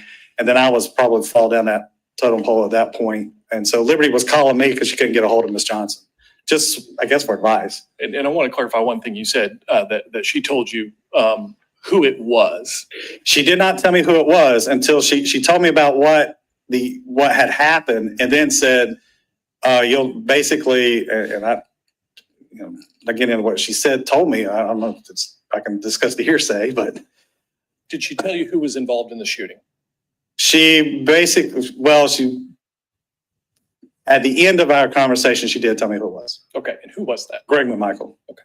And is that the same Greg McMichael that was the lead or chief investigator in the DA's office? Yes. Okay, what was your reaction to that? My immediate action was, what a moron. What was he thinking? I was very disappointed. All right. So when you get that kind of phone call, what did you do next? I immediately, Liberty had made a statement that this was above her pay grade, and I responded it was above my pay grade too. So I immediately tried to get Ms. Johnson on the phone. Did not know if she was aware of it, didn't know if she had any idea. Liberty didn't know that she had any idea of it. I called her, didn't get a response. I called John B. Johnson, who was the chief assistant district attorney, didn't get a response. At the time, I didn't live that far away from Ms. Johnson, so I actually got in my truck and drove to her house to see if she was at home. And she was not. And then I actually took a couple phone calls in her driveway. Those phone calls you took there, were they related to the case? Yes. Or was it just something? No, they were related to the case. Who were you taking phone calls from? I don't remember whether Liberty gave me Miss Oliver's phone number, or I didn't know her very well, but I don't know whether I had her number, but I gave her a call. Just sort of to find out what was going on, because she was waiting for someone from the district attorney's office to call her. Okay, and what was your understanding of to call her to do what? I didn't know. That's why I called her, to find out what she needed, what was going on. And then she gave me a brief rundown of what had happened, that essentially what I was told was that there was a shooting in Brunswick, and what had happened was that Greg McMichael and his son Travis, who I'd never met, did not know Travis, that they saw an individual coming out of a neighbor's house. Greg McMichael, I think I'm not sure if he was still post-certified or not at the time, but Greg McMichael chased him down to find out who it was. And at some point, Travis exited the vehicle, that the individual they were following ran in front of the vehicle, grabbed Travis's gun, and then it went off. That's what I was told. She told me that she thought that it was potentially a self-defense case. And what she wanted was somebody from the district attorney's office to come over, look at the case, watch the video. I was told that it was on video, that there was some video. I didn't know how the video was taken or anything like that, but I was told it was a video. And wanted somebody to give me legal advice about what to do next. I took that to mean, do we need to do a search warrant? Do we need, what kind of evidence do we need? Or the kind of stuff I would normally do in any homicide case I was caught about. I immediately told her that our office would be conflicted. I knew there was no way in the world we were going to be in this case. I did not need Ms. Johnson to tell me that. I knew. And then while I was talking to Stephanie, Miss Oliver, that's when Ms. Johnson called me back. When you say that she called you back, is it one of those where somebody buzzes into you? Yes, yes. I actually hung up with Miss Oliver to speak with Miss Johnson. You're anticipating my questions. Yeah. So was Miss Johnson on the other end of the line? Yes. Okay. Tell us about that phone call. I told her what Miss Oliver had told me. I don't know any details about it. I knew that she had already heard from somebody. I don't know how or any details of that. I discussed her that they thought it was a self-defense case, but they wanted somebody to look at it. I do recall giving her a brief synopsis of what Miss Oliver told me. Very short phone calls. Now, you said that she already seemed to know to what extent did She, know? as far as I know, the only thing she knows basically that Greg and Michael had been involved in a shooting. Okay, so knew about Greg. Yes. So you hang up with Jackie. Yes. What do you do next? Well, actually, I talked to, while I was still talking to Ms. Johnson, we were talking about, was there any way that we could, get them any assistance for any legal advice? And when speaking with Ms. Johnson, I was not under the impression that it was, hey, come tell us what this case is. It was more about legal advice on what to do next as far as a case goes. And I was more concerned, been a prosecutor 23 years. I was more concerned about, if it's not a self-defense case and if Greg is guilty of something, I want to protect the case. So I basically told Jackie that they needed to get somebody there to give them some legal advice because I didn't want it. I want to make sure that if they needed to see any search warrants done or if they needed to interview Greg or his son again, sometimes if we get in on the case early enough and I can sit there and watch an interview with the defendant, and I've done this, law enforcement may be interviewing the defendant and I'll sit in another room and watch it. And then I may tell them, go ask them this, go ask them that. And I'm thinking about questions I want to see for potential trials. And so I was concerned with that. Now, kind of lost my train of thought. In your first phone call with Stephanie Oliver and the second time you spoke with Stephanie, right, did you all discuss anything involving some flags? Yes, Ms. Johnson and I talked about that, and when I think, if I remember correctly, it was basically, she said, hey, before we even try to find somebody that's willing to go talk to them and discuss the case with them, let's make sure it's a safe environment to do so. So she's basically said, ask her if they're a flight risk or if they're a danger to the community or if they're, is the situation with the neighborhood volatile? We were wanting to know that kind of information. Which at the time I thought were fair questions because those are the same type of questions that we would have to deal with on at a bond hearing. So it's something I was used to talking about. Okay. And when you're making that evaluation of whether someone is a flight risk, someone is a danger to the community, that sort of thing, how would you take steps that are different than if the answer is no, that they are not? Basically, what my decision making was, if Miss Oliver told me that one of those things were correct, I would say, I'm sorry, we can't help you at all. You got to do what you need to do. That would have been the end of it. But when I discussed those questions with her, she told me no to all those questions. And I thought, well, I didn't know if they weren't going to make an arrest next day or 2 days later or something like that. I didn't know, but I didn't see any issue with seeing if we could find some attorney to be willing to talk to them. And so what did you relay to Sergeant Oliver? Exactly what I just said. Basically, I think when I called her back was after Miss Johnson had told me that George Barnhill was willing to go down there and talk to him. All right. So I want to make sure we're clear about Sure. that. And Because there were a number of phone calls. Right. Going back and forth. Is that fair? there were, and some of them are unanswered. So there were phone calls with nobody answered the phone. Let me kind of reorganize. Sure. How many times did you speak to Stephanie? I believe twice that I talked to her about the actual case while Ms. Johnson called in the middle of it. Then I called her again later to tell her that Mr. Barnhill was going to be later that day than what he had planned. How many times did you speak to Ms. Johnson? About this case, I think it was only twice. You're talking to her 4 times that day? Yes. Okay, we're going to come back to that. Now, so you speak to Stephanie Oliver, and do you recall speaking to Stephanie Oliver 4 times that day? No. Okay, so you call her once. First or she calls you, one or the other, and gets info on the case. Yes. Fair to say? Yes. At that point, Jackie buzzes in. Is that right? Right. Is that the first call? So to speak? That's the first time I knew anything about the case directly from law enforcement. I had heard something from Liberty. All right, let's go to the second time. You speak to Stephanie. What more are you getting, or are you relaying? Oh, I think at that point, when I hung up with Ms. Johnson, I called Stephanie back to ask about the questions about the flight risk and was there danger to the community, that kind of, those questions. And when she said, no, there wasn't, I believe I called Ms. Johnson back after that. Okay. Now, when you call Ms. Johnson back, what was in that phone call? Basically, we were thinking about if there was anybody that'd be willing to go talk to them.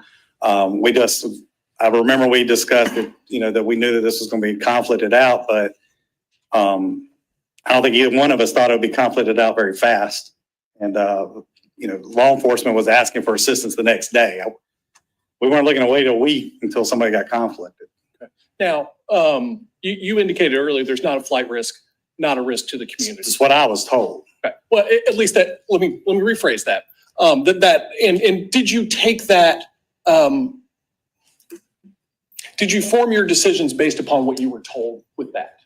No, my decisions were based on what Stephanie Oliver wanted to do and what was going on. If she had said, I'm going to arrest him, that'd have been the end of our conversation.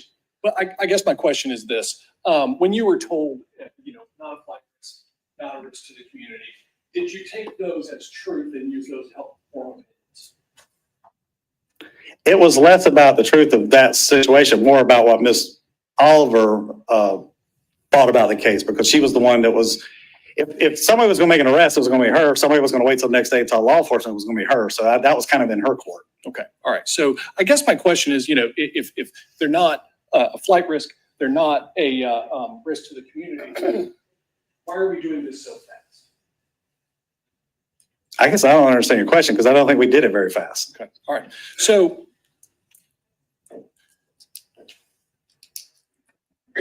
to your knowledge, this would not be the type of emergency situation. Is that fair to say?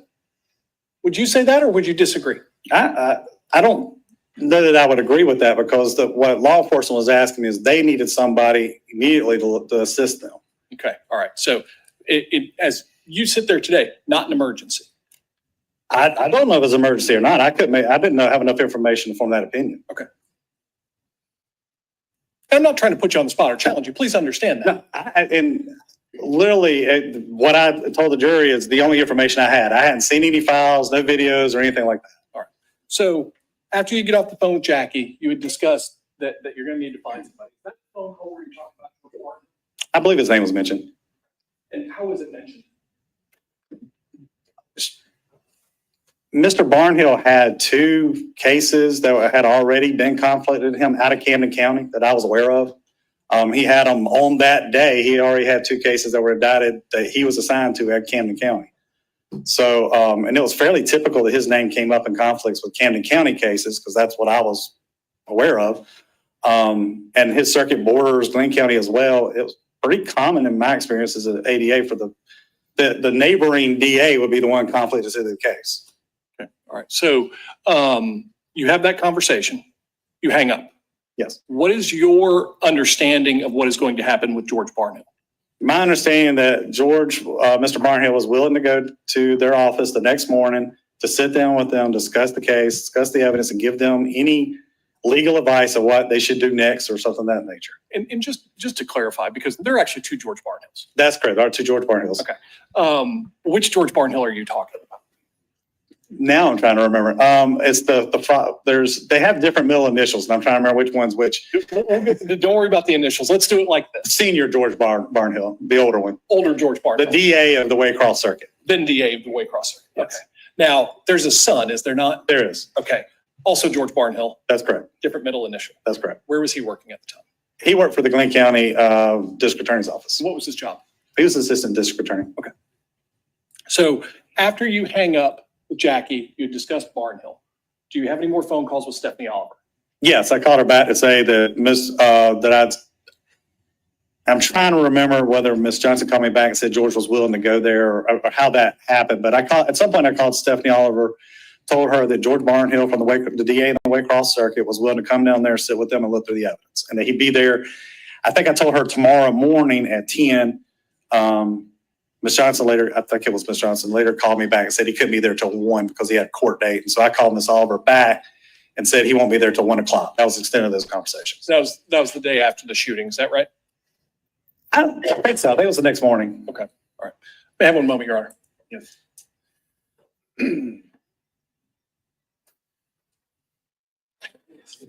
So when you had this is going to seem kind of silly, but the Glenn County District Attorney, which county is that? Glenn County. And when you were taking these phone calls, where were you? I was in Camden County. You were in Camden County. The district attorney's office itself is in which county? Well, there's an office in Glenn County and an office in Camden County. Does the defendant, I'm sorry, does Jackie Johnson have like kind of a main office? Our main office was, historically, the main office has always been the Glenn County office. It's the larger office, but she spent quite a bit of time in the Camden office. Okay. And that's here in this courthouse, the main That's office. correct. Okay.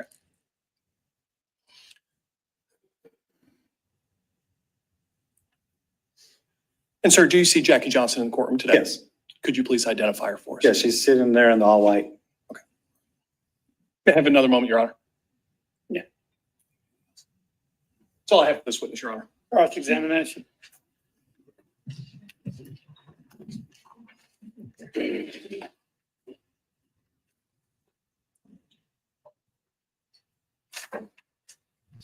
Well, Mr. Good Adams. afternoon, Mr. Bridges. Afternoon. I want to ask you a few questions about some of these phone calls, largely the time, because our timeline is very important in this case. Would it help you to refresh your recollection by looking at your phone bill? Yes, it would. Hey, tall glass. My approach with you.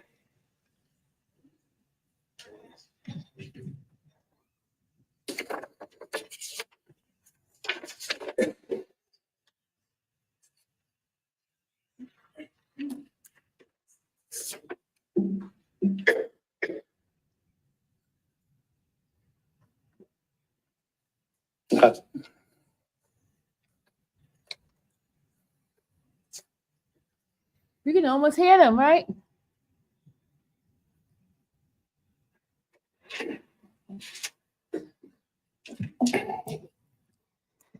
If you would look through your phone bill to refresh your recollection, what time is the earliest phone call from Stephanie Oliver? From to Or Stephanie Oliver? your first conversation with Stephanie Oliver? Okay, my first conversation with Stephanie Oliver was, now the first conversation with Ms. Stewart was at 5:17. The first one with Ms. Oliver was at 5:30. Okay. And let me back up to Ms. Stewart, because you referenced on direct with Mr. Fowler that she commented it was above her pay grade. Yes. Okay, it would be the conflict, correct? Just no, well, the whole making any decisions about a case was above her pay grade. Okay, so she called you advice as to the conflict? Yes. And that, it was not uncommon for Liberty to call for me for advice. I've got probably 10 years ahead of her as a prosecutor. And then if you will look at what time you have the first conversation with Jackie. At 5:32, like 2 minutes later. Okay. And then what time is your final conversation with Stephanie Oliver? That day, my final conversation was at 5:35.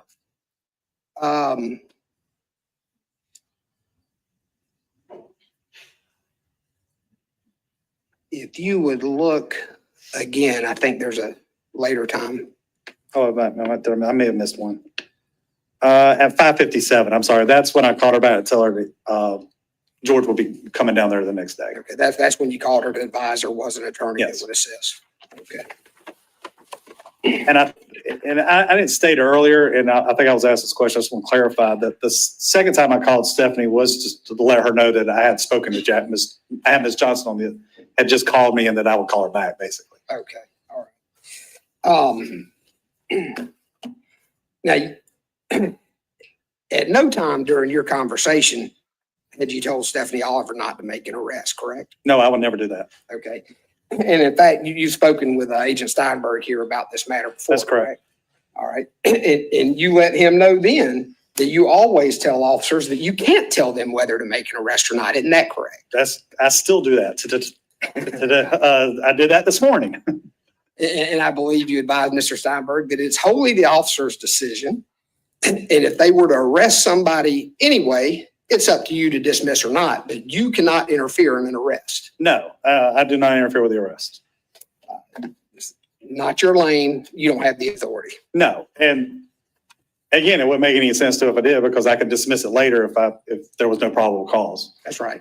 Jackie didn't tell you to stop any arrest. No, And in fact, from your conversation with the police, there wasn't going to be any arrest. my understanding when talking with them was they thought it was a self-defense case. 1 minute, Your Honor. That's all the questions I have, Judge. Can you read your right? Yes. You still have those phone records in front I of you? do. All right. Off the top of your head, without looking at them, because you do this the right way, I think you know what I'm about to do. Do you recall which phone number that you would call to talk to Jackie Johnson? No, I don't know the numbers. I had it programmed in my phone. That's okay. Would it help refresh your recollection if you take a look down? It would, and this is my handwriting on here, so I wrote the names by these numbers. All right. If you will take a look at it, we're going to do it the right way. Sure. Will you take a look at it, read to yourself silently, and look up at me when you finish, please? For Ms. Johnson's number? Yes, sir. Yes. Would you please let us know what that number is if you recall? 912-270-6180.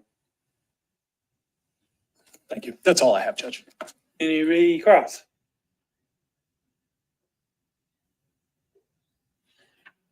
Which one?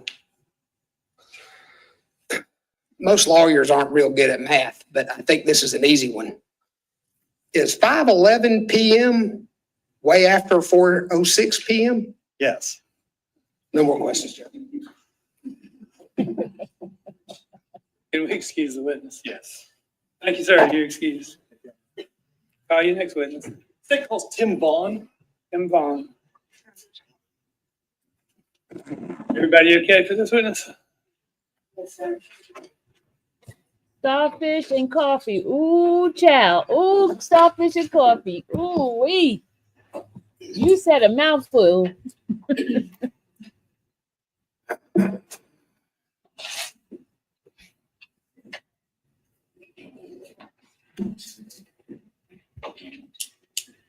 All right, let me go fast forward so I can bring the other witness in. Oh, now this guy's, his is a very short testimony, y'all. Good afternoon, Mr. Vaughn. How you doing? Doing fine. How are you? Good. Good, good. Mr. Vaughn, please tell the jury what you do for a living. I'm the district attorney of the Oconee Judicial Circuit. All right. Which is comprised of Bleckley, Pulaski, Dodge, Telfair, Wheeler, and Montgomery counties. Mr. Vaughn, you are here today. A subpoena was issued to you, is Yes. that correct? And as a officer of the court, man of the law, you obeyed that subpoena, is that Yes, right? sir, I did. All right. Thank you very much, sir. Now, I'm going to show you a map. We've already admitted the state's Exhibit 1. You recognize the state in this? Let me get my glasses out of my No pocket. problem at all. He said, let me get my glasses out of my pocket. It appears to be the judicial circuits of Georgia. All right. And did you say which judicial circuit you are in? Oconee, which is the yellow right above the Brunswick circuit there. Is it here? Yes, sir. All right. You said it's right above the Brunswick circuit, is that Yes. correct? Mr. Vaughn, I just have a couple questions for you. How long have you been the district attorney? I've been the district attorney since April the 20th of 1994. Did you know Jackie Johnson while you were the district attorney of the Oconee circuit? I did. All right. And have you been the district attorney through the entire time that Jackie Johnson was the district attorney of the Brunswick Judicial Circuit? Yes, because if I remember correctly, Mr. Glenn Thomas was right on the tail end of his career as DA when I became DA. I think he was still there. And then Steve Kelly succeeded him. And then if my memory is correct, Jackie came after him. I think I'm right in that. I wouldn't. All right. On or about February 23rd, 2020, anytime after that, did you ever receive a phone call from Jackie Johnson asking you to give advice on any shooting death of a person named Ahmaud Arbery or anything involving a shooting death involving Travis McMichael, Greg McMichael, or William Roddy Bryan? No. Did you receive an email about that? No. Did you receive a text message about that? No. Were you contacted at all by Jackie Johnson or anybody in her office asking you to take that case or give any advice whatsoever? No. All right. That's all I have, Judge. Cross-examination. Thank you. Good afternoon. How you doing, Kimberly? I'm fine. Good to see you, Mr. Vaughn. Good to be here. Mr. Vaughn, in the 40 years that you've been DA over the Old County Circuit, how many times have you conflicted with Glenn County? In other words, handled a conflict here? Yes. I don't recall one. You touch work circuit also, correct?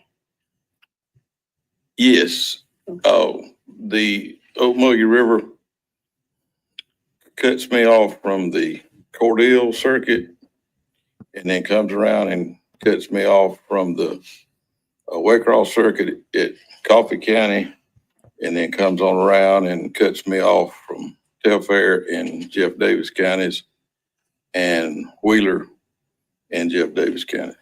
Okay. And how long did it take you to get here?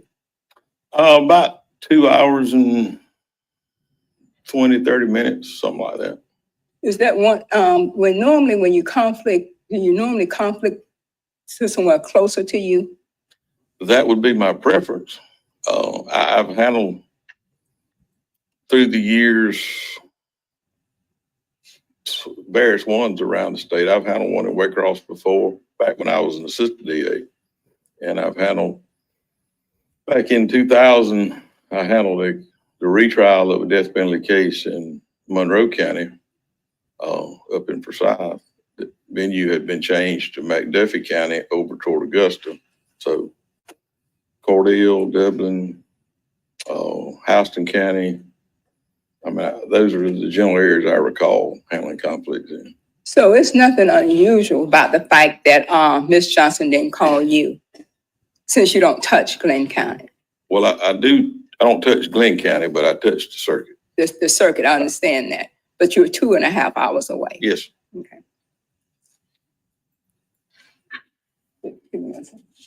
That's it. No more questions for him. That's all the questions I have. Any redirect? No. You excuse, sir. Thank you. Thank you. Are you next witness? Can we approach? Yeah. Thank you.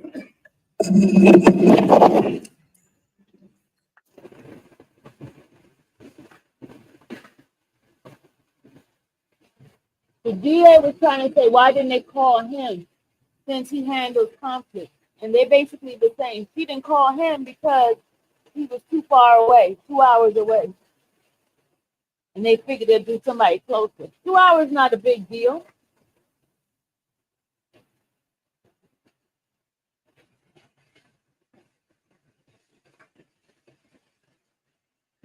It looks like Steele is winning, y'all.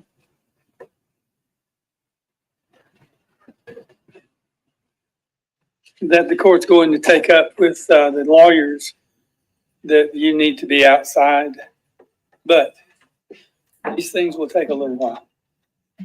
I'm going to excuse you for the day. They were so happy when he told them he could leave. They were so happy, y'all. I think I heard squeals of joy over there.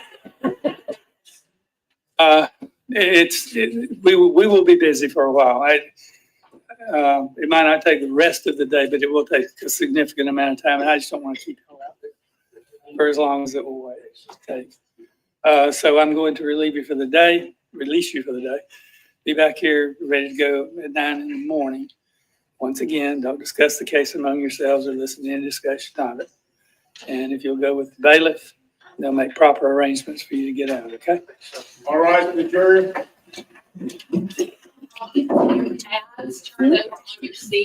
That'll be fine if you want to do that. We'll make sure they're secure. Everybody else remain in the courtroom until I am informed that the jury is out of the building. You resent it? Okay.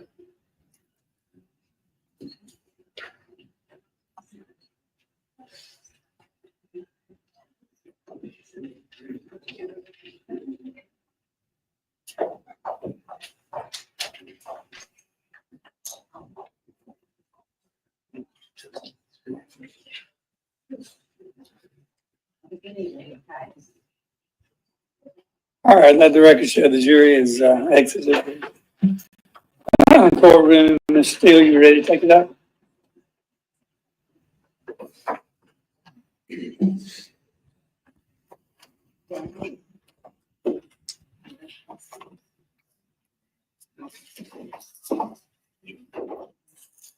Now, in your argument, are you going to be referencing some of the cases that you gave me the other day? I'd like to, sir. That's fine. I have them here. So I wanted to make sure I was as prepared as I could be.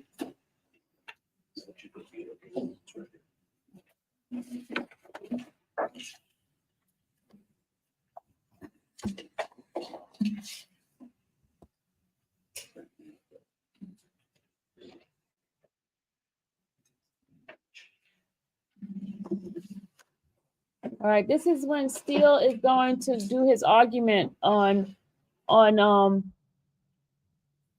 basically throwing out count one, and he's going to give his argument on why they should throw it out.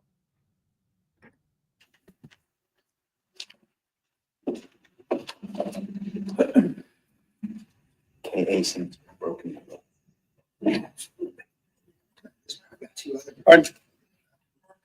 No, I got one here. Thank you. Give me just a moment, Mr. Steele. I have an email I need to read.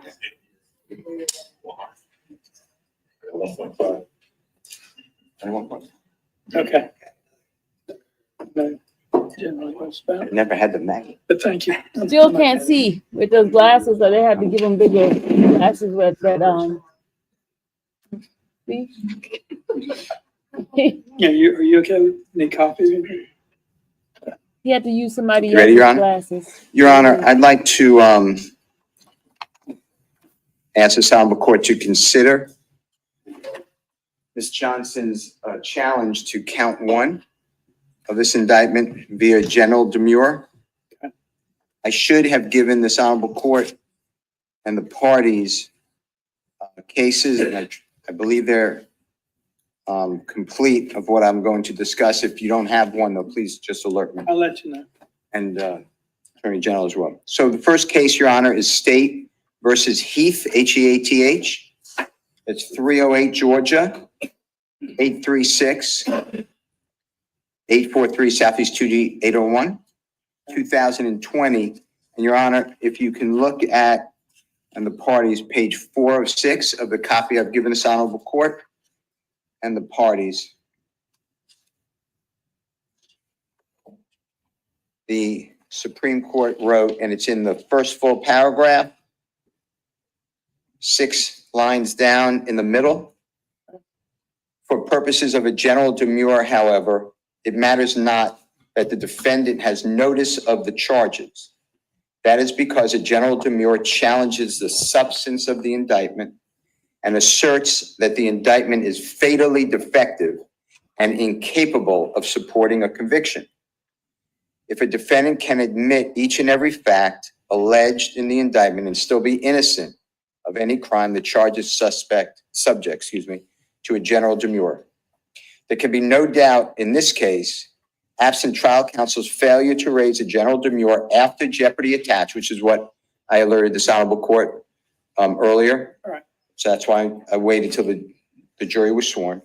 The result of trial would have been more favorable to Miss Heath or Heath.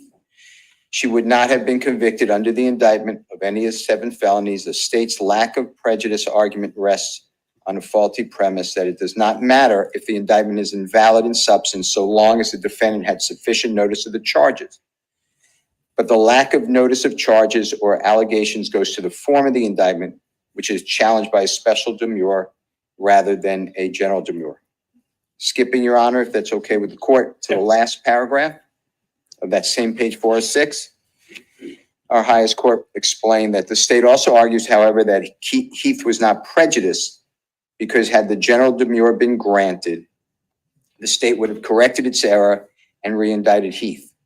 And it is reasonably probable that the second trial would have had the same result as the first. We are not persuaded. We first note that because a general demurrer challenges the validity of the indictment, a general demurrer may be raised after jeopardy has attached and at any time during trial, which is what we're doing here. Your Honor, on Powell, P-O-W-E-L-L versus State, which is 318 Georgia, 875, it's 901 Southeast 2D, 812, it's a 2024 case. Okay. On page 4,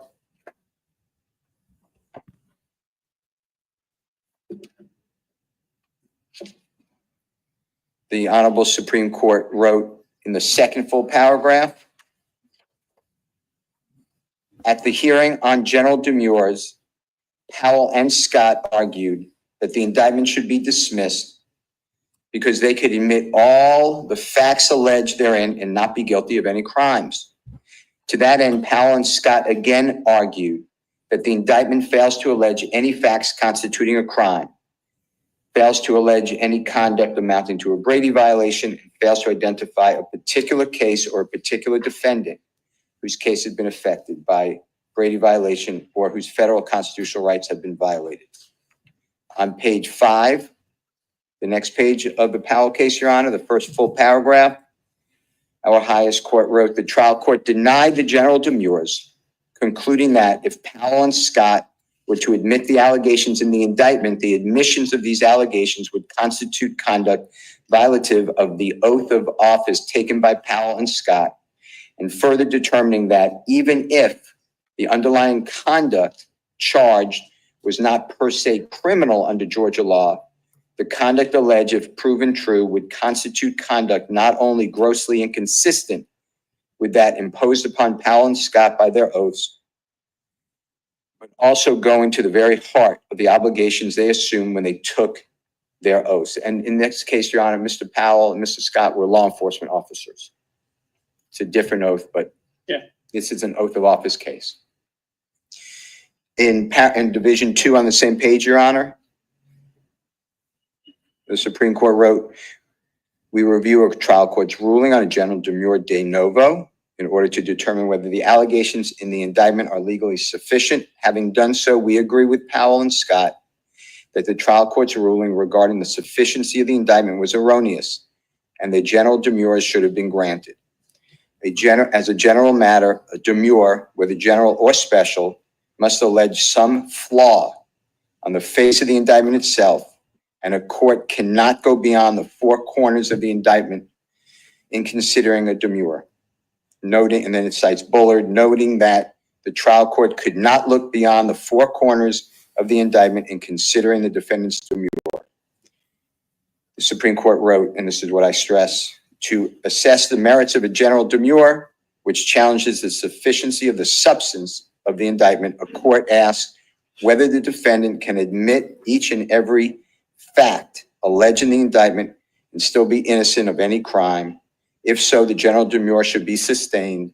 But if the admission of these facts alleged would lead necessarily to the conclusion that the accused is guilty of a crime, the indictment is sufficient to withstand the general demurrer. If you look at page 6, Your Honor, the next page of this Powell case, first full paragraph, the Supreme Court wrote, here the indictment lays out the elements of the statutorily defined crime of violation of oath of office by a public officer. 1610(1). Any public officer who willfully and intentionally violates the terms of his oath as prescribed by law shall, upon conviction thereof, be punished by imprisonment not less than 1 nor more than 5 years. The indictment also specifies which term of the oath Powell and Scott allegedly violated by their obligation to uphold the Constitution. Your Honor, in our case, going to page 8 of 9 of the Powell decision, in the first full paragraph, 8 lines up from the bottom to the right, the Supreme Court wrote, however, here, this principle leads us to conclude that where the details provided in each count actually negate the elements of the crime charged, the indictment is not sufficient to withstand a general demurrer because Powell and Scott can admit each and every fact alleged in the indictment and still be innocent of crimes alleged by the state. In the next paragraph, Your Honor, 6 lines down to the right, we thus conclude that the indictment against Powell and Scott cannot withstand a general demurrer. Therefore, the trial court's denial of Powell and Scott's general demurrers is reversed.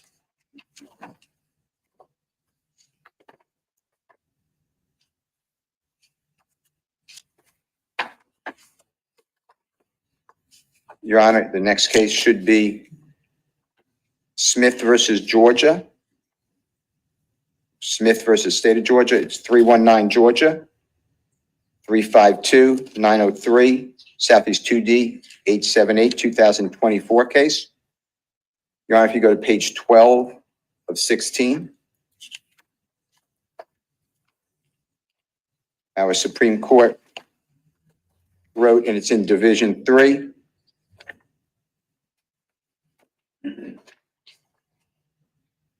first full paragraph, Your Honor, right above the indent on the left-hand side.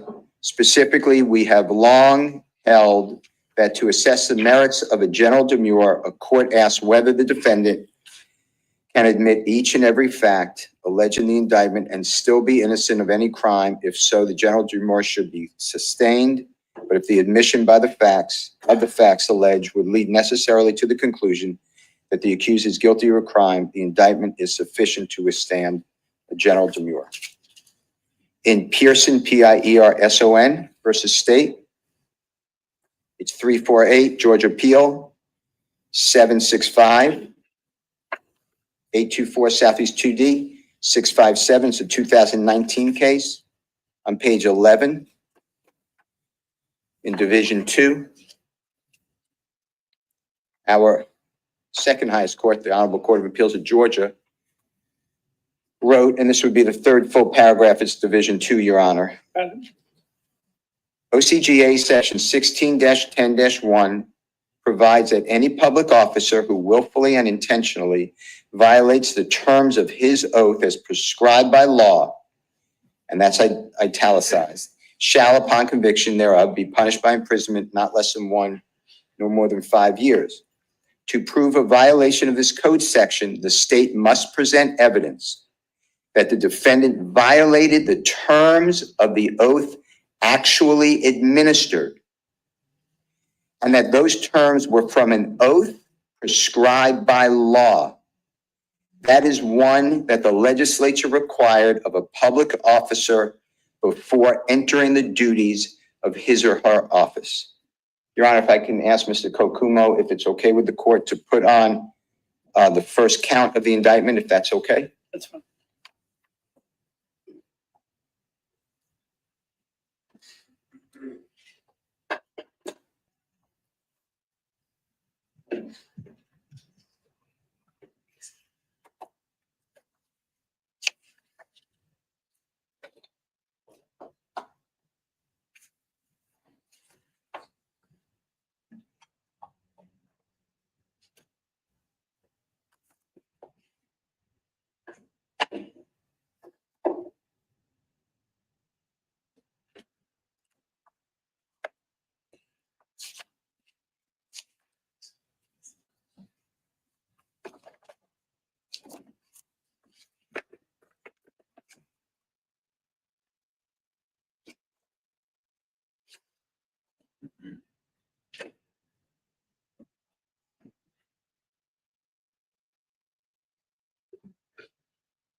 So, Your Honor, and thank you, Mr. Kokumo, this is count one. So we have to look only at this count of the indictment. And specifically, according to what the Supreme Court of Georgia and the Court of Appeals that we just discussed taught us, is the oath has to be the oath prescribed by law that was in effect at that time, specifically. And I'm reading from the Pearson versus State case, that the defendant violated the terms of the oath actually administered, and that those terms were from an oath prescribed by law. That is one that the legislature required of a public officer before entering the duties of his or her office. And I asked the court to find and to analyze in count one, if you see, Your Honor, in the first paragraph, Ms. Johnson is charged with violation of oath of public officer. And the date is on or about February 23rd, 2020. That is the first paragraph. Second paragraph, at all relevant times of this indictment, the accused was the District Attorney of Brunswick Judicial Circuit. And this third paragraph is what I like to focus on, Your Honor. Said accused has previously taken the oath of District Attorney on or about August 12, 2010. And said oath included the following language. Well, Your Honor, August 12th of 2010 is outside the statute of limitations of 4 years for the return of this indictment in September 2021. And it has to be the oath that is applicable during the time of this supposed crime. So we are. All right, hold on. Gotta go to the other half. Hold on, y'all. Hold on. Don't go to sleep yet.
Are admitting, for purposes of this general demur, that Ms. Johnson took that oath, and that oath, we can say, does not mandate in any way, it is void, because the August 2010 oath evaporated.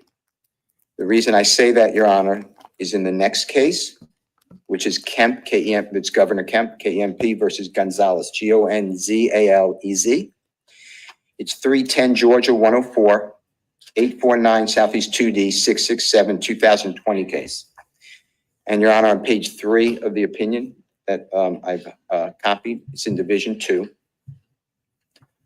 And what happened here is our Supreme Court explains, starting in Division 2,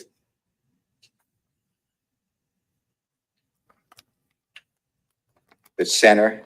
With these principles in mind, our analysis begins with the text of paragraph 1A, which states, there shall be a district attorney for each judicial circuit who shall be elected circuit-wide for a term of 4 years. The successors of present and subsequent incumbents shall be elected by the electors of their respective circuits at the general election held immediately preceding the expiration of their respective terms. That's the expiration of the term. The district attorney shall serve until their successors are duly elected and qualified. Vacancy shall be filled by appointment of the governor. And the Supreme Court goes through the next 2 pages, Your Honor, and explains that these terms, that this oath, it's a judge, they compare it to a judge, as well as the district attorney, are for 4 years and then stop. The successor district attorney is defined. In this case, it could be the incumbent. And it says on page 4 of 10, Your Honor, the highest court wrote specifically, it's actually on page 3 of 10 at the bottom, 5 lines up, 6 lines up to the right. At the time that HOOPER was decided, Article 6, Section 3, Paragraph 1 of the 1877 Constitution provided for at least one Superior Court judge in each circuit whose term of office shall be 4 years and until a successor is qualified. Paragraph 2 of Section 3 stated in pertinent part, going on to the next page, the successors to the present and subsequent incumbents shall be elected by the electors entitled to vote for members of the General Assembly of the whole state at a general election held by such members next preceding the expiration of their respective terms. It ends. That oath that the grand jury charged on August 12, 2010 has no effect anymore in 2020. That was comparing the district attorney's oath to the judge's oath. But our court went further, and they talked then about Solicitor General's oaths in the next paragraph, and it's the same conclusion. On the page 4 of 10, in the center, just under the center, where the Supreme Court cites Hooper, HOOPER versus state, the Supreme Court wrote, we also held that the words until his successor is qualified as found in the Constitution mean a successor elected by the people. On the next page, which is 5 of 10, Your Honor, of this opinion, right in the center, new paragraph, the Supreme Court wrote and taught, as was the case for elected Superior Court judges and Solicitor Generals under the materially same constitutional language at issue in Hooper and Copland, COPLAND, Article 6, Section 8, Paragraph 1A of our 1983 Constitution relating to district attorneys first fixes a 4-year term for the oath for the office of the district attorney in each judicial circuit. The second sentence of paragraph 1A then ensures that the successors of any presently serving and subsequent incumbent district attorneys, and this is what I stress, whether the incumbent was elected or appointed, shall be elected by the electors of their respective circuits at the general election held immediately preceding the expiration of their respective terms. And the third sentence confirms that all district attorneys, again, whether elected or appointed, serve only until their successors are duly elected and qualified in the election held pursuant to the second sentence. A successor cannot be a district attorney who is merely appointed. Thus, the first 3 sentences of paragraph 1A create fixed 4-year terms of office held by district attorneys with a quadrennial election that is required to take place for the successor to those district attorneys at the end of each 4th term. Where the Georgia Constitution of 1877 established that successors to Superior Court judges would be chosen at the election next preceding the expiration of their respective 4-year terms, the constitutional language referred to 4 years for which the judges are elected. The Georgia Constitution of 1877 fixed 4-year terms for elected judges until a successor was chosen according to the regular method of election by the people. On the next page, which is 6 of 10 on the copy of this honorable court and the parties, the final sentence at the top, the final sentence of paragraph 1A simply, vacancies shall be filled by appointment of the governor. It does not say the appointment to fill vacancies do anything to change existing fixed 4-year term of office held by the district attorney who vacated the office before the end of that term. We therefore do not construe this language to change the fixed 4-year term for district attorneys established in the other 3 sentences of paragraph 1A. Skipping down to the bottom 5 lines of that same paragraph.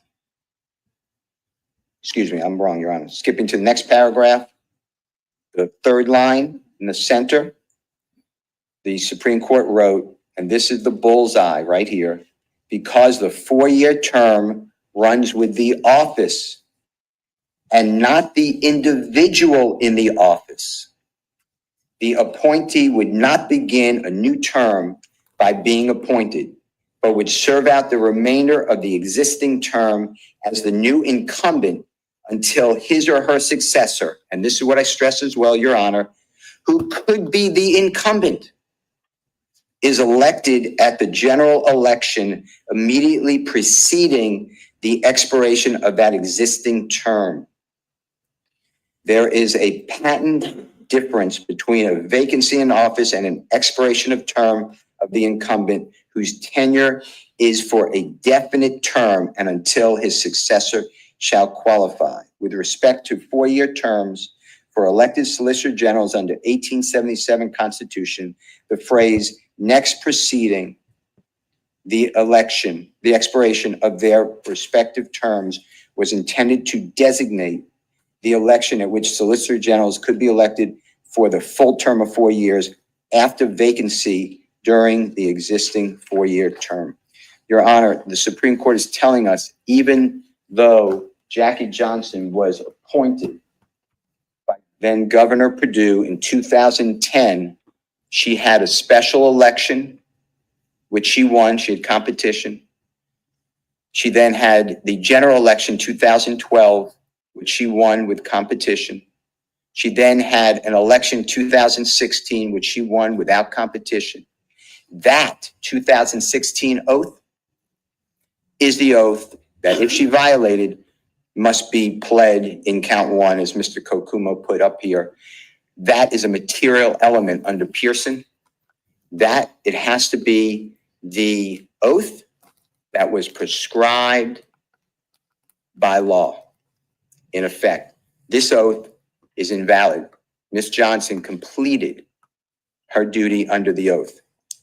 On page 7 of 10 of the Kemp versus Gonzalez case, Your Honor, in the center of that page, the Supreme Court explained that by its terms, OCGA section 45-5-3.2, little a as in Elisa, allows a district attorney who is appointed by the governor within 6 months of a general election to remain in office beyond the unexpired term of the prior district attorney. This conflicts directly with the mandate of paragraph 1A because the appointee's tenure in office would circumvent the constitutional requirement that the successor district attorney be chosen in the general election preceding the expiration of the fixed 4-year term that appointee incumbent fills. The General Assembly does not have the authority to extend the terms of the appointment district attorneys in this way, where an office is created or guarded by express constitutional provisions. Its scope cannot be enlarged or lessened by statute, nor can the office be filled in any manner other than prescribed by the Constitution. OCGA section 45-5-3.2A, as in Elisa, is therefore unconstitutional to the extent that it allows appointed district attorneys to serve beyond the unexpired term of the prior district attorney. In footnote 3, little d, Your Honor, at the bottom of that page, the individual elected in the special election conducted pursuant to subsection B as in Barry of this code section shall begin a new 4-year term of office January 1, immediately following such special election. On the next page, which is page 8, at the bottom, Your Honor, in the footnote, same footnote, the very bottom, last 3 lines on the right, we hold today only that to the extent that OCGA 5-3.2 allows an appointed district attorney to serve for a term that extends beyond the fixed 4-year term of his or her predecessor, the statute is unconstitutional.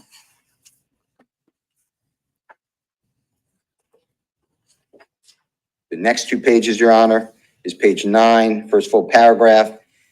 In this case, there is no language in the constitutional provision relating to the terms for district attorneys that would allow for appointed district attorneys to serve beyond the remainder of the unexpired term of their predecessor, and we cannot rewrite the Constitution to insert such languages.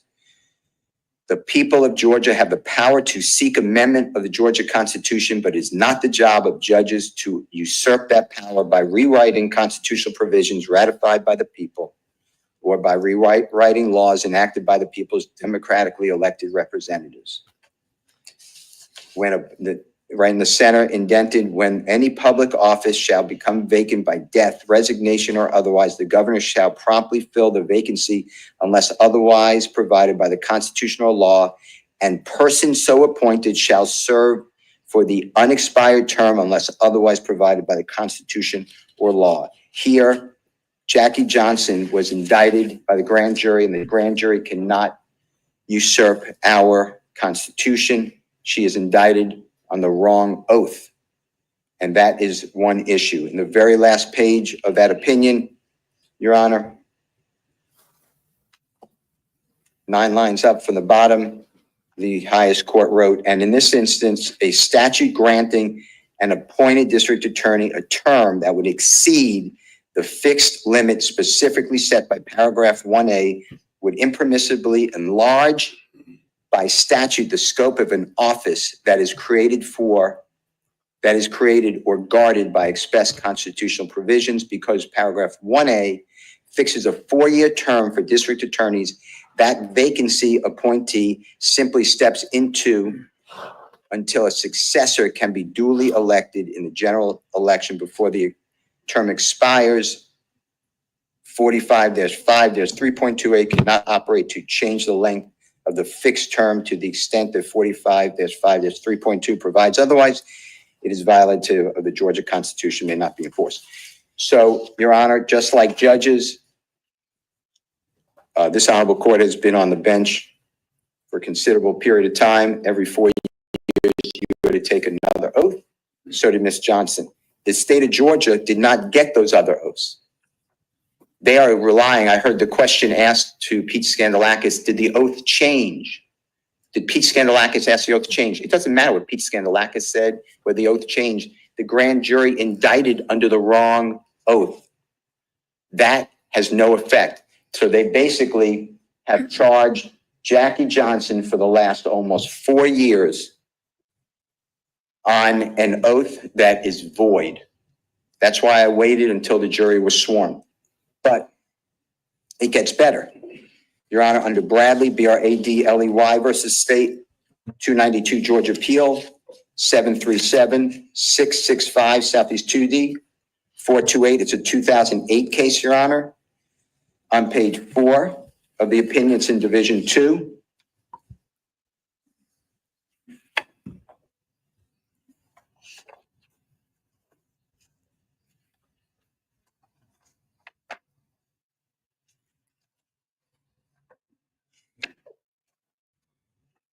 The second paragraph of Division 2 in the center bottom. OCGA section 16-10-1, which is what we're dealing with, Your Honor, provides any public officer who willfully and intentionally violates the terms of his oath as prescribed by law shall upon conviction thereof be punished by imprisonment not less than 1 nor more than 5 years, as we explained in Jowers, J-O-W-E-R-S versus State 225 Georgia Appeal 890, 1997 case. To prove a violation of this code section, the state must present evidence that the defendant violated the terms of the oath actually administered, and that those terms were from an oath prescribed by law. That is one that the legislature required of a public officer before entering the duties of his or her office. Your Honor, Jackie Johnson in 2010, that oath left in 2012. He is not indicted for a crime of violation of oath of office because a grand jury charged an oath that was not valid.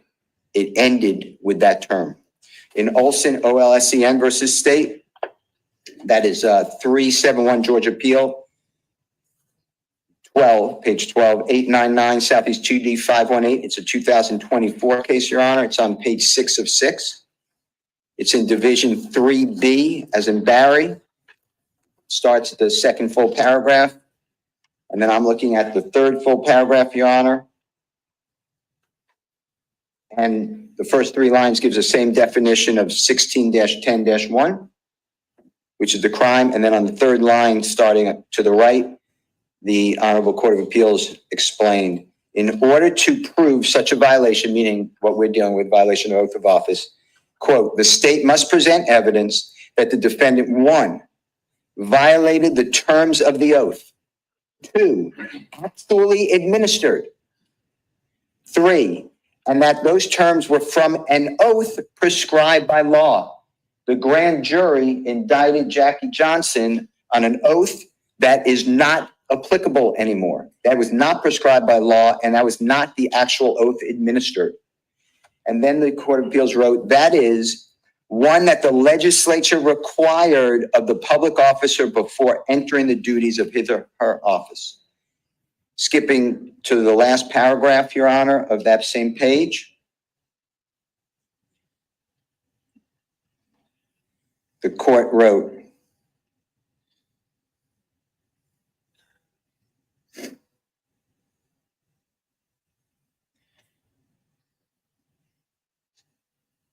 eight lines up from the bottom, thus, in the center, thus, in the absence of conflicting statutory authority, a violation of the, and that's a policy, UFP is a policy of the police department in DeKalb County, by its express terms, could not form the basis of a criminal conviction. It follows that the state may not not retry Olson for breach of violation of a public officer based on a violation of the UFP, which is their DeKalb County use of force policy. So what happened in Mr. Olson's case is DeKalb County had a policy, a use of force policy, that officers should not use of force except in certain circumstances that conflicted with the statute. I now move on to the next paragraph of count 1, Your Honor, that we are challenging that Ms. Johnson can admit, and there is no crime. And I rely on that language in the Olson case. Your Honor, the next case is In Re Vicks, V-I-C-K-S. And this is the Supreme Court of California. Exactly, Dee. And it's 295 Everyone need to be arrested. Pacific, or P3D 863. It's a 2013 case. Your Honor, if you don't mind turning to page 6 of the opinion of the copy I've given this honorable court and the parties. And it's in Division 2. Thank you. And the Supreme Court of California gives an overview of the law that the court is aware of, the Victim Rights Bill.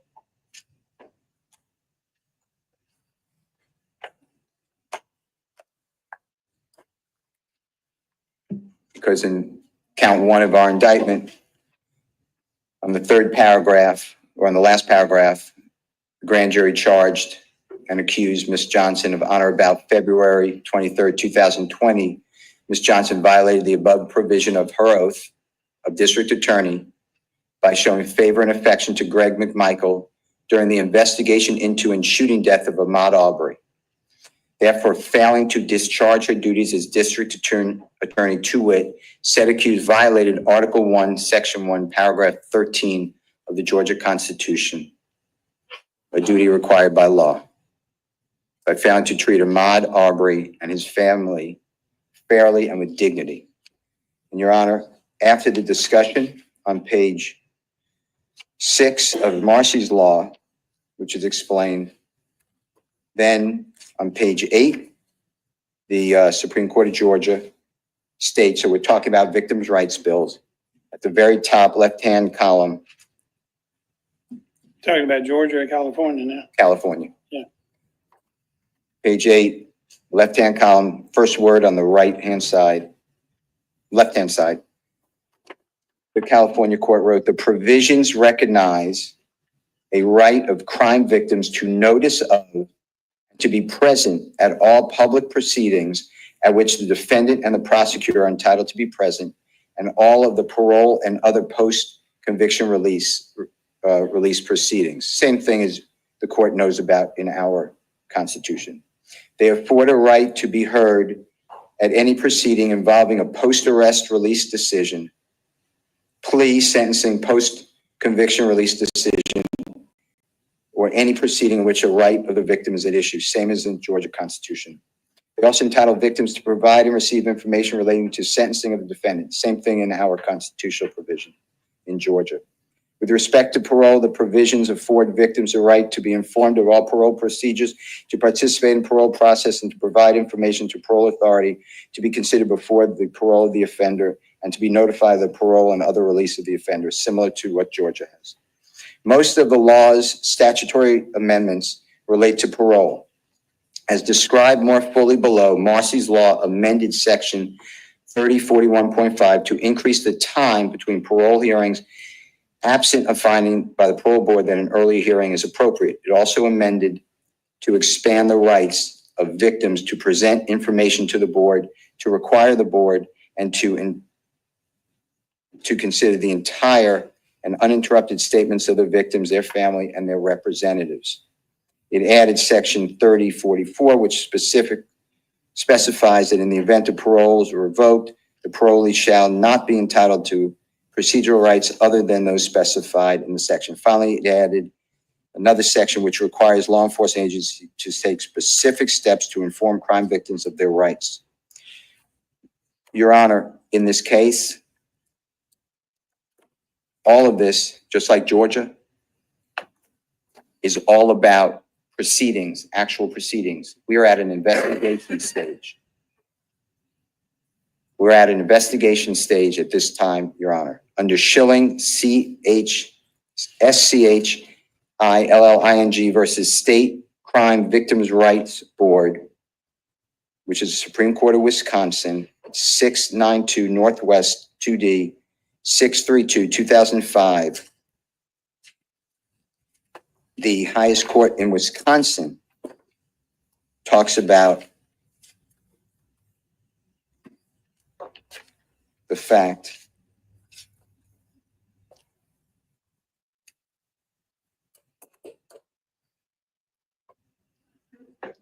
on page 7 of 15, Your Honor, left-hand side, the bottom paragraph.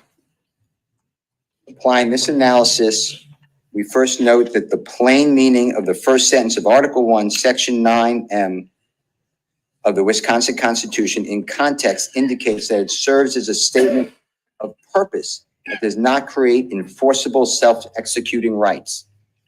In our Constitution, Your Honor, paragraph 13, paragraph 30, Article 1, Section 1, paragraph 30.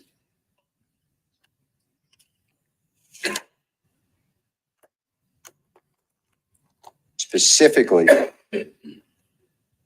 paragraph C, as in Collette, the Constitution reads,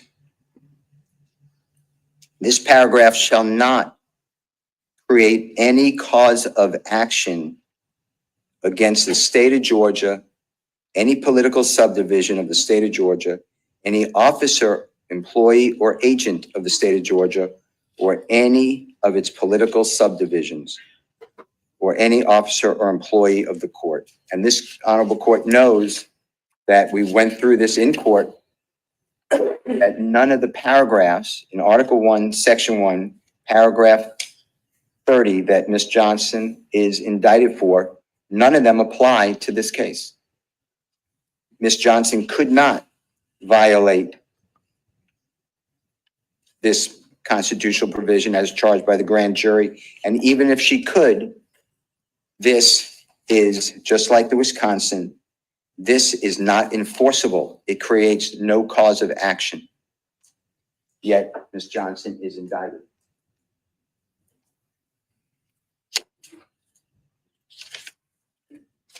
Your Honor, in Ray Wild, W-I-L-D, that is 994 F 3rd, 1244. It's 11th Circuit case, 2021. And what the 11th Circuit held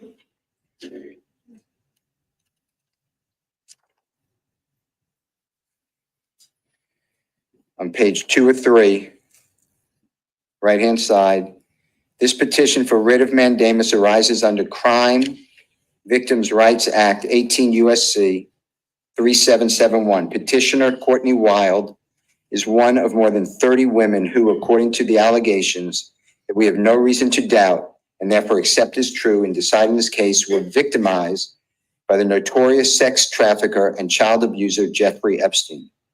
In her mandamus petition, Ms. Wild asserts that when federal prosecutors secretly negotiated and executed a non-prosecution agreement with Epstein in 2007, they violated her rights under the Crime Victims' Rights Act.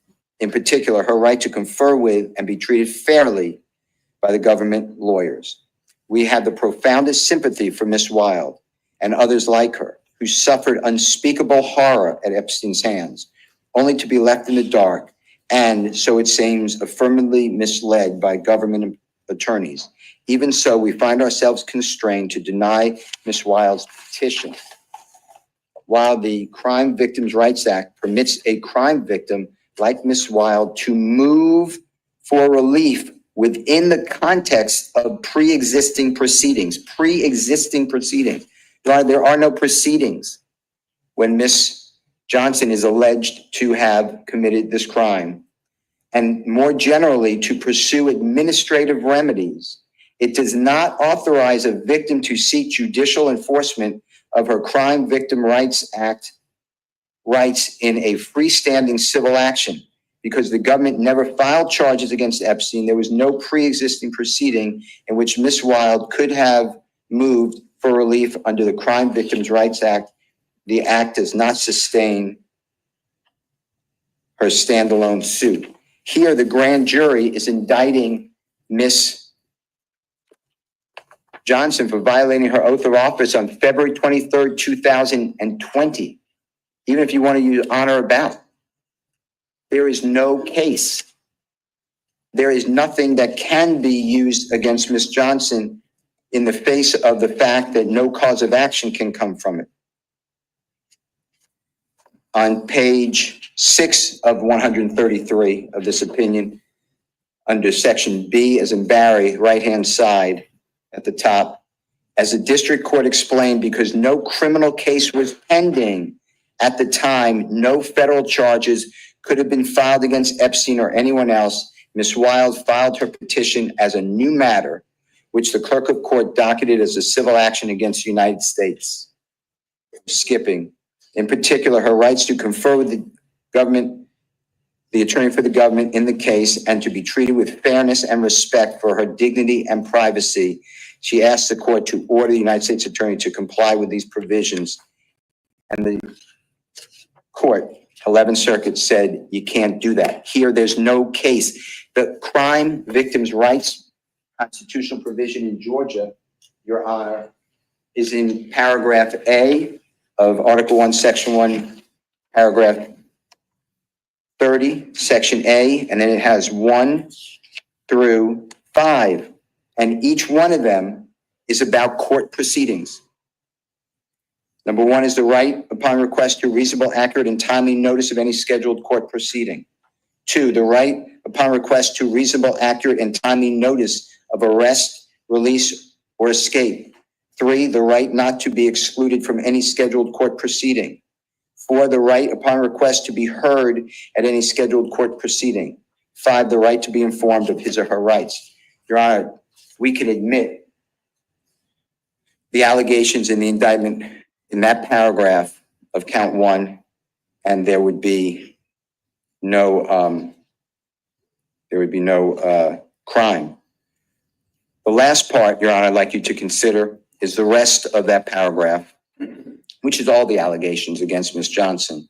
And specifically, it states that after to wit, said accused, meaning Ms. Johnson, violated Article 1, Section 1, Paragraph 30 of the Georgia Constitution, a duty required by law by failing to treat Ahmaud Arbery and his family fairly and with dignity when, after the shooting of Ahmaud Arbery, said accused sought the assistance of Waycross Judicial Circuit District Attorney Georgie Barnhill, and after disqualifying her office, recommended DA Barnhill to the Attorney General's office for appointment as a case prosecutor without disclosing that said accused had previously sought the assistance of DA Barnhill on the case. We submit for purposes of this general demurrer, that's true. There's no law at all on conflicts in the state of Georgia that a district attorney has to do anything with the Attorney General's office. The law, as you have it, Your Honor, we discussed it, it is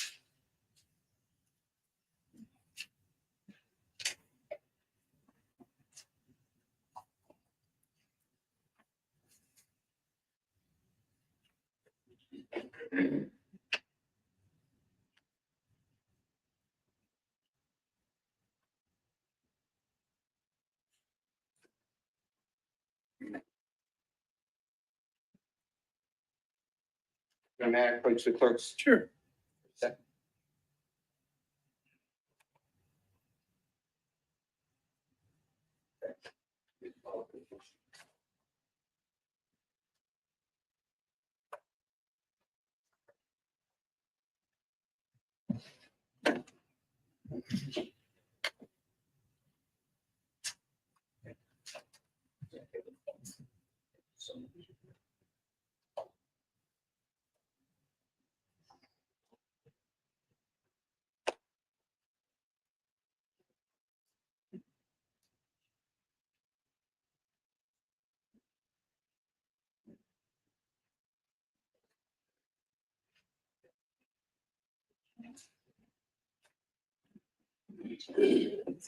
Your Honor, may I approach your bench for a second? You may.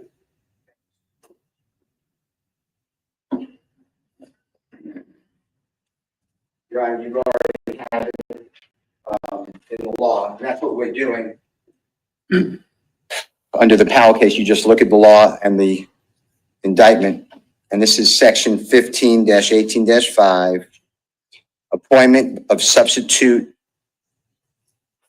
for absent or disqualified district attorney, and this is the law. When a district attorney's office is disqualified from interest or relationship to engage in a prosecution, the district attorney shall notify the Attorney General's office of the disqualification. Upon receipt of such notification, the Attorney General shall, and it goes into request the services of another district attorney. There is nothing in law that says anything about without disclosing that Ms. Johnson had previously sought the assistance of DA Barnhill in the case. That is maybe a policy. You heard things about best practices, but we're going by the face of that indictment and the law, and that's why it's a de novo review. There's no evidence to take in. Your Honor, it's already been admitted, State's Exhibit number 3. This is the wrong oath. This oath has expired. May I put this here?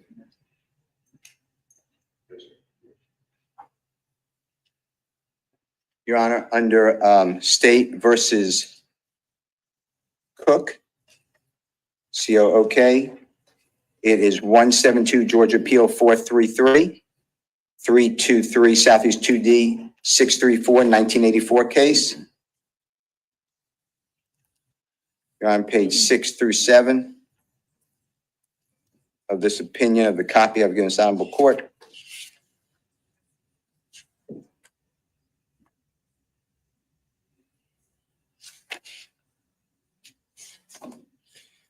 On the right-hand side, last paragraph, the Court of Appeals wrote, former 15-18-14 OCGA 15-18-20 do not, however, constitute the sole basis of a district attorney's authority to secure and utilize the services of others to assist in the prosecution of a specific case.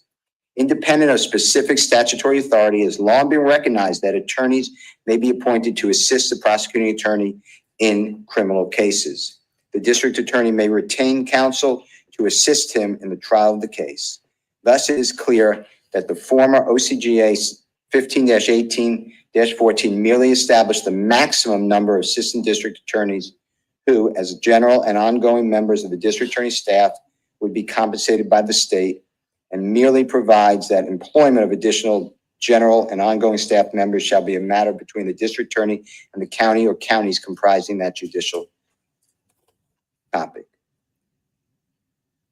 Those statutes do not necessarily limit the authority of a district attorney so as to promote his appointment of a special assistant district attorney in a specific case pursuant to whatever private arrangements regarding compensation are mutually agreeable between the district attorney and the appointee. There is nothing wrong with Jackie Johnson asking.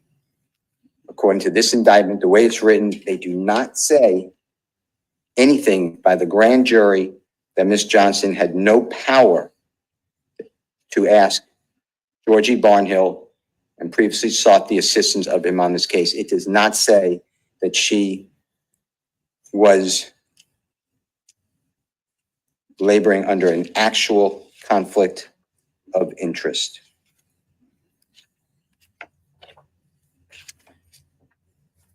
Your Honor,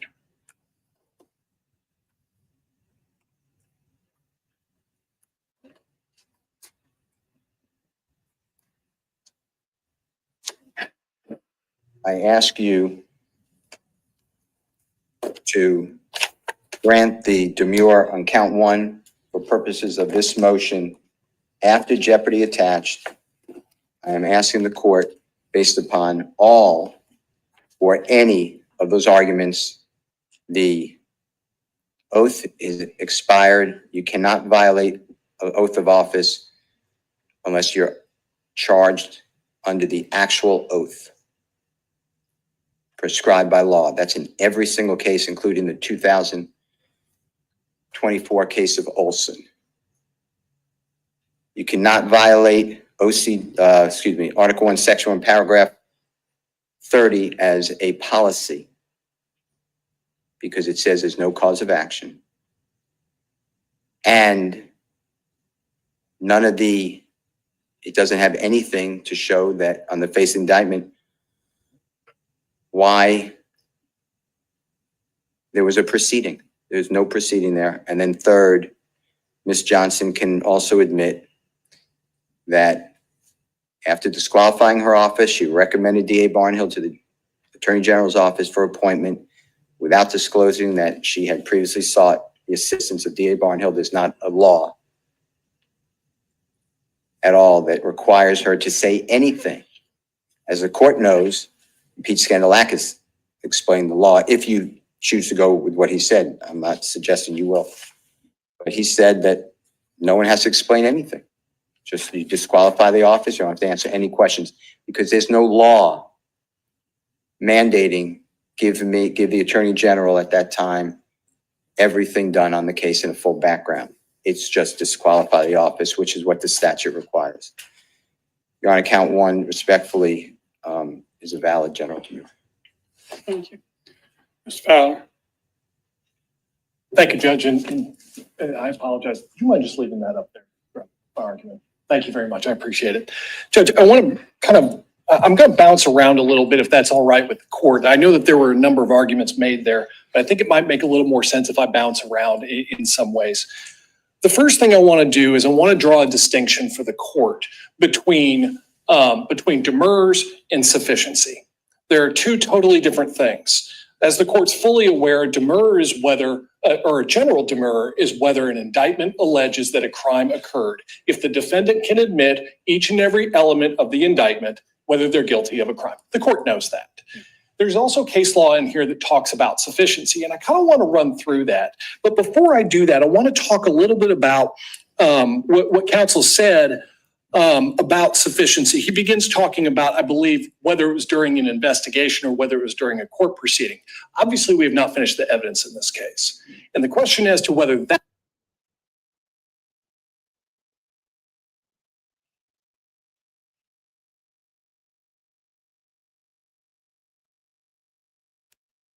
has to be alleged in the indictment. And that is why that is a sufficiency issue. Sufficiency is currently not a ripe issue. Again, we're still going through the evidence in this case. We still have witnesses to go. I understand that. And so that's not really an issue there. I would note that as a policy matter, policy is something that the defense has said over and over. Nowhere in this indictment did we allege that she violated a policy. And just because the defendant says it over and over and over and over and over doesn't mean that it's true. 2 overs would have been enough. Yes, sir. Perhaps 3, but you see my point though, Judge. And going to the Olson case that counsel cited. In the Olson case, the issue isn't so much that you simply cannot violate a policy to form a foundation for felony murder. What happened was there was a police officer in DeKalb County who shot and killed a veteran who was having a mental health crisis. He was charged with felony murder. Forming the basis of the felony murder charge was that he violated the DeKalb County use of force policy. The analysis conducted by the court was not whether you can just use policy. It was much more narrow than that. What was narrow about it was it said that the policy conflicted with the law. And because the policy conflicted with the law, you had to go with the law and not the policy. And so it's not so broad as to say that you can't just violate policy and that can't form the basis for another charge. So that is what the Olson case really stands for. I would note in addition to that, that going back to the original thing, which is that exactly that, we don't allege that she violated a policy. And so the Olson case doesn't apply for 2 different reasons. But turning to the case law that counsel gave to us, the first one is the Heath case. It sounds like counsel just relies on that kind of for the standard of what a general demurrer is. Actually, in the Heath case, the state actually conceded the demurrer in that case, and the only question was whether defense counsel was ineffective for the purposes of the trial because they failed to bring it. And the state simply said that there's no prejudice under Strickland because they could have been re-indicted. So that doesn't really get to the gravamen of the defendant's claim here. The second one that they cite to is the Powell case. The Powell case, I will readily and candidly admit for the court, I had to read this case about 6 or 7 times to really get at what the Powell case was getting at. And I think it kind of says that the elephant in the room right now is that the Powell case actually came out of this jurisdiction. And it was originally handled by this district attorney, Ms. Johnson, eventually it was conflicted out. But the Powell case charged the former chief of police with violating his oath of office. I believe there were a couple other officers that were as well. The broad allegations were that there were certain forms of corruption going on in the police department. But the real allegation is that they violated their oath of office by failing to turn over Brady materials. Now, the problem with the indictment was this. The problem with the indictment, and with respect to Mr. Steele, did not mention this part of the case. It's on page 8. It's in the last paragraph, not the last full paragraph, but I guess the last paragraph. And in the 3rd line, it says the facts as alleged in this indictment. And it says this, and it italicizes this indictment. So it is really saying just this indictment. Do not support such a charge because Powell's and Scott's purported failures to investigate and undertake the administrative actions alleged in counts 1 through 4 of the indictment are not Brady violations. So what the court is saying is this. The court is saying, okay, well, yeah, allege that you didn't turn over Brady stuff, but nothing that you allege is Brady. So how can you be guilty of not turning over Brady stuff if none of it was Brady in the first place? And that's why they granted the demur. That's not what we're talking about here. That's not what we're talking about here. And I'm going to come back to the indictment and talk about why the indictment is sufficient on its face in just a few minutes. But that's why the Powell case is different. The Smith case is sort of interesting. I will admit I learned something on that case, which is that it's actually a civil case. I had to do with a forfeiture and in rem proceeding in a forfeiture. They alleged in the forfeiture that the defendants had committed a crime of the state of Georgia, and they did not allege each and every element of the crime in the forfeiture petition, in the in rem petition. The defendant filed a demur and said that's insufficient. Even in an in rem civil forfeiture proceeding, the state still has to allege each and every element of the crime. The state simply didn't list allege each and every material element of the crime, and that's why it was granted in Smith. That's not true here. I don't think that was any argument whatsoever in Smith. Here, I don't think there is an argument that the state failed to allege each and every element of the crime. Let's see. Pearson. Pearson is a sufficiency issue. I know that they relied on for the as prescribed by law, but Pearson is not a demur case. It is a sufficiency issue. And interestingly enough, the Court of Appeals in 2019 actually said that what was raised as a problem in this Pearson case said it actually was sufficient. So they actually affirmed the convictions of the defendant in the Pearson case, which the defendant relies upon as something to support her argument. Now, let me go ahead and go to the Bradley case. Again, it's a sufficiency case. And again, the convictions were affirmed. After that, counsel cites to mostly out-of-state cases. I know there were a couple cases counsel didn't talk about. Talks about the Henry Vicks, talks about Henry Wild, talks about the Schilling case. Those are from Wisconsin, California. Of course, those are not binding on the court. And I believe there was a case from the 11th Circuit, and that's not binding on this court under certain circumstances. Henry Wild is the case from the 11th Circuit? I apologize, Your Honor. I didn't hear what you said. I said, I'm sorry. Henry Wild, I think, is the appellate. It is. United States appellate. It is. Let me go back through Wild really quick. I'll come back to Wild in just a minute. But let me turn to what counsel kind of touched on again. Well, the one last thing before I reach my last argument is two things. Number one, at the beginning, counsel alleged a statute of limitations violation. The allegation here is that the defendant violated her oath of office on February 23rd of 2020. And the indictment was returned in 2021. This was a felony count. The felony carries a 4-year statute of limitations. The statute of limitations is properly alleged in this case. The final argument, I think, and if I'm missing any of counsel's arguments, please let me know. I'm happy to address them. What about the insufficiency or the fact that the oath had expired? That's what I was about to get in. That's what I was about to say is the final argument about whether the oath had expired is we got to take a look at the indictment. And there's really two different arguments here where we both succeed on both. The first one is this. If we look at the indictment, I know it's in front of the court right now, we see the first paragraph. And of course it says what is required, which is the correct language that did willfully and intentionally violate the terms of her oath as prescribed, right there, as prescribed by law, to wit, 1518(2), contrary laws that says take it or increase in dignity thereof. It says at all times relevant to this indictment, the accused was the district attorney of the Brunswick Judicial Circuit, a public officer. And I'm going to preface this argument by saying this. If we take that sentence out, did we still allege a crime? Yes, we did. I think everybody would acknowledge at that point, you can take that sentence out and there's not a problem. The next part, said accused had previously taken the oath of the district attorney on or about August 12th, 2010. Can we take that out and still allege each and every element of the crime? Yes, we can. Said oath included the following language, and then it has the big portion. It has the provision of the oath, right? So it has the provision of the oath, and then you go to where the crime is actually alleged. It says, on or about February 23rd, 2020, said accused violated the above provision, not the entire oath. It says violated the provision of the oath, right? And so what we know is it's the provision of the oath of her oath of district attorney. Right? It doesn't say the 2010 one. It says of the district attorney by showing, and then it alleges each and every element of the indictment as required. And that's what it is. And if she gets up and she admits this, she is guilty of a crime. Because what we call that is we call it surplusage.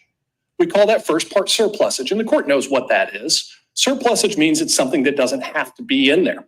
So what do we say? We say if we take out the portion, the first two portions of it, and we just start with the quote, I, Jackie Johnson, do swear or affirm all the way to the end, and then say on or about February 23rd, 2020, said accused violated the above provision of her oath of district attorney by showing favor, and keep going. What do we know? We've alleged a proper indictment. We've alleged a proper indictment. And so the defendant's argument doesn't really fly here. It doesn't work here. And it's absolutely true. She had previously taken the oath of district attorney on August 12th of 2010. She had. That was the first time that she took it. If we had said something along the lines of that in the quotation marks that in 2010, that she signed it in 2010, we might have a problem there. But we don't here. But that problem isn't here. The second argument is, let me pull my notes really quick. I had it.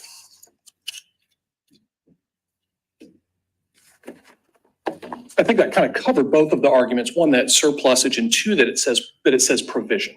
That it's the provision of the oath of district attorney by showing favor and affection to Greg McMichael.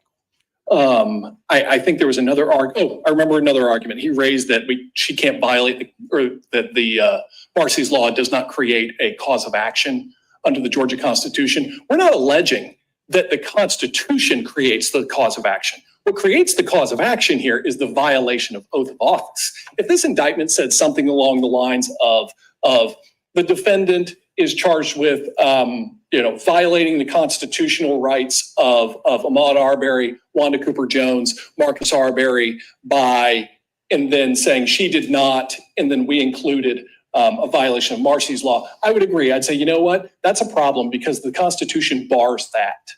The Constitution would bar that, but we're not doing that. We're saying she violated her oath of office, which is what the legislature says is where the cause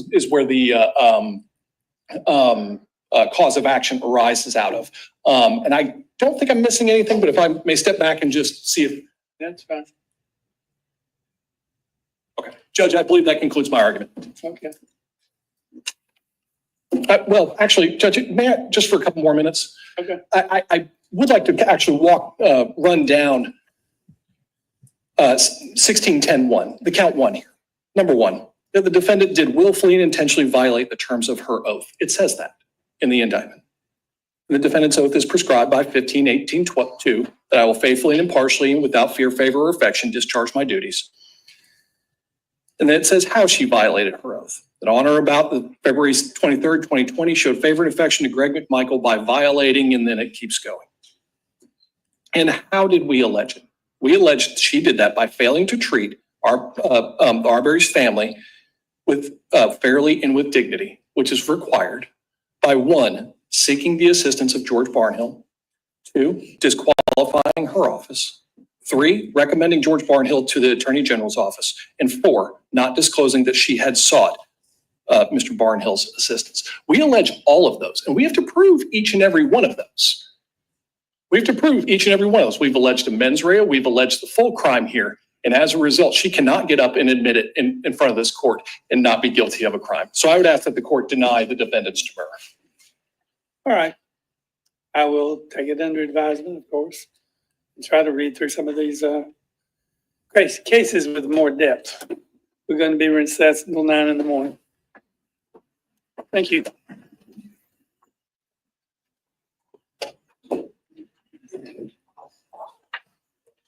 And the jury's already gone, so you all are dismissed.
you, ladies and gentlemen. Let's step out. But guys, ladies and gentlemen, are you guys there? You guys there? All right, I think that's it. Can y'all hear me? We showed the whole thing.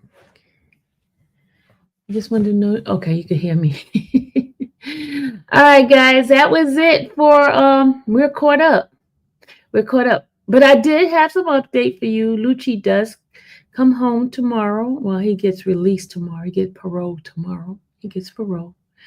That is Lucci gets parole. And Mr. Jeffrey Williams is in Paris this week. He's in Paris for the Fashion Week, and also he starts his tour. I spoke to his sister. They start their tour, so they've been very busy. And she's still gonna come on my live. She just said they've been very, very, very busy. They've been very, very, very busy. Busy is good, y'all. Busy is very good.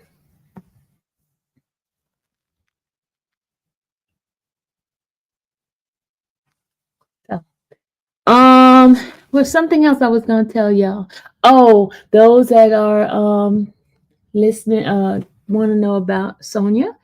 As you guys know, tomorrow was supposed to have been the date for her to see the what do you call it? The grand jury. I told you guys the other day that they sent her a letter telling her that she do not have to come. And he sent a letter to her attorney. Wouldn't send a letter to her attorney, and her attorney says that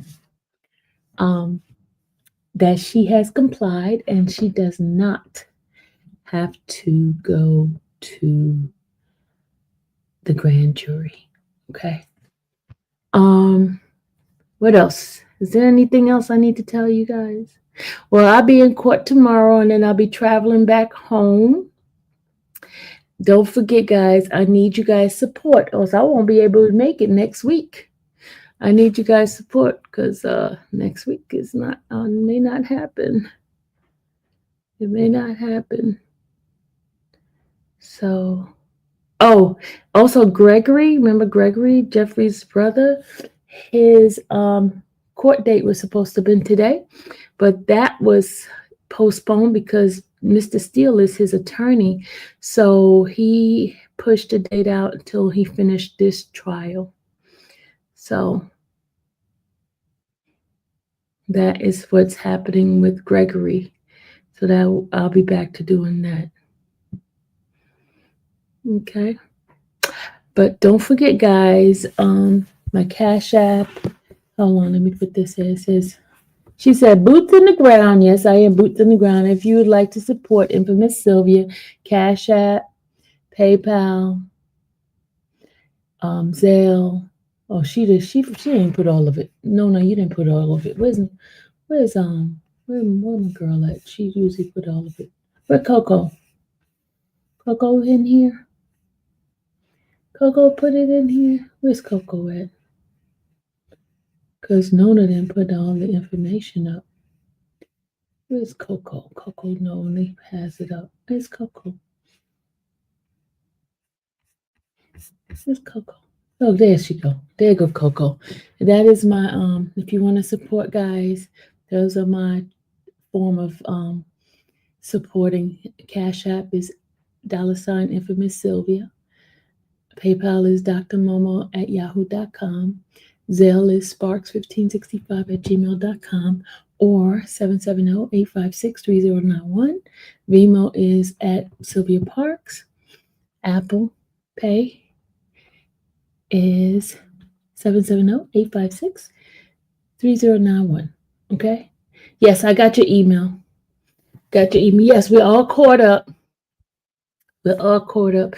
And y'all, I know about Lil Rod. I know I didn't read that paperwork because I know others have been reading it. Let's see. Anything else I have to tell you guys? I think I'm all caught up with everything. Okay. And February birthdays, I need it tonight. I need it tonight because the first, I want the songs to be playing like I did with the January babies. Okay. Oh, let me play the song for the January babies. Okay. For all the ones who have birthdays in January, this is for you. So February, I need your to send me your birthday thing. Hold on. Info family January birthday celebrations. Celebrate January birthday fun with my Info family. Join the celebration as we ring in the new year with a January birthday bash like no other. Get ready for a fun-filled day with my Info family, filled with laughter, love, and unforgettable moments. From birthday cake to presents, we're sharing it all with you. So sit back, relax, and get ready to feel the joy and excitement of this special day. Happy birthday to our January babies. Ash, January 3rd, Robert Kelly, January 8th, Miss Fat, January 11th, Tracy, January 15th, Angel, January 19th, Stein, January 21st. Happy birthday to you.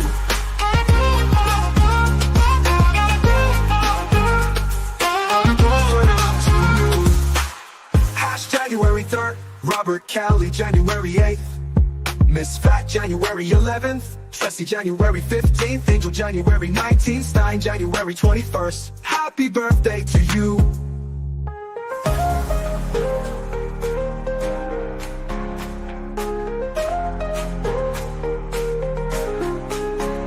Ash, January 3rd, Robert Kelly, January 8th, Miss Fat, January 11th, Tracy, January 15th, Angel, January 19th, Stein, January 21st. Happy birthday to you.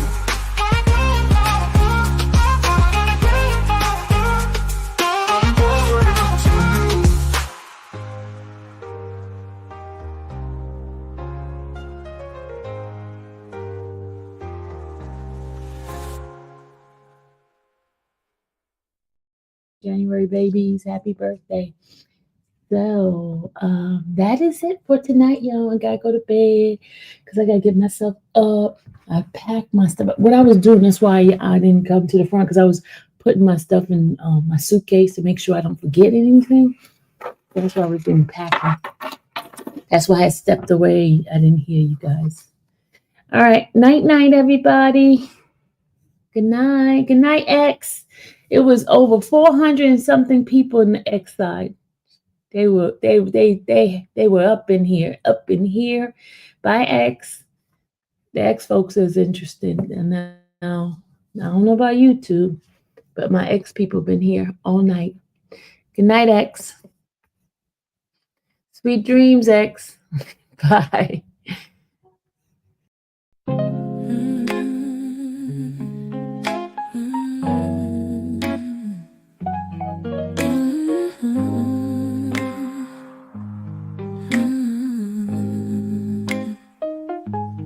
Thank you for watching the infamous Sylvia channel, where laughter and fun make up our panel. Together we build this digital spree. We appreciate you and our growing family. With mods by our side and chat flowing free in this online space. It's just you and me, we laugh until tears roll down like the rain. In this virtual world, you ease all my pains. We're a family, not just a show. Every click and comment makes us grow. Mods and chat, keeping the vibe so right. Together we shine like stars in the night.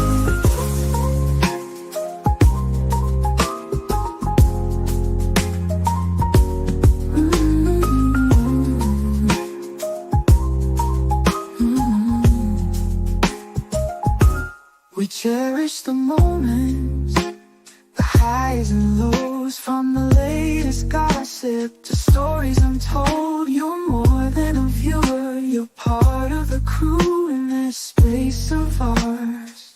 It's all because of you. It's digital world where emotion is shared, every post and reaction showing we care. The love is real in this virtual domain, with every sign enjoys what we'll gain. We're a family, not just a show. Every click and comment makes us grow. Mars in check, keeping the vibe so right. Together we shine like stars in the night. We're a family, not just a show. Every click and comment makes us grow. Mars in check, keeping the vibe so right. Together we shine like stars in the night.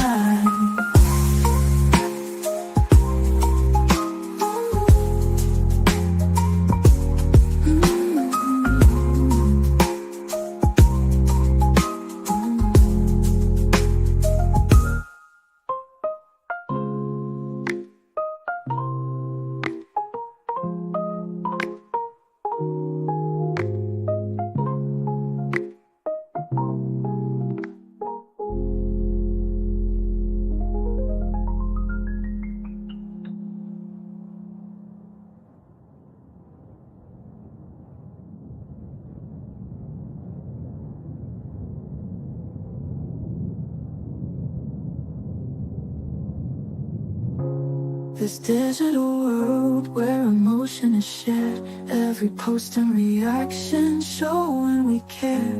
The love is real in this virtual domain, with every sign enjoys what we'll gain. We're a family, not just a show. Every click and comment